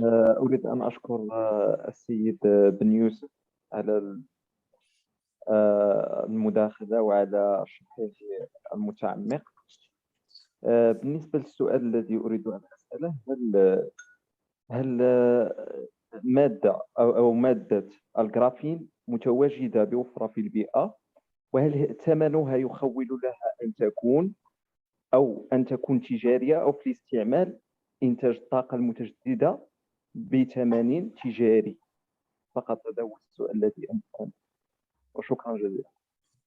شكرا. تفضل.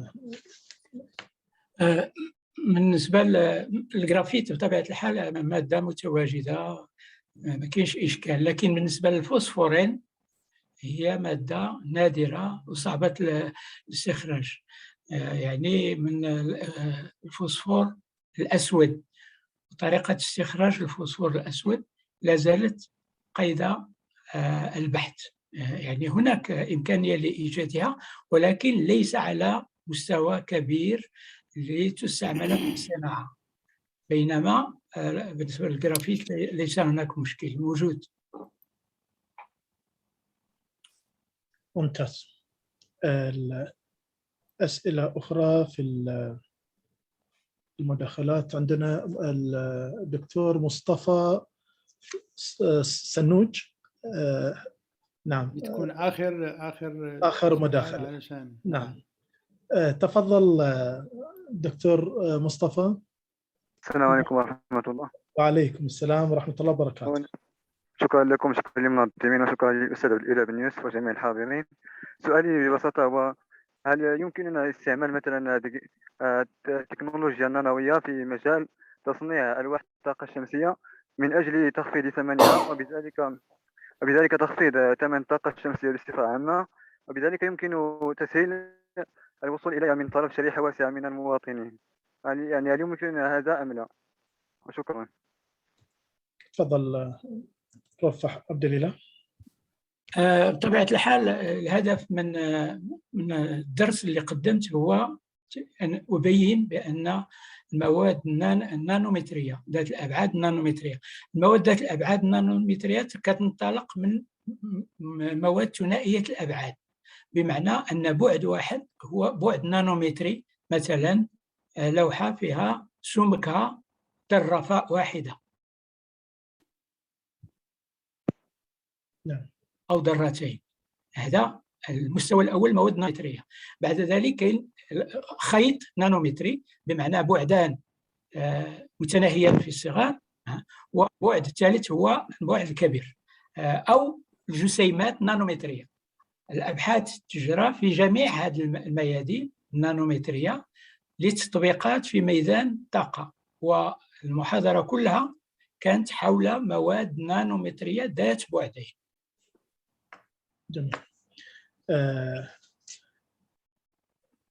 ننتهي أو هنالك طيب نبدأ إن شاء الله. تعذرنا أخونا الأستاذ خالد آخر المتداخلين، وننتقل الآن إلى الجلسة أو المحاضرة الرابعة.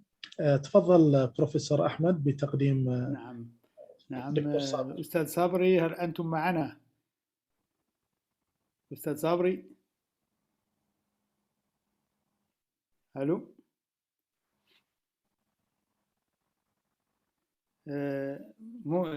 سأقدم الأستاذ صابري، أتمنى أنه بيسمعنا. فالمحاضرة الآن اللي يلقيها الأستاذ صابري. الأستاذ صابري هو من he received his bachelor and master in PhD at Hebrew University of Jerusalem in 1983, 84 and 89 respectively. He's a Palestinian. From 1989 to 1984, he was a research associate at Harvard University. I think if I say Harvard, you know what I mean, in the Department of Chemistry. He joined Purdue University in 1994 as an assistant professor of theoretical chemistry. Currently, he is full professor of chemical physics and professor of computer science. He made courtoisie, I don't know exactly what it is. A professor of physics at Purdue University. He has published over 250 papers in peer-reviewed journal. So the research in his group is mainly devoted to finite size scaling, dimensional scaling, quantum information, and quantum computing. He was the director of NSF-funded Center for Innovation.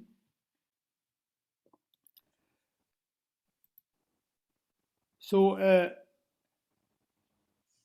he will give a talk on quantum machine learning for complex system. It's again a very high-level talk, and he said before that the background from Professor Ben-Yusuf will serve for his talk, so everything is up together.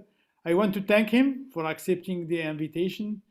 I should say that I know Professor Sabri while I worked in Qatar Foundation together, and he was the head of the Department of Theoretical Physics, and he left his digital print in the Institute Kiri in Qatar Foundation, and I want to thank him very much.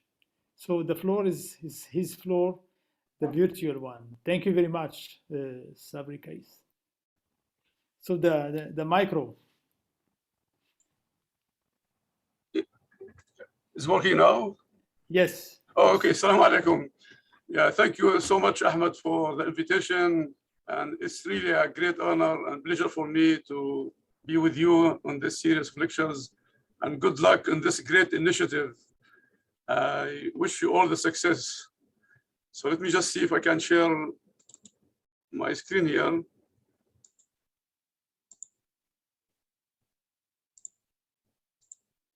So you see the full screen? Yes. Yes. Okay, good. Yeah. Let's move this one here. Okay, as Ahmed mentioned, I'm going to talk about quantum computing.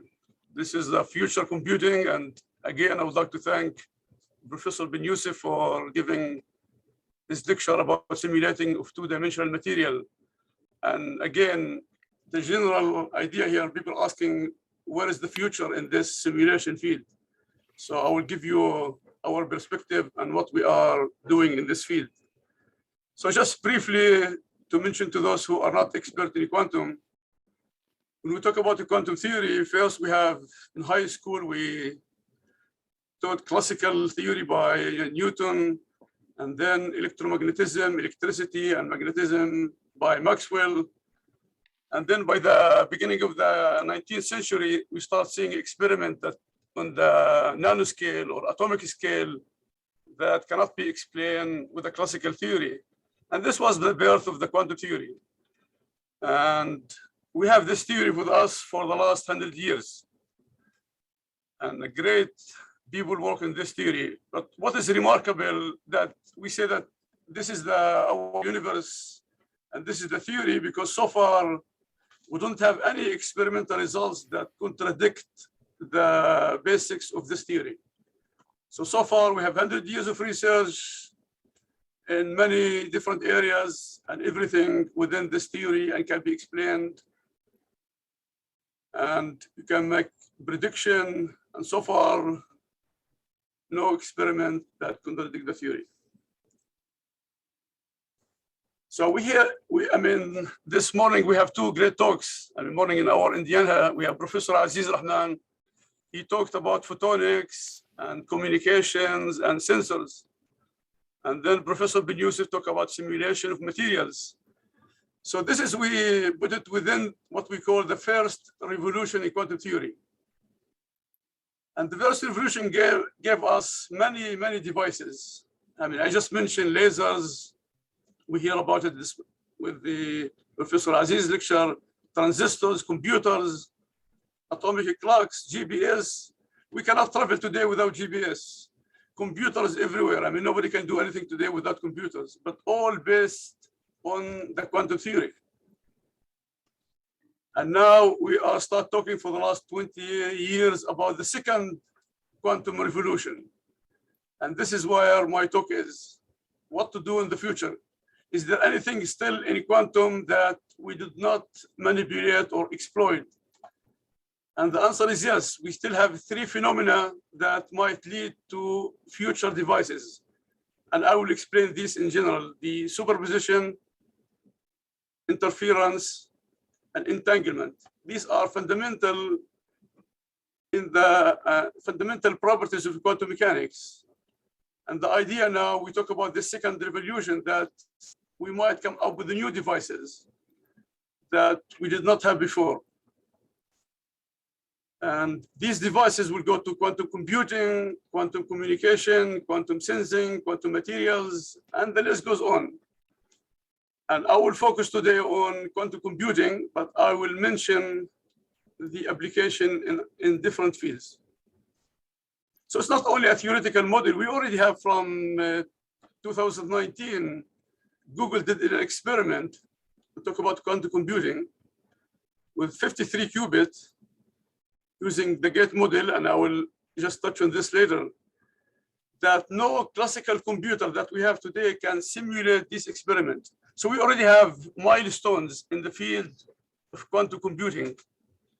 And again, there is an experiment by the Chinese group, what we call boson sampling. They have used 50 photons, and the results from this quantum device cannot be simulated with the largest supercomputer that we have today, which is the Summit computer at Oak Ridge.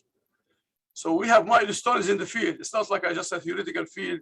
It's really start getting results, and there is a bright future for this kind of computing.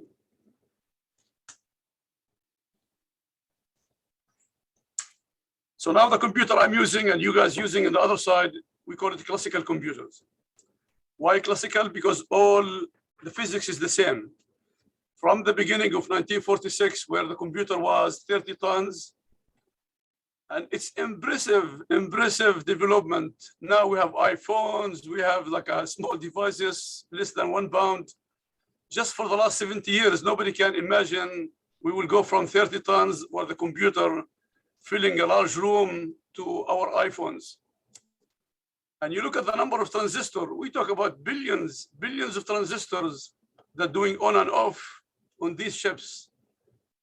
And people start asking the question, I'm shrinking the device and make it more powerful. Shrinking the device, make it more powerful. What is the limit? Where are we going with this in the future?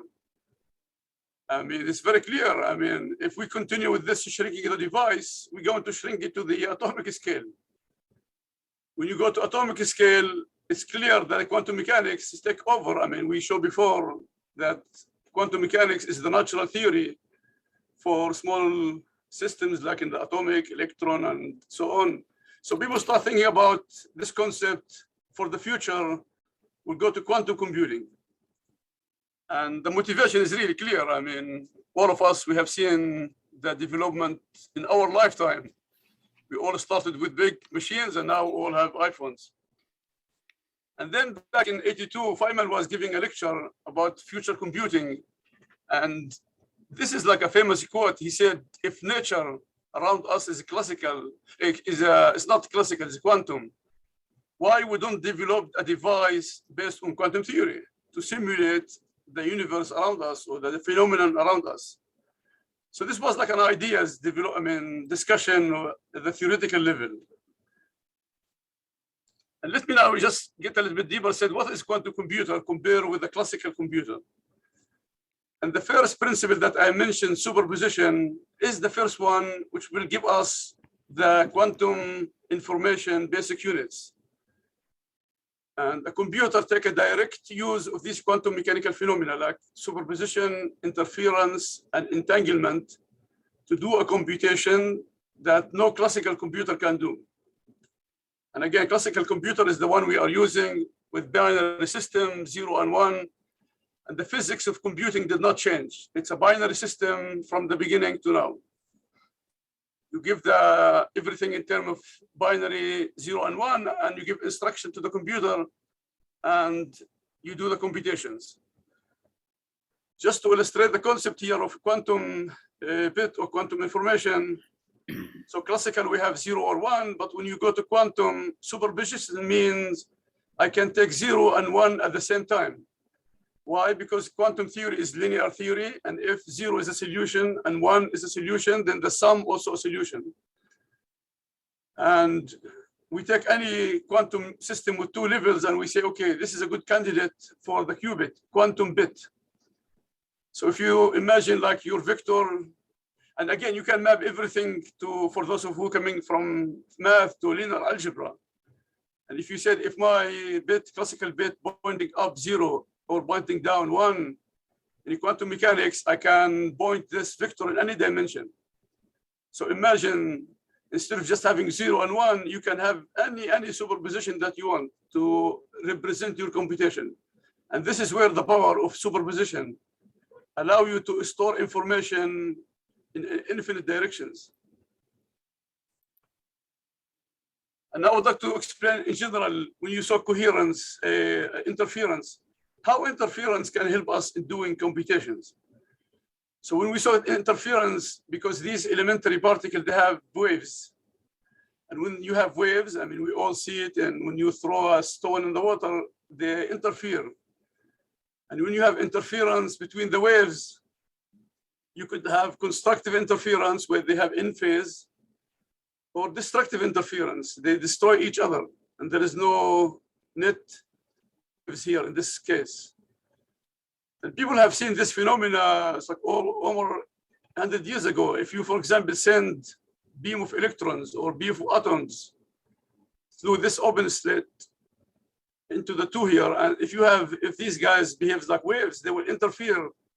And when you put a detector here, you see bright and dark. And we teach this one in freshman classes that interference will give you sometimes constructive or destructive interference. So you said, okay, interference is a beautiful phenomena. How do I use it in computation? And I would like just to illustrate this with a general example. Suppose I would like to search a phone book for a phone number. How do I do that? I take the phone book and start open it page by page, looking for that number. So in average, at least I have to search half of it. And so here is this illustration. I'm going one by one, until I found this number that I'm looking for. So now how quantum is going to help us?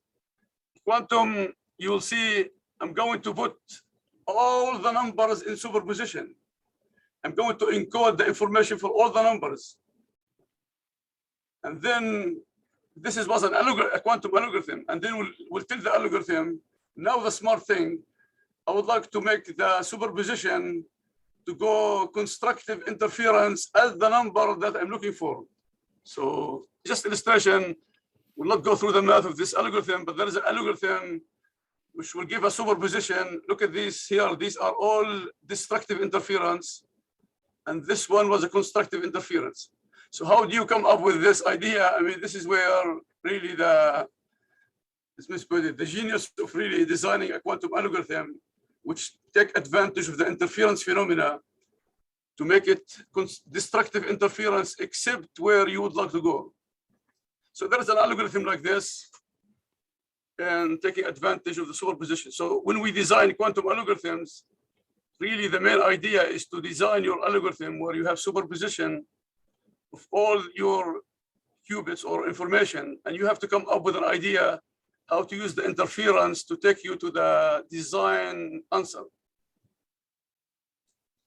Now, when we do classical computing, I said before, we give the computer a binary 0 or 1 presenting our information. And then what happens in the hardware, there is a logical gates. So these gates take input and turn it into output in their device, in the hardware, and then they do the computation. So we have classical hardware and classical gates. Again, for quantum, also we have quantum gates. And for us, quantum gates is easier in quantum mechanics. When you take quantum mechanics, if you have a vector in 2-dimensional space, you can rotate it with a matrix in any direction. So a quantum gate in a quantum computing is just rotating this vector from up into any direction. And we have a very simple algebra how to do it. And then the experimentalists design these gates experimentally. How do you rotate this vector in any angle? It's now available and people know how to do it experimentally. So here we have also what we call universal gates. Universal gates means I can do any computations once I give it the instruction to the computer. And the same thing with the quantum. You need, in addition to like single qubit gate, like rotation, we need 2-qubit gate, which make it universal. So any computation can be done on a quantum computer. And it's essential to build your, what we call control NOT gate. Control NOT gate, it's a 2-qubit gate. The first one acts as a control. When you see a line representing a qubit, and these represent gates. So the first one is control, and the second one is the target. And this works if the control is 0, you do nothing to the target. And if the control is 1, you flip the target. Very similar to classical algorithm. So if you can, as an experimentalist, can design rotational gates and control that gate, then you can do any universal computation on the quantum computer. So this is already, experimentalists know how to do it, and there is many platforms. So what is the advantage of going this route? The advantage is like if I have 1 qubit, so you have 2 states, 0 or 1.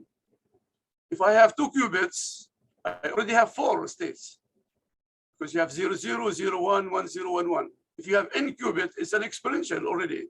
It's a huge space that you encode your information with.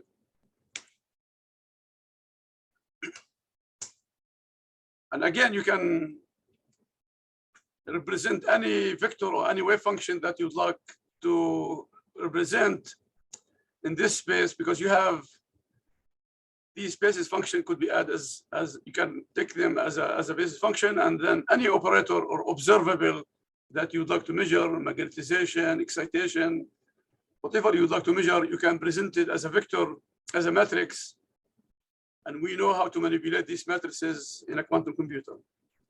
So now we said, okay, how do I pass the largest supercomputer? To pass the largest supercomputer, you need 50 qubits, because the space 2 to the 50 is the largest space that we can manipulate today with the largest supercomputer. So if you go with like a 300 qubits, 2 to the 300 is, you can store information more than the atoms in the universe. So I mean, imagine this is a huge space that you can use to encode information. So a little bit of history where this field started. I mean, after Feynman, David Deutsch at Oxford in '85, he developed what we call now the quantum gates for these universal machines. And then Peter Shor in '94, he designed a quantum algorithm, which I mentioned before, taking advantage of this phenomenon of interference to factor large numbers. Factoring large numbers is extremely important. Like when we use our credit card, this is related to factoring large numbers.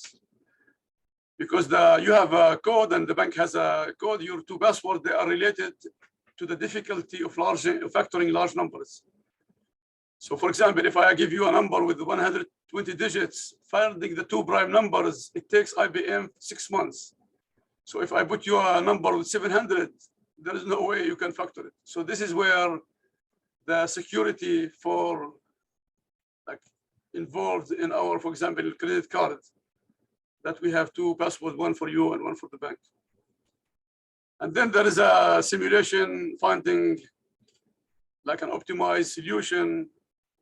And Seth Lloyd talk about universal simulation. So this field started almost like 30 years. And the question is why the excitement now?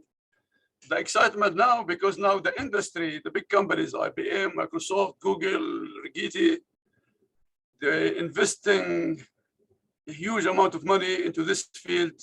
And really now the field is really pushed into the application by the big companies.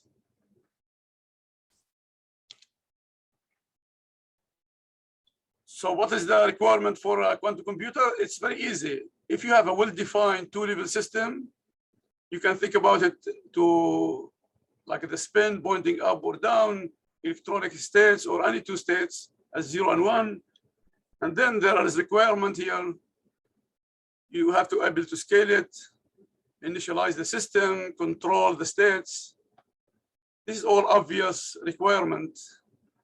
And I will say that the killer for all the experimentalists took us so many years now to develop these machines now is the decoherence time, because your qubits interact with the environment. And what we call the coherence time, that you keep this in the qubits without losing their coherence to the environment, is the main problem. And now this is, you can see why people put a refrigerator and cool this system to 10 millikelvin, very close to 0 Kelvin temperature, because you would like to isolate them from the environment. So what we have so many devices now. We have quantum optical computers based on photons, and the 2 degrees of freedom in photon polarization horizontally and polarized vertically. So you have two well-defined directions. Or trapped ion.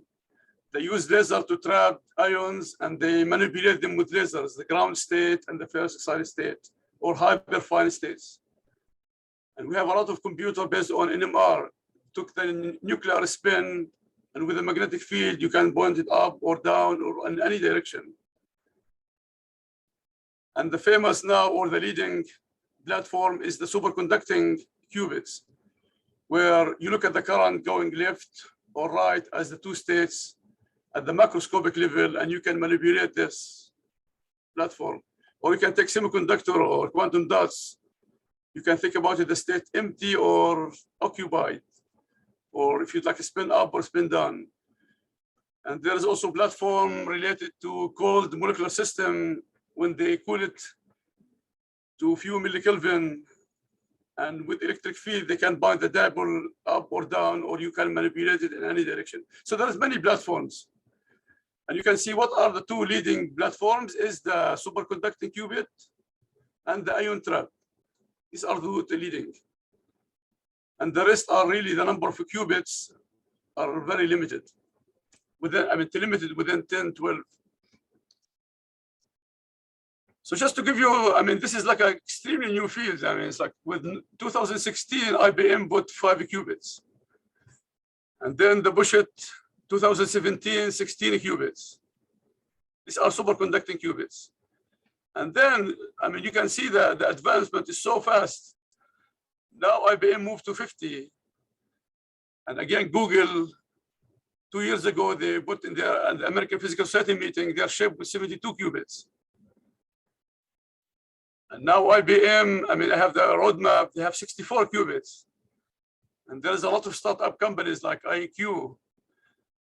The other day I was looking at the startup companies. We have over 60 different startup companies in the field of quantum computing.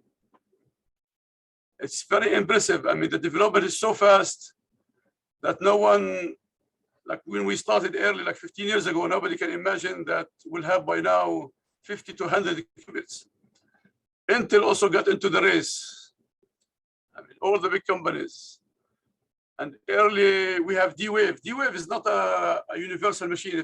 It's a Canadian company, and they have also labs in California.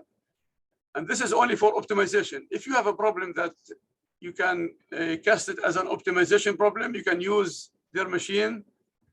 And they went from 16 qubit, now they have 5,000 interacting spins that can really used for optimization problem. It's a huge space. The machine is very expensive. It's a 15 million, but if you have the money, you can buy it or you can get share on the computer. But what I try to say, like in the hardware, it's really impressive. I mean, it's like working in the field. You cannot imagine that every week you have something new. So anyway, the industry working is not only the number of qubits, the quality of the qubits, and also the gates, the fidelity, the timing for relaxation, T1, T2, and the connectivity, how the gates are, I mean, how the qubits are connected is very important. So the industry or the hardware is still working to improve their qubits, coming up with better qubits and better connectivity. So I would like to show this IBM roadmap. So now IBM, they have 65 qubits. And they promise in 2 years, they will have 1,000 qubits. They know how to scale it. They know how to scale it. It's just an engineering problem, but they solve, I mean, it's going to take some time, but they know the path, how to scale it to 1,000 qubits. So it's very impressive how the big industry is really pushing this field now.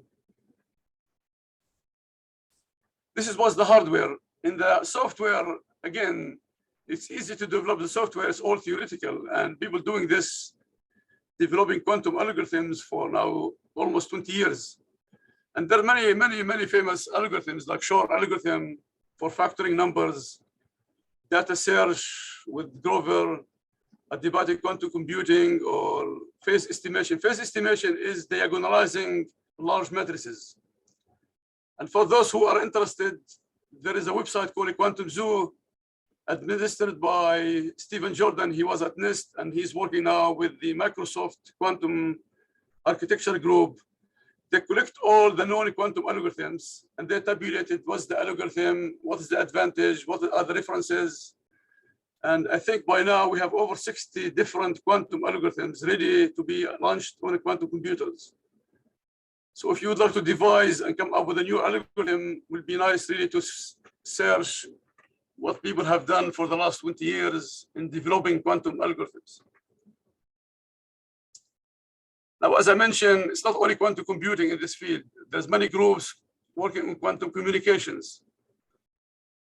How to get quantum communication. And I will mention this one in a minute because this is related to entanglement. And what is the idea of communication? You would like to send information with 100% security. I mean, this is the idea in quantum. If you know how to do it in quantum, nobody can either drop or maybe now can really destroy the information because it's 100% secure by quantum principles. So the idea of quantum communication is the security. And again, quantum material, quantum sensing, make it more sensing to different environment, or quantum materials. When we talk about quantum materials, we talk about exploiting the coherence and entanglement in these new materials like topological materials, spin liquid materials, where entanglement and quantum coherence playing fundamental roles, these are the future or frontier now in material science.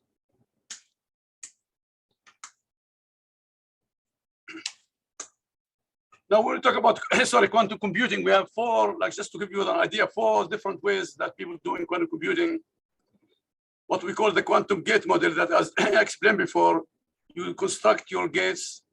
And this is what IBM, Google, IonQ, Rigetti, all these companies using gate model. And there's one way model which is using a photonic system. And you start with entanglement photon, and then you do measurement along the way. And every time in quantum mechanics, when you do measurement, the system collapses. So this is what you call it one way. And that's called adiabatic quantum computing, like what people do in D-Wave. And there is a lot of research really pushed by Microsoft in topological quantum computing. What is topological quantum computing? You encode your information in the topological phases where the idea, there is no external disturbance. If you succeed to put it in your topological phase, will not have decoherence like the other qubit. So this is, for example, just to show you that this is, for example, a quantum gate that simulates the spectrum of the simple H2 molecules. Like each line is a qubit, you have 5 qubits, and all these square are quantum gates. So we know how to construct quantum gates for a given molecular system. And adiabatic quantum computing, you said, okay, I start with a simple system that I know the answer. And in quantum mechanics, adiabatic theorem will tell us that if you do it slowly enough, develop it slowly enough with time, the system will stay in the ground state. So you can encode the information about the system that you would like to obtain information on by driving the system through systematic way from a system that you know the answer to one which is difficult. And usually this is what people do in optimization on the D-Wave machine. And this is the structure. It's very, very impressive structure of D-Wave. These are the dots are the qubit or the spins. Are they connected? I mean, the engineering to put such like a 5,000 connected spin that you can control just from the engineering point of view, it's really very, very impressive. And people still continuing, but this is like you said, okay, specific configuration. They call it chimera graph because they are not connected with themselves, they're connected with their different layers. But to make it all connected qubits, I mean, this is really the second level of engineering. But at least now we have this, what you call chimera graph in these machines. Now, I'd like just to mention something about entanglement because it's used heavily in quantum communication. So what is entanglement? Entanglement was introduced back in 1935 by Schrödinger when he saw a wave function for when you put it in a superposition, we call the Schrödinger cat. And he said, how come you can put a superposition as a cat, it's alive and dead? And people were like talking about a philosophical, what does it mean, superposition? And when you do a measurement, you see the cat alive or dead. We cannot see a cat alive and dead at the same time. So he was introducing this concept of superposition, doesn't really make a physical sense to us. So entanglement is a strong correlation between 2 particles. So imagine I have 2 particles entangled. Let's say one is spinning up and one is spinning down. Now I separate them. I keep one on Earth and put one on the moon. And this is a huge distance, but they are still connected by this entanglement. If I do measurement on Earth on this one, let's say I do the measurement along the z-axis and I see the spin pointing up, I know for sure what is the state of the other one. And I will show you now. I mean, Einstein also did not believe in this. He said there is no way, this is not physics. Somehow quantum mechanics is still not complete theory. And he talked about the hidden theory, but it turns out, no, this is a true physical phenomena. And Einstein was wrong in this one. And people did experiment with spin, with photon, entangled photon, with many particles, and the phenomena is there. It's not only there, people doing experiment with secure quantum communication. In early days, they put it up to 150 kilometers. They entangle two photons and send them to two separated distance. And now they can move more than 150 kilometers, and they can do measurement on this side, and they know the answer on the other side. And it was also a revolution to make this quantum teleportation using entanglement from the Earth to the satellite. They use satellite to really secure quantum information. And this is, I mean, we can say it, I mean, it's really now put us in the race with the China, United States, because I mean, who controls the space is really crucial. If you can have secure communication with entanglement, this is a big development in the field. So far with 1,500 kilometers, they can do entanglements. So it's a true phenomenon. It's there. It's not only a theoretical phenomenon. People exploded in quantum communication. So we're doing many research in the group here for the last 15 years or so. But today I thought to focus on electronic structure and this quantum machine learning as a new field in AI. And again, at the end, I mean, I will leave our website and the email if someone would like to questions about other field of research in the group. And I just like to mention this example because we are living this, our life, living this development. Back in 2010, we have this, what Ahmed mentioned, the NSF Center for Chemical Innovation, focusing on quantum information for quantum chemistry. And we have 5 universities with us, with a great colleague, and they still are leading the field of quantum information. But that time in 2010, people were asking the question, can we build a quantum computer? Can we build this machine? And as I show you for the last 7 years, nobody's talking about can we build the machine? The machine is here. What to do with the machine? So now we shift the discussion. What can we build it to what to do with it? I mean, it's a huge, in our lifetime with 7 years, to shift the discussion like this, it's really very impressive. So we put together a book for what people have done up to 2014 in our center. And I will leave the reference at the end. So if you'd like to see what people did up to 2014, we summarize it in that textbook. But there are so many now review articles for the last 7 years. So you can ask, what are the problems there to be solved with this machine? I mean, if you look around in chemistry, physics, biology, whatever, finance, all problems are very complex. Complex means on the Avogadro number of degrees of freedom, 10 to the 23. I mean, nobody can do calculation, but I mean, we know how to do simplification. We know how to do approximation. And as Professor Ben Youssef told us, we have a great success, for example, using DFT to predict properties. But at the same time, this comes out of approximation. I mean, you don't do exact calculation for this material with Avogadro number of degrees of freedom. But we are successful because we are putting the theory and the experiment and we can make prediction. But if we have a machine that can help us in doing exact calculation for large system, this will be a great plus to the field. So as I mentioned, I mean, just to make sure we are not passing what with the great research that people have done for the last 80 years in electronic structure. We have ab initio, semi-empirical, density functional, non-conventional, and we already have 3 Nobel Prize in this field.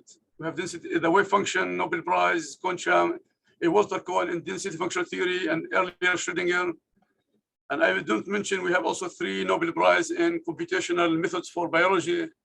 So we talk about 6 Nobel laureate in the field, but still, you say, what is new? What can I bring new with this quantum computing? Again, I mean, accuracy. Can we predict large degrees of freedom within chemical accuracy, like 10 to the minus 3 atomic units? So chemical accuracy related to the experimentalist. If the experimentalists advance their machine and they can do calculation experimentally, measurements, within 10 to the minus 3, 10 to the minus 4, in theory, you would like to come up with a device that can match their experimental accuracy. So this is what now we said, okay, accuracy within chemical field is 10 to the minus 3 atomic units.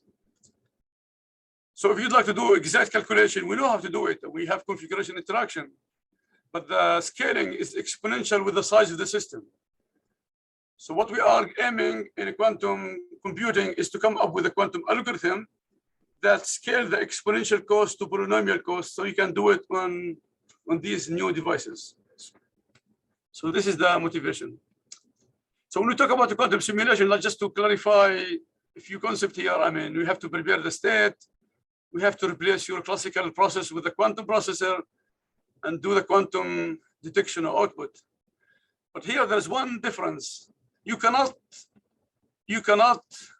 go and check your results where the classical computing, you can check the results when the computer is doing the calculation. In quantum, you have to leave it, because the minute you try to see what is the computer is doing, you destroy the system. So this is a huge difference. Here, the computer has to do the quantum superposition, the quantum entanglement, the way you put it, and you have no idea what is inside. But I mean, you design it the way it works, but you cannot see it. You cannot make sure that the computer is doing steps that you like to do. It's not like this. You have to not touch the quantum system, and this is where the security comes in, because the minute you're trying to see what is the computer is doing, the system collapses. And then you do measurement.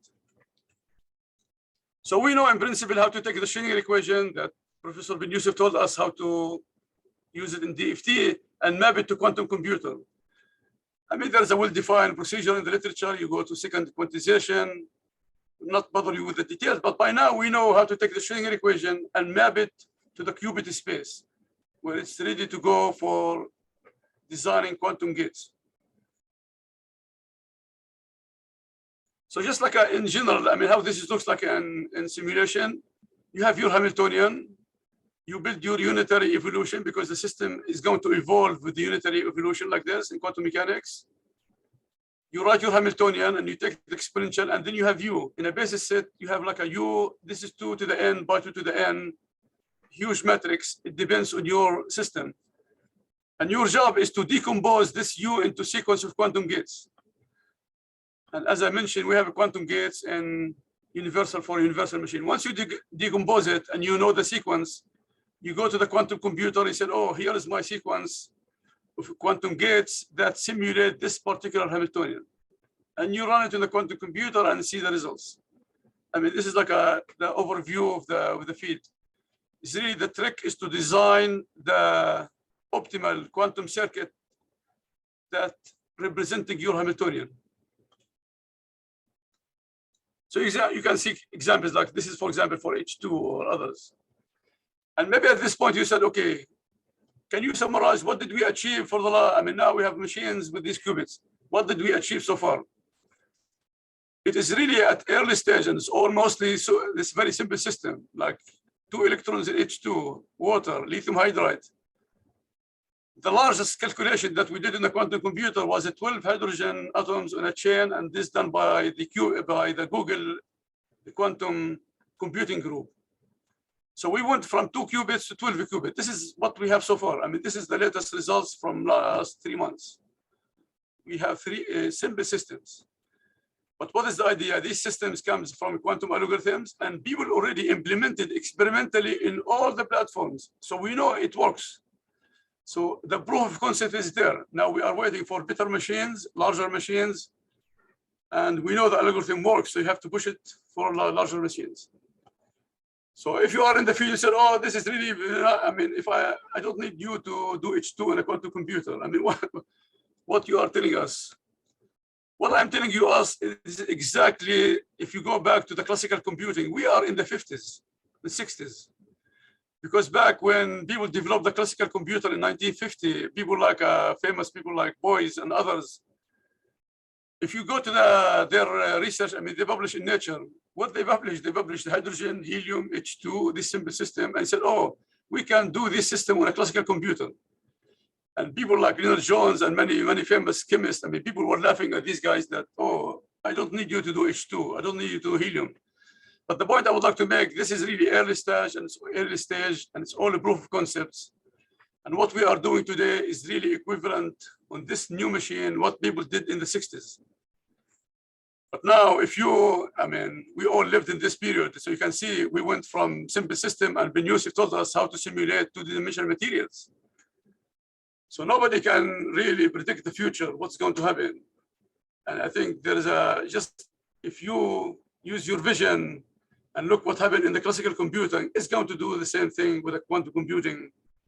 And maybe quantum computing will be faster because we're going to take advantage of our knowledge in how the classical computer help us in doing simulations. And now we simulate millions of atoms into this field. So I think hopefully our field will be faster. We don't have to wait 50 years.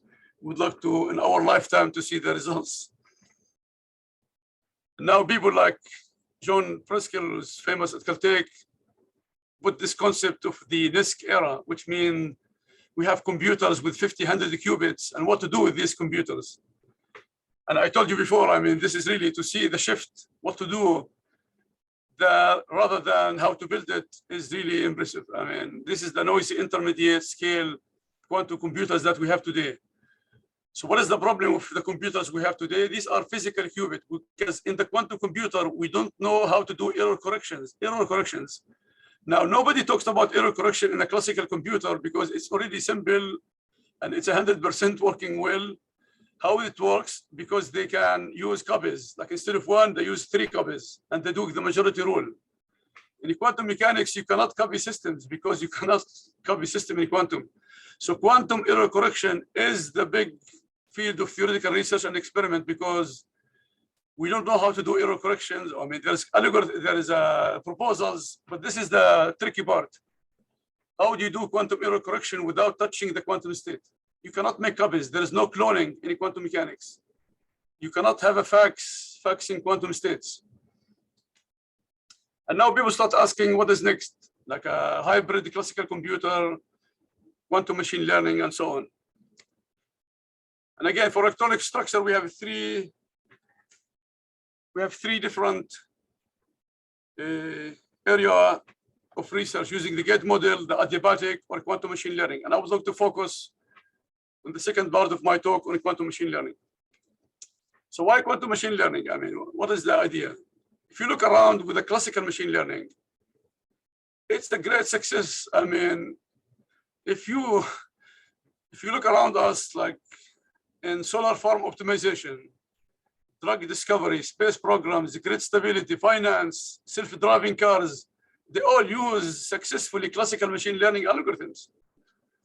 And even here at our university, we have these machines that develop lunches. And this is the president of our university taking his lunch. So these are, if you come to campus, all the people developing, delivering, they deliver with this machine. It's all classical machine learning.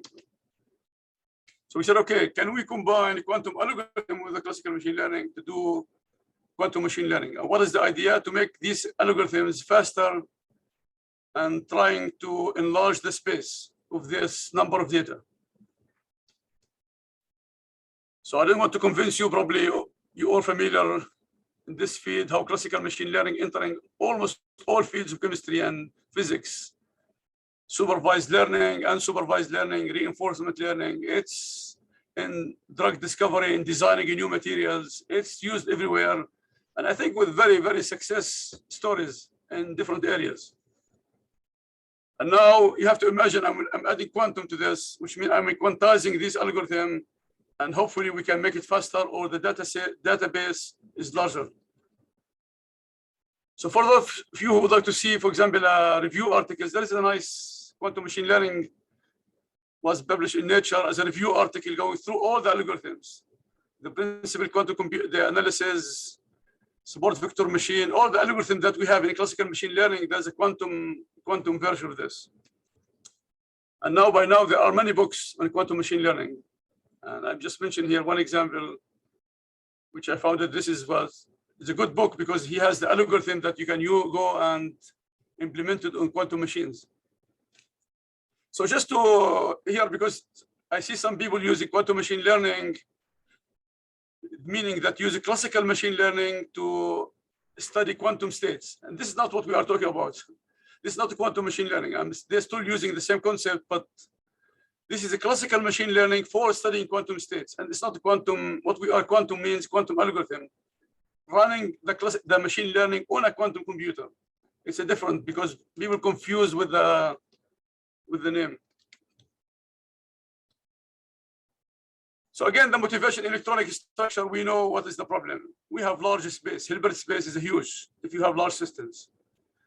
But it's really hard to believe that nature explored all this Hilbert space. Somehow, I mean, it's impossible. If you have Avogadro number of degrees of freedom, there's no way the system is encoding information for the whole universe. Somehow nature knows how to get the information with a subspace in this large space. So what people do in classical machine learning, they take this huge space and compress it, and then do calculations.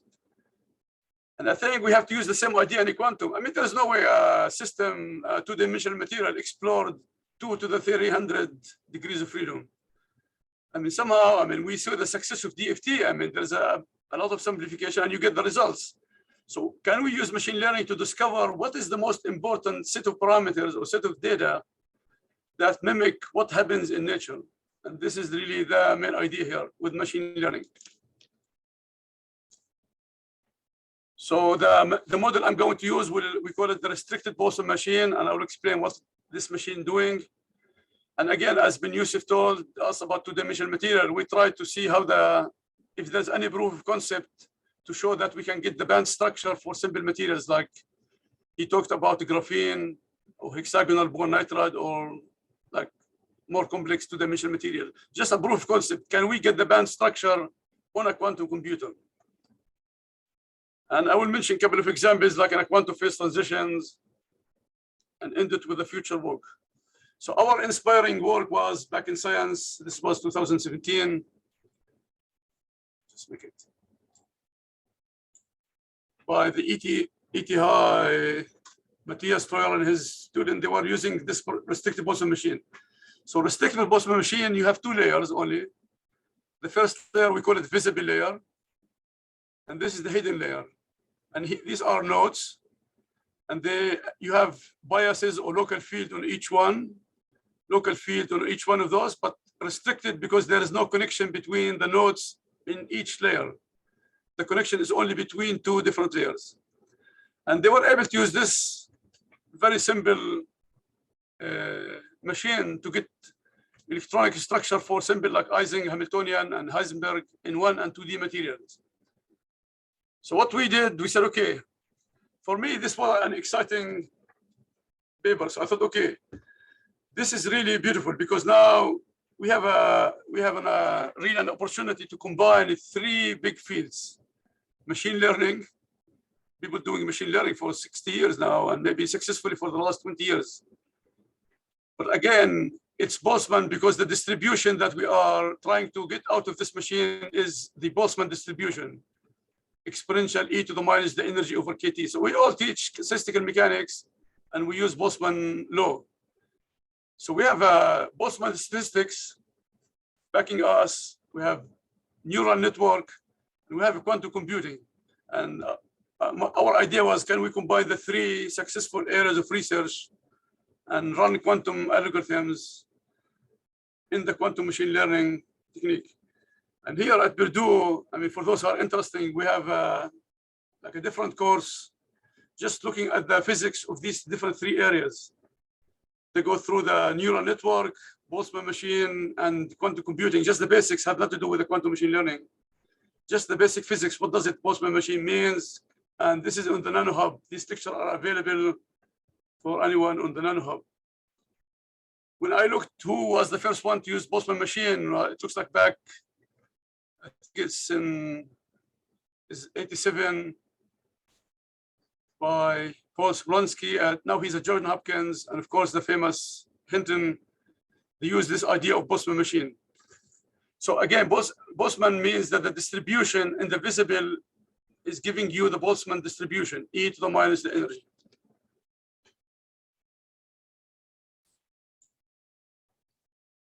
So what we're going to do in this field, I mean, It's very simple because what we do in the electronic structure, once you have a Hamiltonian in a basis set, you already have a large matrix with dimension d by d. And then you said, okay, you ask the computer how to find the eigenvectors and eigenvalues. So I'm going to show you how neural network can find the eigenvectors and eigenvalues. And then how do we design a quantum circuit so we can run it on a quantum computer and show some results for two-dimensional materials. So my talk is based on 3 published papers. And if you'd like to do more details, you can go and check these 3. Our first paper was in 2018, Nature Communication. We show how Boltzmann machine can get electronic structure of simple molecular systems. And we follow this one by how can you introduce boundary condition, because materials, you have boundary condition. How do you introduce boundary condition to start getting band structure? And we focus on the valence band, and we show how it works for the graphene and simple systems.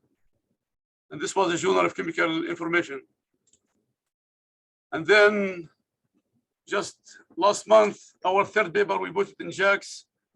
And here we show full calculations for the band structure for valence and conduction band using these ideas of Boltzmann quantum machine on a quantum computer. And so we have these students here running, and I will just mention the work of the postdoc Manas. And here the story, because Manas is coming from chemistry from University of Chicago. Shri is electrical computer engineering students, and Rongshin from physics. So we have this joint appointment. I have a professorship in computer science and physics, and we can have students doing PhD in my group without co-supervisor from the other group. So let me get right away to the Boltzmann machine and how this is related to quantum computing. So again, Boltzmann machine, we have 2 layers, the visible and the hidden.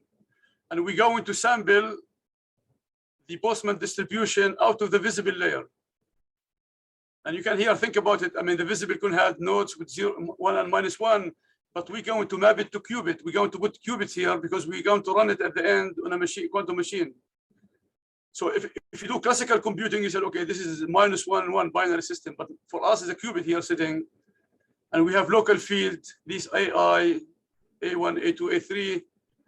This is a vector. It depends how many nodes you have in the visible and how many nodes you have in the hidden. And these, you can think about it as a bias or local field. And there is a matrix connect them. Omega ij is a connective matrix between the 2 layers. And this phase node is going to, will give you the amplitude. If you do this sampling, so Boltzmann distribution is the probability, is a positive. If you take the square root, you get the amplitude. But we know in wave function, amplitude is fine, but we need also the phase of the wave function. Remember, when we talk about coherence and superposition, the phase is very, very important. So we have another node, and this will be a complex node in order to give you the idea that you can also sample and get the right phase, not only the amplitude from the Boltzmann distribution. So this phase node is nonlinear function and give it by tangent hyperbolic. So if you're doing classical computing, this is like an activation function. But for us, this is a complex. This is a complex variable. You have the I here as the complex. And this will give you the complex phase. And once we discover what is the phase, then you can get the wave function. The wave function will be the square root of the Boltzmann distribution. This is the amplitude, and this is the phase.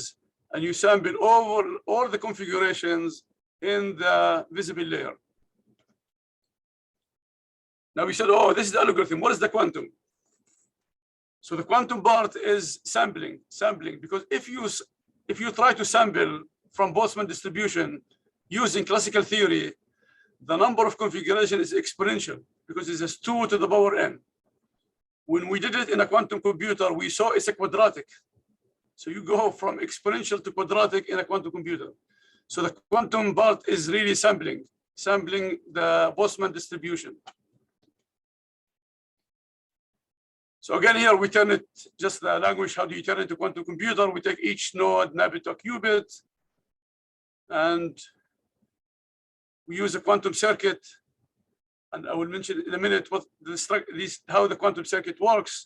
And we go to the quantum computer and we run it and we see the results. So what is this quantum circuit? So the quantum circuit, we have the visible nodes, so you can put here qubits. Like if you have two, for example, you have 2 qubits. The hidden, if you have 2 nodes, you have 2 qubits. And we have to add what we call the ancilla qubit. Ancilla qubit will allow you to mix and do entanglement between the qubits. So what we do first, we do a superposition or rotation of these qubits, where the angle of rotation depends on the local field or the biases, because you have to really optimize these parameters in the circuit. So if you do classical optimization, you do classical optimization. But here we do the quantum circuit, and the experimentalists, they can rotate the qubit in any direction. But the direction that you choose is related to the parameters in the space. So we rotate the qubit in the visible, rotate the qubit in the hidden. So we have superposition of all possible configurations. Like if I have 4 here, will be 2 to the 4. And then we connect them. There's a matrix. This will give us the amplitude. And then we know there is the connectivity matrix between 2 different layers. So this is, we saw control rotation. And the angle of the rotation in the quantum circuit that the experimentalists can rotate is omega ij. We tell them what is the omega ij, and they do the experiment, and they control the coupling between the 2 layers. And then we go do measurement in the quantum computer to see what is the state of these qubits, and we get 1 sample. And then we keep repeating these samples in a quantum computer until we have a success probability distribution. And he said, okay, how do you know you reach this one? I mean, you have conversions of the results. And also we were able to show mathematically there is a lower bound, which I'll not really spend time on the math, but we know it's like, what is the lower bound for successful sampling? And when we were sampling, I mean, my students here samples like you have thousands of iterations. It's not only one. You talk about 30,000 of iteration to sample from Boltzmann distribution. And these are the quantum gates in this machine. So let me just like here also that if somebody interested in already in theoretical computer science, people show theoretically that there is no way you can sample Boltzmann distribution less than exponential. And we show it's a quadratic, goes like number of qubits square. So you can say, okay, what is the cost function in your sampling? So the cost function is really at the end of the day, we are finding the ground state of the Hamiltonian, the first calculation. So you calculate what is the expectation value. Once you have the wave function, you calculate the expectation value in a quantum computer and you see what is the minimum. And this is the cost function that you optimized. So in natural communication, we show how it works for simple system like H2, lithium hydride, or this simple system with qubits up to 12. We run it on an IBM machine and we get excellent results compared with the exact calculations. So we have a proof concept that these machines, the Boltzmann machines, works very well for electronic structure of simple molecular system. And as I mentioned, we try to add the boundary conditions so you can repeat it for materials. And here, this, once you have a complex phase, will allow you to introduce the boundary condition into the calculation, into the Hamiltonian, and run it on a quantum computer. So we know how to do that. And we run it successfully with our quantum circuit on an IBM machine. And my student run it for like a simple, I mean, this is not like Ben Youssef, very complex calculation, just a proof of concept that we can do the graphene in a quantum computer and hexagonal boron nitride. And the student, Shri from Electrical Computer Engineering, is doing my PhDs with us. And he ran it on IBM with a 27 qubit machine. And he was able to get the band structure first for the hexagonal boron nitrides as in the momentum space, and compare the solid line is the exact calculation. And this simple system, so you can compare it with the exact calculation from IBM and simulations. And then went with the graphene for Hubbard 0 or Hubbard U if you have interaction between the spins. So you see how the band structure splits. It's all running, and the calculation of the quantum computer really give us good accuracy comparing with the exact calculations.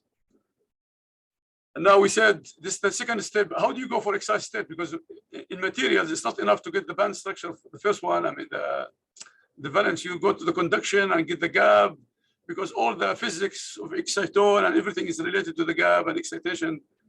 So what we did, we add another term, which we call the penalty term.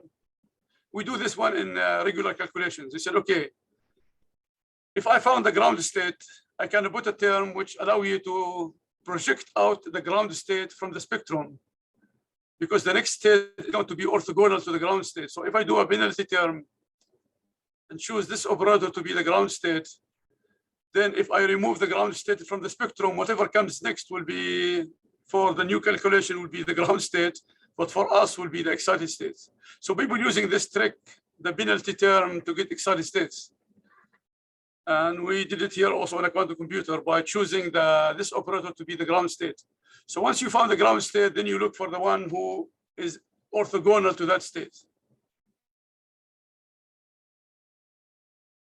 Manas was able really to run it for, I mean, also Benyus told us about these materials before. I mean, this calculation is very complex, but here this is just a proof of concept that we can get the band structure, both the valence and the conduction band for these materials using, I mean, this is the band structure, the symmetry, and then the band structure model. I'll not go to the details, but what I would like to show that if you look at the band structure for the valence band and the conduction band, the solid line is the exact calculation for this simple system, and the big dots are the machine, the quantum computer machine of IBM. And the other one is the quantum simulation in a quantum computer, just simulating the system. But you can see also when you run it in a real machine, you get the right results. So we show that IBM machine that we have today are really able to get these simple systems and get both valence and conduction band. And this is for the other material. So you said, okay, what is next? So what is it doing? So we said, okay, what is next? Okay, next also, can we also reduce a little bit more the side of the cost so we can push it further? Can we engineer the band gap? Can we include other things like spin orbit coupling? I mean, other exciting physical system, physical operator that we can also look at their effect, and they are very, very important in understanding these materials. Can we do quantum phase transitions on these machines? And how do we do, for example, open dynamics? But I would just like to mention here the quantum phase transition, because this was exciting to run it in a quantum computer. So I think Ahmed and Benyus mentioned before the quantum phase transition. So we are familiar, if we take a pressure as a function of temperature and look for a classical phase transition for water, for example. You have a solid, you heat it, you go liquid gas. But if I take materials at T equals 0, and let's say I reduce the temperature, instead of going to solid, you go to fluid. It's like this is very, very surprising. I mean, and people see this phenomenon now in experimental materials. When you lower the temperature, the system goes from solid to fluid. And what is the main principle? We know in quantum mechanics, the Heisenberg principle will not allow you to measure both the position and the velocity. So these, like, you can think about it as two electron gas here. This electron localized in a solid. When you lower the temperature, what does it mean, lower the temperature? You localize the electrons, localize. But quantum mechanics tell us that if you go ahead and trying to localize the electron, you lose their momentum and electrons start jumping. So you have a solid where the electrons are localized and suddenly they jump into fluid. So this beautiful phenomena happens as a function of, for example, the density or other, like lowering the temperature. So we were able to take a simple model to the two-level system interacting with the environment, like a bosonic environment, and use our quantum machine learning restrictive boson machine to predict the criticality on a quantum computer. And I mean, with this, like a two-level system interacting with the boson field, we were able to capture the quantum phase transition on using this is a restrictive boson machine on a quantum computer, and this is maybe open for us a new direction how to look for quantum phase transition for quantum materials. So the other thing is like here for me, I mean, this is really, because in machine learning, classical machine learning, just allow me for a few minutes and we'll be done. It's like any classical machine learning or a quantum machine learning, what we do in general, we take a large space and we reduce it. But no one knows why the machine learning works so great. I mean, there is no physical principle which tell us in a priori that this machine is going to work or not. So what we do in the field, I mean,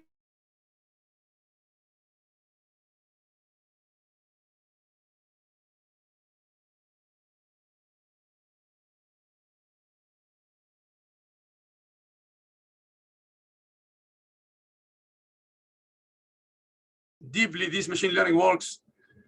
We thought one connection with the physics is through renormalization group, because renormalization group is a very famous in physics.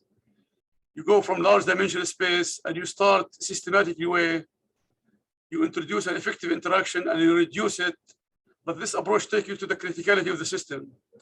So far, we don't know how to connect the two together, but it's not only our group. I mean, there are other many groups trying to understand the deep physics behind machine learning. Why classical and quantum? We don't know what classical works. I mean, we know we have self-driving cars, but they fail too. So, but the question is the deep physics is not there. And we thought really will be exciting for, I mean, we have young people here in the audience. I thought this is really exciting field if you would like to think about not only application, but the deep physics. Why classical machine learning and the quantum machine learning work so well. And just like sorry, Ahmed, 5 minutes is fine or? It's fine. It's fine. Okay. So just like the last push to say, okay, I mean, this is electronic structure. What about open dynamics, like chemical reactions? Everything around us is open to the environment. Can we run these problems in a quantum machine learning? And here we have 3 examples that in my group, and we did some work back in Qatar, trying to understand the exciton dynamics and in nature, how this happens, like they take the sunlight, they excite the electron, form excitation, and somehow nature go the excitation from the antenna to the reaction center before it spread the electron with the hole in 100% efficiency. How comes nature knows how to do it 100% efficiency with the dynamic exciton and we don't know how to do it? So I thought like we try to understand this problem. How comes nature move the exciton from the reaction, from the antenna to the reaction center in 100% efficiency? So the first thing you said, oh, maybe somehow the environment, because we have environment. So somehow the system with nature, they optimize their orientation with the environment to make it 100%. And we'd like to discover how this works. The other big problem was I was really surprised to see, I thought this is already solved, how birds finding their magnetic north with the Earth magnetic field. The Earth magnetic field is half Gauss. So far, no labs in the world saw the effect of a half Gauss in any chemical reaction. We don't know what is the effect of a half Gauss in anything. How comes these birds in the flying, they can correct with half Gauss on Earth? It's just amazing problem. There's many work, many proposals, many things, but I think the problem is open. Nobody really can tell us why this guy in the sky can correlate his motion with half Gauss, which is the magnetic field of the Earth. So if we discover this, this is why people are, after this one, they're trying to come up with the best or most accurate magnetic sensor. So when we talk about the quantum sensor, people trying to figure out how this works. Maybe I can come up with a better quantum sensor. And then again, the famous problem that, I mean, Ahmed and Yusuf and everybody is really the expert in solar cell. We thought, can quantum coherence enhance the efficiency of solar cell? So we have a theoretical model showing that, yeah, we can break the Shockley-Quasar limit by 5–6% if you introduce quantum coherence. But we're trying to run these problems in a quantum computer. These quantum computers, anyone doing computation, you know, you have to run the quantum master equation, which takes into account the environment. And what is really exciting, because the computer is like you have a qubits interacting with the environment, and there is a losing to the environment. So we are working with a group that related to IBM, trying to see, can we engineer the noise in the IBM machine to mimic nature? And this is a very exciting research, which not have time to do it, but the question is, can we engineer the noise in these machines to mimic processes in nature? And here at Purdue, I mean, we are talking with other groups. They are very interested in how quantum machine learning can reduce the data in the grid stability problem. It's a huge, because DOE labs, they have data 10 to the 15 points of data on the grid stability. The same with the solar farm optimization. It's a huge database. Nobody can run a classical machine learning. So what they will use first, they will reduce it for some tricks, for some approximation. You have to reduce the space, because you can manipulate 10 to the 12. Nobody can manipulate more than 10 to the 12 in any supercomputer. So they do restriction of this machine to 10 to the 12, which is still huge. And then they go from there. And their interest, can we come up with more advanced tricks to really manage a large space of data? And again, in machine learning, the more data you have, the better the output. It's very clear. So just to summarize, we have, as I mentioned, we have we have like projects and electronic structure and quantum coherence and entanglement, how to control the outcome of chemical reactions from this, do quantum phase transition, how to do electronic structure with the quantum machine learning and the quantum computer. And here I would just like to mention this example, because all the companies, I think, it's a huge, now every company in the United States is investing in quantum computing. IBM, Google, Microsoft, Ergiti, you have over 60 startups nationally, internationally, in Europe. It's like Toshiba.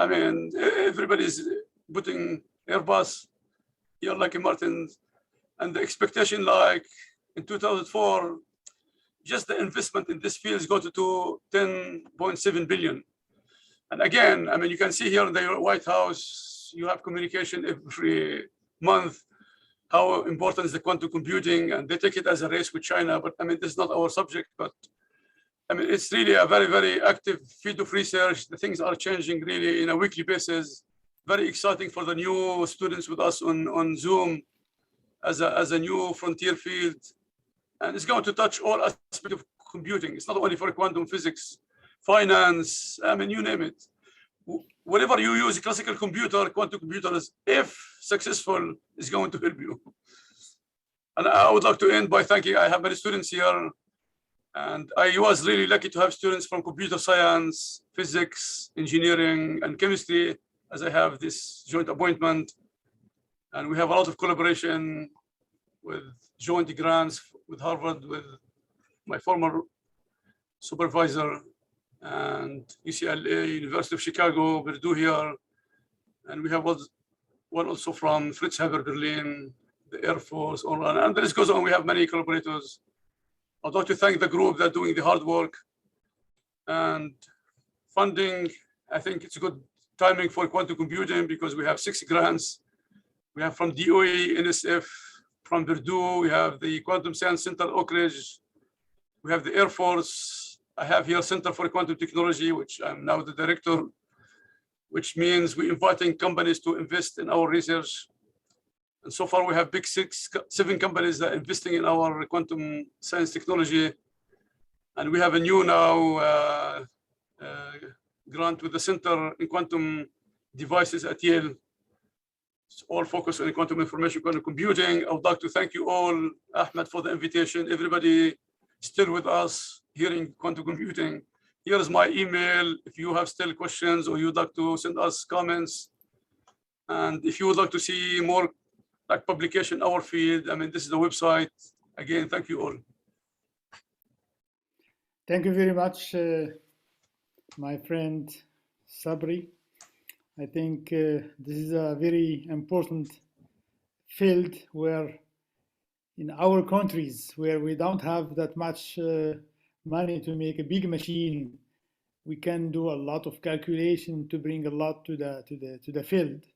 And the group of Professor Ben Youssef, which know a lot of quantum mechanics, statistical physics, can do a lot, can go to this field. I think it will be, I hope, a lot of questions, a lot of curiosity, and I will give the floor to Ustad Salim. Thank you, Prof. Ahmed, and thanks to, mashallah, Prof. Sabir Qais. It was a wonderful lecture, صراحة. I was enjoying it. شكرا كثير. بالفعل استمتعت كثيرا. Now let's open for the questions. Any questions in the chat, or who wants to talk? Who's there? You have a question? Yes, please.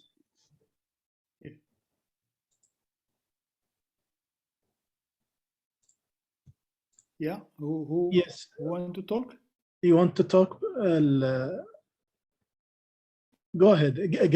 It's written here, Galaxy A20. Do you have something to say? No, if there is no one to start, I can start. You can start now, Prof. Ahmed, till okay. We see the okay, others. First of all, thank you again for this very important topic and very new, and only if you are very smart, you can go to this kind of work. You have to be a good physicist, good mathematics, and also inspiration and innovation. Otherwise, I don't think we have someone a place in this area. Of course, computer science. One question, there is on one hand the theory and all the superposition of state, which is in quantum mechanics known since Feynman and even before, or since Schrödinger. And then from the other side, the experiment, where you can see some quantum effect related to this superposition and all these three characteristics. Now, what is in advance, the theory or the experiment? No, still the theory, because I think the theory was really before the experiment, like almost 20 years, because it was easy to do the theory. And then experimentalists quickly, like IBM, for the last 7 years, are really getting a lot of expand their number of qubits and quality.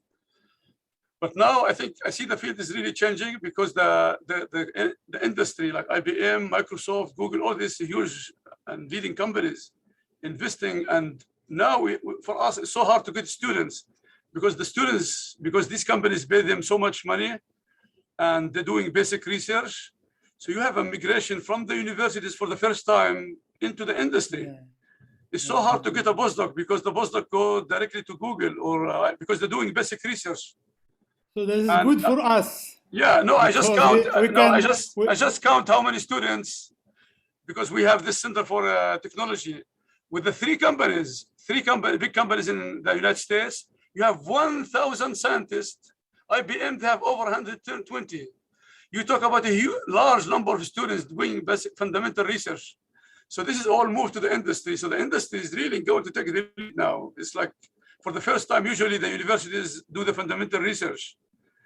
Okay, but this field is so advancing that they attract all the good students, and they do fundamental research.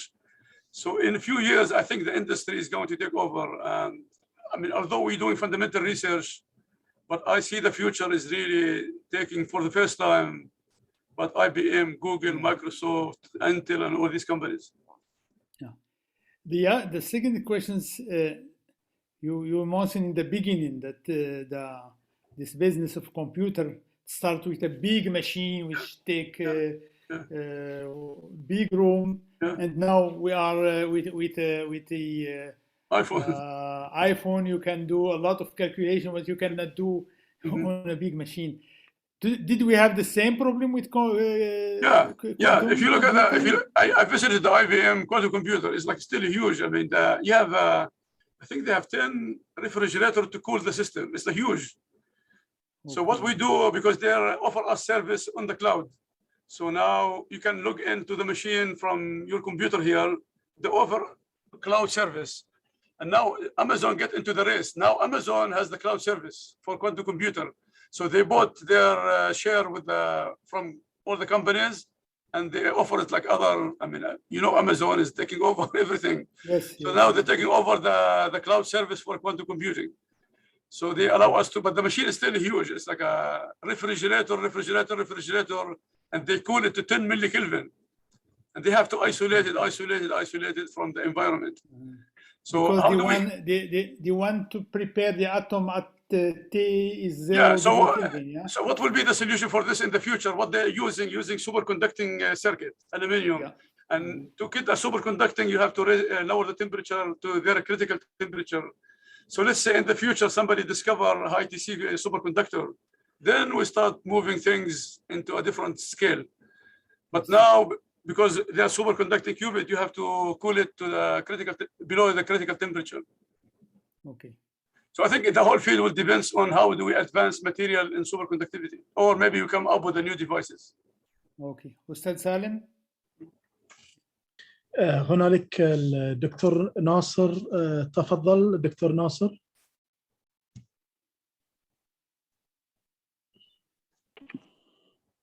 نعم طلعوا تسمعني؟ الصوت واضح. نعم تفضل. شكرا دكتور قيس على المحاضرة الطيبة. بدي أسألك طال عمرك عدد الطلبة العرب الموجودين عندك في هذا التخصص، كم جامعة عربية تدرس هذا التخصص، كم شركة أو هيئة للاستثمار في العالم العربي استفادت من هذا التخصص وابتعثت طلبة مخصوصين لهذا الأمر؟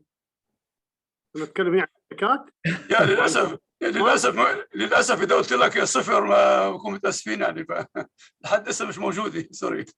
الحمد لله رب العالمين. السبب في ذلك لا بس سؤال يعني الحمد لله أنا عملت هذا المحاضرة إن شاء الله يعني إذا في معنا شباب صغار هنا ماليين يعملوا PhD ولا amens we are open and we try to advertise it. إن شاء الله من الشباب الموجودين معنا على الزوم حابين يشتغلوا في الموضوع نعمل جهود بالنسبة لنا يجوا يدرسوا هون ولا. شنو شروط القبول طال عمرك؟ شنو شروط القبول عندكم؟ الحد الأدنى. في بردول لو تعمل PhD I think تكون فوق 3 GPA 3 and في الأجنبي توفي. أمس لك طلاب بيجوا عندنا من كل الجامعات بس معظمهم بيروحوا هندسي أو كمبيوتر ساينس. ما فيش يعني قليل جدا اللي بيجوا على الفيزيكس. معظم الناس اللي بتيجي من بلادنا يعني بقول لك مغلب حاله جاي من بلادنا يعني بيجي حسب كيف احنا الكالتشر تبعنا انجينيرينج كمبيوتر ساينس طب somehow الكيمستري والفيزيكس هاي بعده مش موجود على الرادار تبعنا. عادة اللي بالفيزيكس يعني يحبون الرياضيات والعكس. اي نعم. هنا الدبل ميجر او التربل ميجر بحيث انك انت تطلع ولد او بنت متعدد الاختصاصات. طبعا هذا الامر موجود في امريكا في اوروبا، طبعا في عالمك العربي هذا انا مصلي عليهم صلاه الجنازه من زمان. لكن انا اتكلم عن العالم عنك انت الان. نعم. لو في خطوط معينه تكون واضحه عن طريق الجامعه الافتراضيه، اعتقد بطريقه او باخرى احنا راح نرفع درجه الوعي عند ما يسمى بمتخذ القرار. في هيئات التعليم العالي، البعثات، الاجازات الدراسيه. اوكي، نوريهم الطريق ان هذا هو المستقبل. زائد ان احنا عندنا شيء اسمه الاوفست بروجرام اللي هي العمليات المقابله. انا شفت من الاسماء مثل لاكيد مارتن مثلا. يا لاكي مارتن لاكي مارتن اشترى الكوانتم كمبيوتر اللي هو 15 مليون. هن اول واحد يشتروه. 15 مليون دولار يعني كلام فاضي، بس يعني المشكله مو الفلوس. احنا عندنا 15 بليون طال عمرك بس ما عرفنا نشتريه. عرفت فرق؟ انا اتكلم عن ان الناس اللي مثلك الموجودين شلون يلفتون النظر لاهميه هذا التخصص والتخصصات الاخرى، وشلون نقدر يعني نجلب طلبه مباشره. يعني انا شلون امثلها لك؟ انا حقيقه ما اعرفك وانا سعيد اني اعرفك الان، لكن اقول لك مثلا الدكتور مجدي يعقوب مثلا معروف انه هو طبيب القلوب في العالم مثلا. طيب، فلما ياتي مجدي يعقوب يتكلم مع وزارات الصحه مع اطباء القلوب، اوكي، وياتي الى العربي، ناس كثيره ستاتي من وراه. هو ياتي ومعاه اما منح او بعثات دراسيه او الدول هذه تعطي المنح والدراسات عن طريق هذا الدكتور. فانا اتكلم عنك الان كانك انت مجدي يعقوب مالنا في مجال الكوانتم مثلا ريسيرش مثلا. لا شكرا كثير يعني ان شاء الله بكون الافكت تبعنا زي مجدي ان شاء الله. ان شاء الله احنا نحسبك كذلك ولا نقلل من قدر الاخرين اللي ساهموا كلهم. المبدا طال عمرك ان اديك تتكلم على الاقل مع الملاحق الثقافيين الموجودين في الولايات المتحده، ان يا اخوان ترى هذا الموضوع، او الجامعه تتكلم، او تتكلمون مع اتحادات الطلبه او مع السفارات او غيره، الفتوا نظرهم لهذا الموضوع. وانا اعتقد اخوي سالم مع المجموعه في الجامعه الافتراضيه سيقومون ايضا بلفت النظر لهذا الامر والدعوه له. اذا احنا اخذنا هذه الامكانيات اعتقد ان احنا ممكن لو نبتعث يعني من العالم العربي كله، ما شاء الله تعرف انت يعني من المحيط الخليج عندنا ما ادري 22 23 دوله، يمكن باكر نصير 30 دوله، ما تدري يعني واقع تعيس يعني. اوكي، انما لو ابتعثت كل دوله واحد، او لو ابتعثت كل شركه اخذت من عالمنا العربي وما اعطتنا شيء. اوكي، انا اضرب مثلا لوكهيد مثلا، مارتن، استون مارتن، بوينغ، ايرباص، خذوا منا بس ما اعطونا شيء. اوكي، فمن باب المسؤوليه الاجتماعيه نبي يدعمون هذا الاتجاه، ونبعث عيالنا الى هذه الجامعات عن طريق ناس عرب مثلك على الاقل يدعمون اتجاههم. اذا صار انا اعتقد انها راح تحقق نقله نوعيه، خلينا نقول الكوانتوم ليب اللي احنا قاعد نتكلم عنها، اذا كان في امكانيه. جزاك الله خير. لا شكرا كثير. نقطة مهمة جدا. just like انه هنا عملنا كونفرنس للكوانتم كومبيوتنج ودعينا شركات، 71 شركة من بوينغ لاكي everybody كان يجوا لهنا يتسمعوا شو يعني شو المستقبل في هذا الموضوع. يعني لا كل الشركات الأمريكية عم تنفست هيوج اماونت اوف ماني. يعني يا حن الوقت انه احنا نفس الشيء كمان نطلع هذا الموضوع. فشكرا كثير على المداخلة، شكرا كثير. عندي مداخلة صغيرة إذا في نفس الاتجاه. هو في المنهج أو السيلابوس بتاع اللي أستاذ بن يوسف يقوم به أو مسؤول عليه في المدرسة الافتراضية، هو في نطاق فيزيك انفورماتيك، يعني كل ما هو يعني صغير حجم الذرة، النانو إلى آخره، والسيموليشن اند موديلينج بجميع الطرق.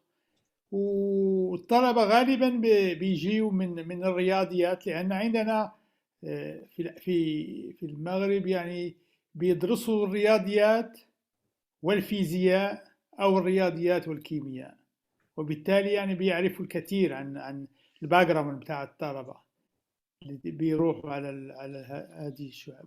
إذا يعني يمكن نكونوا يعني جينيريشن في هذا الاتجاه. إن شاء الله. ممكن. أنا شايف الأخ سعد بنقول له سلم على الأخ سعد قبل ما يبلش المحاضرة. سعد هو هنا، هو أمامنا. موجود هو. متأسفين طولنا عليكم. لا ما في، لا احنا يعني نريد مثلك، يعني لو بقيتي أكثر من ساعتين لكان أحسن. I learned a lot of things. I'm happy. شكرا. دكتور سعد، تريد التداخل؟ لديك السلام عليكم. عليكم السلام ورحمة الله. والله الكلام ممتع يعني بصراحة، والاهتمامات يعني موجودة. احنا التطور يعني اللي دا نشوفه، والدكتور صبري يعني أتحفنا بكلامه. يعني بصراحة نفتخر بشخص مثله في وانا اشتغلت مع الدكتور صبري والدكتور احمد من كنا في قطر.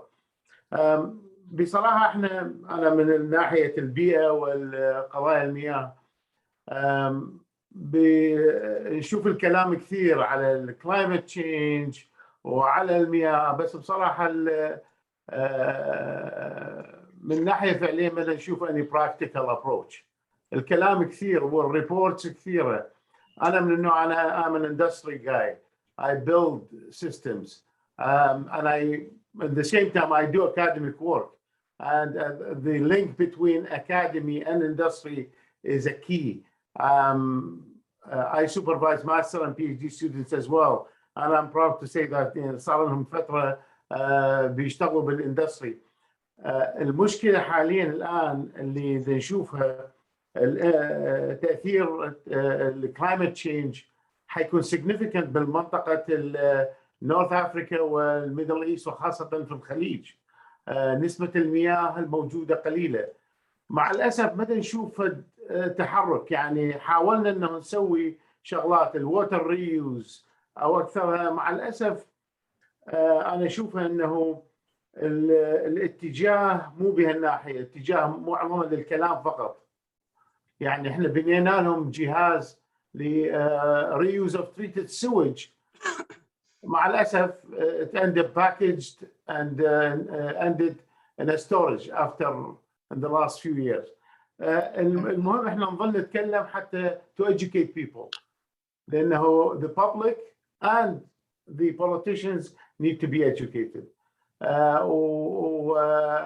وانا بصراحه من نوع اكتب كثير باللينكدين، واحاول بالصحافه المحليه اللي عندنا موجوده في كندا انه نحاول ناثر على هالموضوع. ومع الاسف انا اقولها يعني بصفتنا، صح انه صار لنا في هذه الدول السنين، لو my last name is Johnson or Anderson the reaction للكلام اللي انا اقوله يكون different. انا احكي لكم بشغله، يعني مهما احنا نقول هسه عندنا في مشكله في كندا في النورثern تيريتوريز في تلوث مياه، وصار اسبوع نتكلم معاهم ما حدا يرد.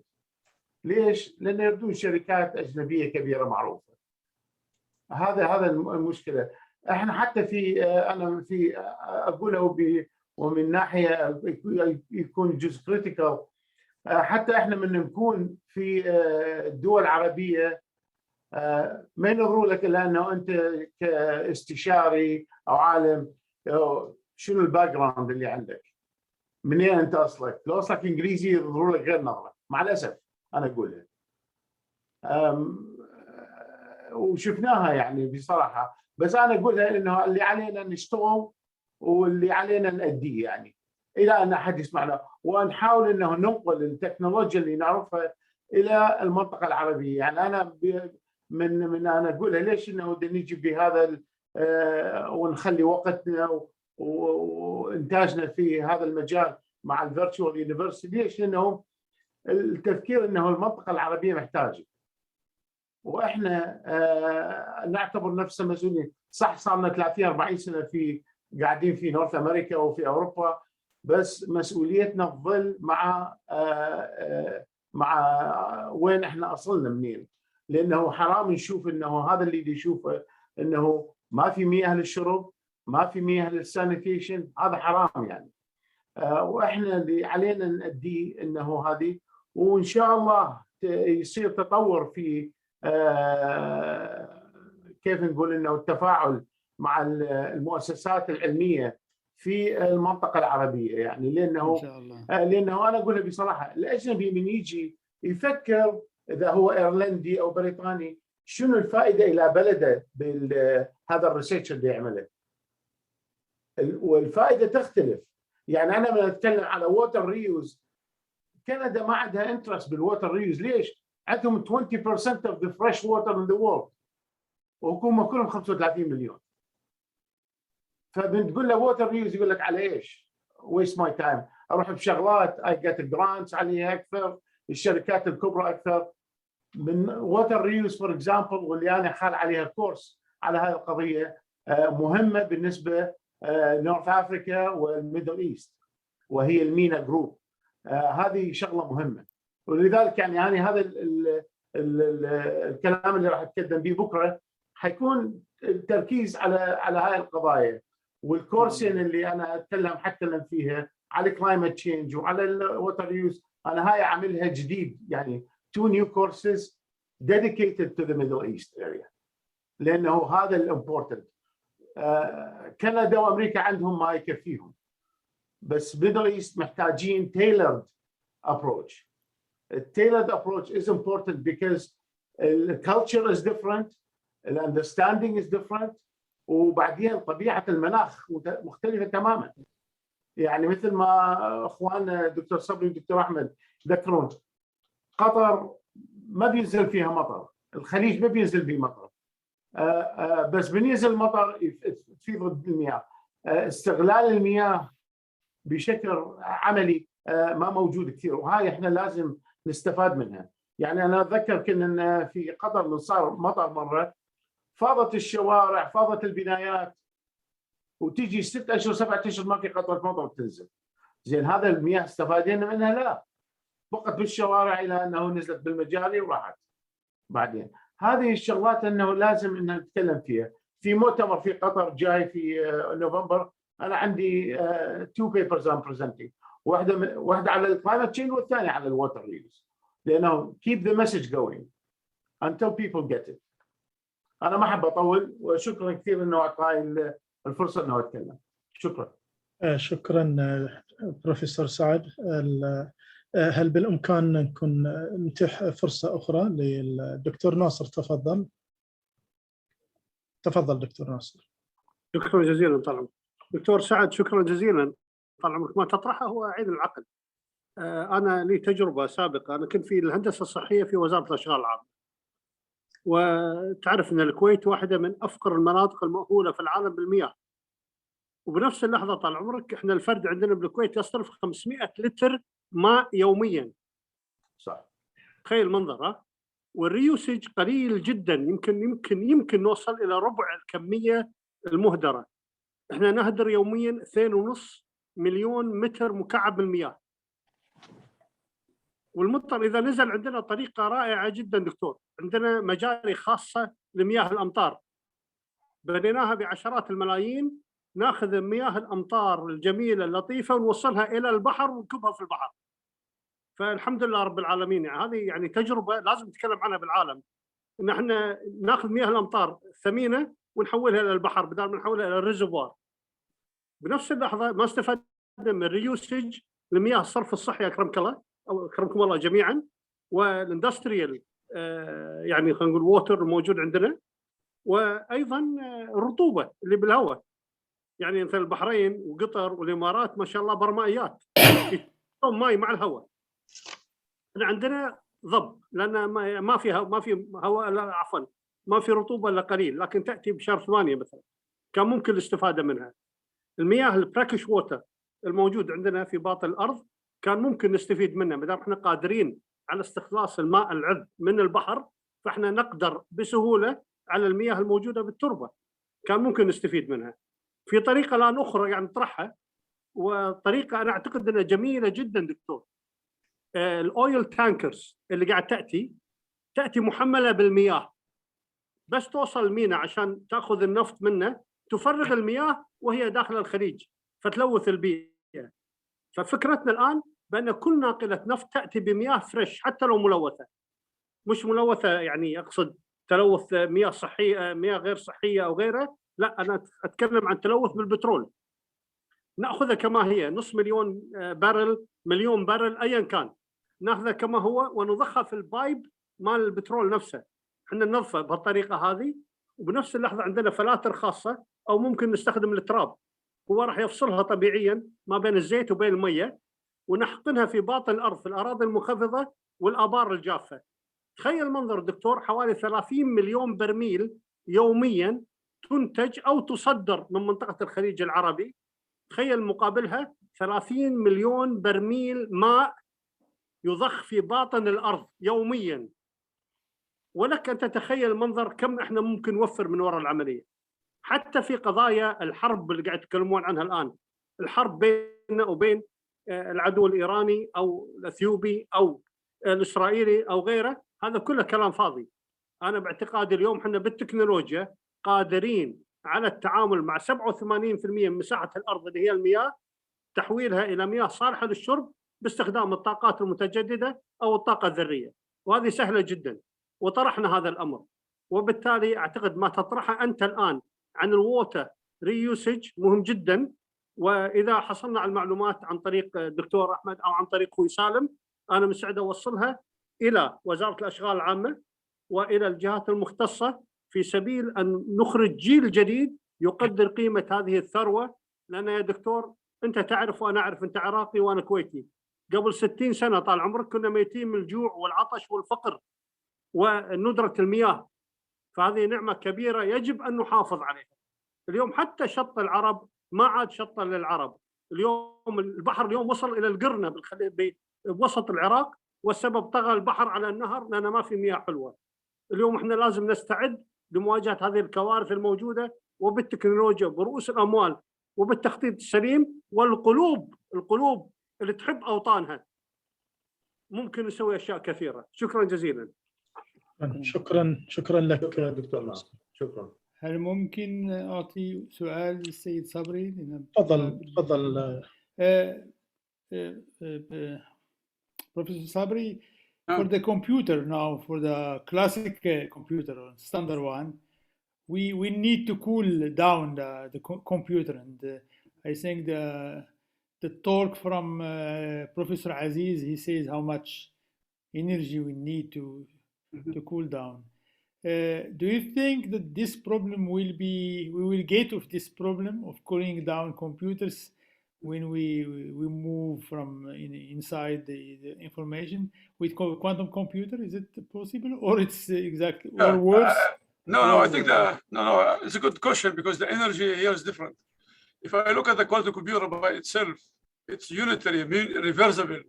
So the quantum unit by itself does not take any energy because it's reversible. So what is the energy now we need to prepare the state and read out? Yeah. But this is zero compared to the energy we put in our classical computer. Quantum computer by itself is unitary, reversible, no energy is waste. So now we just, because we prepare and we do measurement, you have small energy to do the calculation. Yeah. The only problem is just cooling down, but I think the computer is really will not take energy as our classical computer. For sure, but it's a good question. You know, actually, I did a lot of experiment when I'm working in the synchrotron and things like that, and we make a recycling system for helium, for example. Yeah. Do you do the same for quantum computers? Yeah, because they use like liquid helium and other to cool. Yeah, that's it. Just for cooling. Yeah. So this is not so okay. When you have to buy this in the beginning, and then it's fine afterwards. Yeah. I think it would be nice. I mean, you can visit, if you are in Europe, to visit the IBM lab in Zurich. I mean, they have regular visits for people to see their computer. It's very impressive. It's like a huge. Yeah. I think they have a 10 refrigerator to cool it to 10 millikelvin. Yeah. But I mean, there is no energy wasted in the computation because it's reversible. And for helium, we get 4 point something degrees. Do you think is it not a problem for to prepare a quantum system at 4, because the helium is about I don't remember exactly, it's 4 point something, 4.3. Yeah, the issue here is the superconducting qubit runs with aluminium. Aluminium as a supercomputer, a superconducting material. So you have to make sure you cool it to make sure you have a superconductor. Otherwise, the whole machine works on superconducting circuit. So it not depends on the helium, it depends on your superconductor material. What is the critical temperature that you need to make it the current moving without resistivity? Yeah. So this is the issue. And the problem now when you say this means there is a technology behind. Yeah. Where if we don't know it in our Arab world, we have to buy it. This is why IBM I know how to do it, because the IBM put a roadmap. Said, now I have 64 qubit, I will give you 1,000 qubit in 2 years, because their engineer figure out what to do. It's just like a matter of time, because they have now the last time we spoke with them, they need bigger cooling system, but the engineer, they figure out how to do it. I mean, I know. Now I come back to one point, because I always have observed this problem with the Occident. Look, for example, Microsoft, or the people involved in this business of computer, or iPhone.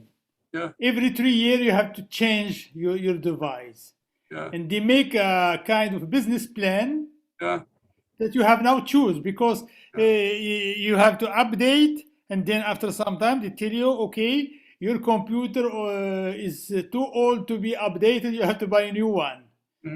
So this kind of stuff is the big problem we have to think about it and to have to develop our technology, because otherwise we will always lean on Occident, the Series 1 computer, and you know that in every 3 years you have to buy a new one. Yeah. It will happen also for quantum computer. And of course, the old one, they will send it to Africa to be as a garbage. This means Africa will be the garbage for Europe. And this is kind of stuff that it has to be discussed, and we have to understand this game of Occident, that if you don't master the technology and you have your own product, or at least you have something to do that you know that you are able to produce by yourself, etc., it will be a problem. We resolve this problem for drugs, for medicament. You can buy the license, for example, in Morocco, and you can produce your medicament. Like in Morocco, we can produce it. Even COVID now, we will have we will do it for the vaccine. We will do it with a kind of memorandum of interest of understanding with China. Mm-hmm. For medication, it's work, but for other technology, it doesn't work. And this it has to be discussed, and the political decision in our country have to understand. If we don't want to do research like he says before, we will be always depending on Occident, always. No, you have to buy. You have to buy every 3 years your computer. You have to buy every 3 years your iPhone, and the gain. Look how much all this Amazon, all Microsoft gain a lot of money. Yeah. No, I agree with your comments, but just going back to Nasser's comment, Mudakhali. So it's not like here in the United States you have all this big company, the industry, all the universities. But at the same time, at the political level, the government, the American government, starting from Obama, and then now we have Biden, they put also Trump, they put an American strategy how to lead the world in quantum computing. It's not like us only. For example, IBM getting money from the government, and the companies, I mean, they take it as more competition, like a war, I mean, the Cold War with China in quantum computing. I mean, who's going to lead quantum computing is going to really, especially in secure communication and other areas. So also at the political level, the American government, they have strategy what to do and what the government should do really to invest in universities and industry to make sure the Americans are leading this field. Yeah. So yeah, it's also, I mean, just back to Nasser, it's like really you need also the people in charge of, they have to also make a decision that this is part of their strategy, part of their plan to advance a particular field. Otherwise, industry and university by itself, without the political backup, is not going to be effective. I mean, the American look at this as a Cold War in quantum. I mean, you have really the competition with China now. Okay. كلام سليم. شكرا. بارك الله فيك دكتور. إذن I think we get to the end. So Dr. Prof. Ahmed, you can end. Yes, I would like to thank everyone who was attending this meeting, and صديقنا ناصر محمد المصري أظن من الكويت، أشكره جزيل الشكر على ما نسميها غيرته عن بلادنا وعن ثقافتنا وعن عروبتنا، ونتمنى أن نجد بهذه المبادرة Virtual Learning University يكون يعني تناسق بين المغرب العربي والمشرق وإفريقيا، ونجد يعني حلول مستدامة للمشاكل. أتمنى هذا. أشكر كل السبيكرز اللي جاءوا بأشياء يعني original, sometimes very complex for some people, but very important, and the future and the discussion was very interesting, very exciting. The Dr. Yassim, he already says he will be tomorrow, inshallah, our guest, and not only our guest, because he is belong to the virtual learning university. He has two, تفضل بمنهجين لكي يعطي منهجين, and he will present. He's one expert, one of the most known expert. He's the president of the Ozone Association, if you don't know this, and he will give a talk. He will explain his syllabus. He's engaged to give talks about water reuse, etc. And I think I'm very, very happy about this first day of the conference. I want really to thank Ustad Salim, because he's the core of all this. Without him, I don't think we will be able to realize something. وأشكره أيضا على التواضع. I'm really very happy to know him. I know him since now just I think few months. We had a lot of webinar. We discussed a lot. I want to thank also Erizen. They are engaged to help us. You have seen from the talk of Badr Iken how much they have realized and do what is possible. By the way, when I start the idea of this virtual learning university, it was during COVID, and they just give about the equivalent of 6-month course to one school, high school, technical school in Al-Ayun, بالصحراء المغربية, and it was successful. And afterward, Erizen helped us that the student moved from Al-Ayun to Ben Gurir to have a training. It was very successful, and they have learned a lot. And I hope in the future we'll do exactly the same with other students, that they follow our course and then they find a way to go to Erizen or some place else. There are many places, even in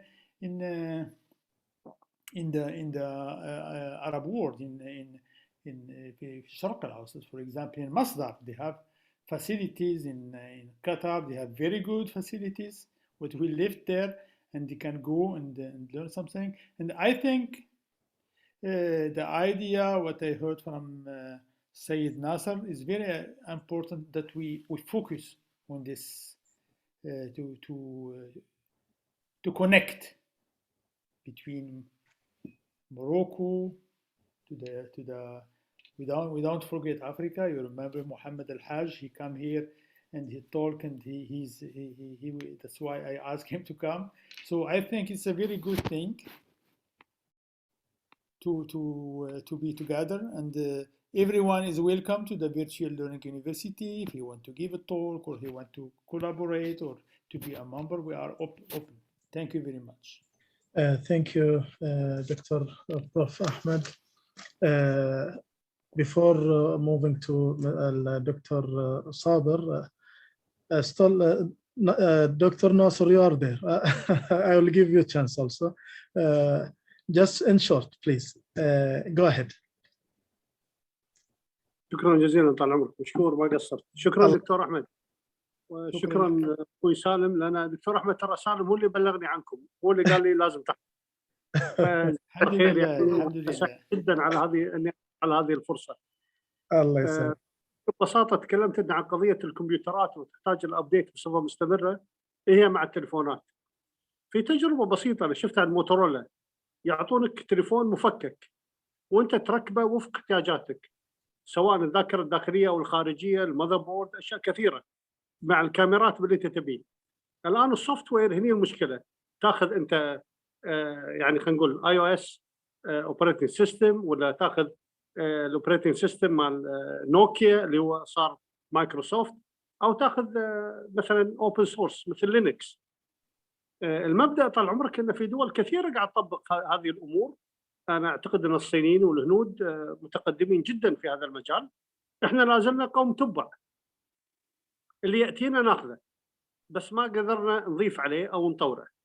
إنما الفرصة لا زالت موجودة، وقيس على ذلك حتى منصات التواصل الاجتماعي والبرامج. يعني عندنا احنا مشكلة مثلا مع تويتر أو مع فيسبوك، بس هذا اللي موجود. لكن شوف الآن تيك توك أظن هذا الصيني شغال شغل من أروع ما يمكن. طيب احنا نبي نشوف شيء عربي على الأقل يغنينا شر الحاجة إلى هذه الشركات. مايكروسوفت الديكتيشن مالها شيء رهيب، فرض سياستها علينا وطبيعة التطوير المستمر وتدفع لهم بصفة مستمرة، هذا مصيبة. فاحنا محتاجين نطور أنفسنا في قضايا كثيرة، الهاردوير، السوفت وير، النتوركينج، في الانيميشن، في الجرافيكس، في الديزاين، في حتى الآن في السايبر وورفير. احنا ناس مختلفين تماما. يعني احنا نتلقى الهت وراء الأخرى ونقول الحمد لله احنا بخير يعني. والناس في حالة حرب حقيقية، كولد وور موجودة الآن بين الصينيين وبين الأمريكان، واحنا قاعدين نتفرج. يعني الصراع الأفيل هذه ممكن يدسونا بأي لحظة. يعني هواوي الآن قاعد تدفع ثمن جدا غالي لأنهم متحررين يبون شيء مختلف. وبالتالي أنا أعتقد أن طرحكم طرح طيب جدا، طرح لابد أن تصحى الأمة إلى شيء أفضل، لابد أن نبحث عن مكان بين الأمم. وأعتقد أن لا زال في وقت في متسع أمامنا لنقل التكنولوجيا لتوطينها وتبادل الخبرات بين شرق العالم العربي ومغربه، بوجود هؤلاء العقول المبدعة اللي في العالم العربي أو المهاجرة في دول أوروبا وأمريكا، ومن خلال منصتكم الافتراضية أو الجامعة الافتراضية أو غيره، وبوجود رجال أفاضل مثلكم. أنا أعتقد أننا ممكن نسوي شيء، على الأقل لما نقف أمام الله سبحانه وتعالى نقول يا رب إحنا حاولنا. وفي جهد آخر اسمه المنظمة العربية للعلوم والتكنولوجيا، عندنا دكتور اسمه عبد الله النجار من الإمارات، ما أدري إذا كان عنده فكرة عن هذا الموضوع، لكني أنا يعني أحب هذا الرجل وأعتقد أنه ممكن يساعدنا في أمور كثيرة. هي منطلقة من جامعة الشارقة ولها دعم غير مباشر من صاحب السمو الشيخ سلطان القاسمي، فلعل وعسى نقدر نحصل على أيضا دعم لهذه الجامعة الافتراضية وهذه الجهود الطيبة، ومثلها من مؤسسة الكويت للتقدم العلمي أو معهد الكويت للأبحاث العلمية أو مدن التكنولوجيا في العالم العربي أو دول الخليج العربي. شكرا جزيلا لكم. شكرا لك دكتور ناصر، الله يعطيك الصحة والعافية. سعدنا بحضورك ومشاركتك وتفاعلك الطيب. أنقل الآن الحديث إلى الدكتور بروفيسور قيس، تفضل. شكرا كثير على الدعوة. بالنسبة لي كانت ممتاز إنه أشوف أصدقاء واشتغلنا مع بعض ويعطيني فرصة إنه نشرح الموضوع تبعنا. وإن شاء الله الشباب اللي كانوا يسمعوا علينا معنيين في الموضوع وممكن نطوره. إذا في أي شيء ممكن نعمله حتى نجذب شباب يشتغلوا في الموضوع، أنا مستعد يعني. شكرا كثير على الدعوة. أنا بالنسبة لي كان يوم عظيم واستمعنا المحاضرات بن يوسف وعزيز والأخوة الآخرين. فشكرا أحمد، شكرا لك، شكرا للجميع اللي أعطونا هاي الفرصة. شكرا، بالتوفيق إن شاء الله وتتوفقوا في الجامعة إن شاء الله. شكرا الأستاذ صبري على المحاضرة القيمة، امتعتنا كثيرا وتطرقت إلى مواضيع جد هامة وداكتواليتي جد هامة. شكرا جزيلا، تمتعنا كثيرا. شكرا أستاذ صبري. وسنلتقي قريبا إن شاء الله. إن شاء الله. إذا ختاما نشكر جميع المتحدثين في اليوم الأول من المحاضرات الافتتاحية عبر الإنترنت بجامعة التعلم الافتراضي للسنة الأكاديمية 2021-2022. والشكر موصول أيضا لجميع الشركاء والزملاء والمشاركين والمتداخلين على تفاعلهم. ونشكر جميع الضيوف والحضور، ونلتقيكم إن شاء الله يوم غد بإذن الله تعالى. والسلام عليكم ورحمة الله وبركاته. ختاما يبدو أن الدكتور أحمد يريد أن يوضح بالنسبة ليوم غد المتحدثين. تفضل بروفيسور أحمد. شكرا. غدا اليوم الثاني أكتوبر 17 2021 هناك سيكون هناك يعني محاضرتين. محاضرة من البروفيسور محمد خواجة نصر الدين، وهو معروف عالميا، مكتوب هنا كتبت Top 10 Researcher After Time of High Education in his field. يعني فأظن أنه يعني من أكبر العلماء في ميدان الخلايا الشمسية اللي ممكن نقول عليها molecular solar cell، اللي هي يعني كان يعني بيشتغل في الداي سنتيزيشن سولار سيل، والآن بيشتغل في البروفسكايت، ومن الناس اللي يعني وصلوا بعيدا بها، وحيتحدث على الانجينيرينج اوف بيروفسكايت كومبوزيشن. ثم معنا الأستاذ الدكتور سعد ياسين اللي هو يعني President of the International Ozone Association. أنا بعرفه يعني في قطر، واشتغلنا يعني كان عندنا نفس المكتب، وهو يعني إذا كان واحد حيتحدث على تكنولوجيا الأوزون فهو الأول. إذا you are welcome tomorrow مرحبا بكم غدا لهذه المحاضرات في الساعة 11 مع السيد محمد نصر الدين، ثم في الساعة 1 بعد الظهر مع أظن إنها الساعة 8 في كندا ولا، وحتكون إن شاء الله مناقشات، وحنشوفوا يعني الأشياء بجميع الزوايا. ثم بعدها اليوم الثالث والرابع سنتحدث بعد عن ماذا سيحدث إلى آخره. وشكرا. شكرا. إذا نلتقيكم إن شاء الله، نلتقيكم جميعا غدا بإذن الله تعالى. لكم خالص التحية. مع السلامة. شكرا أستاذ صبري. مع السلامة. مع السلامة.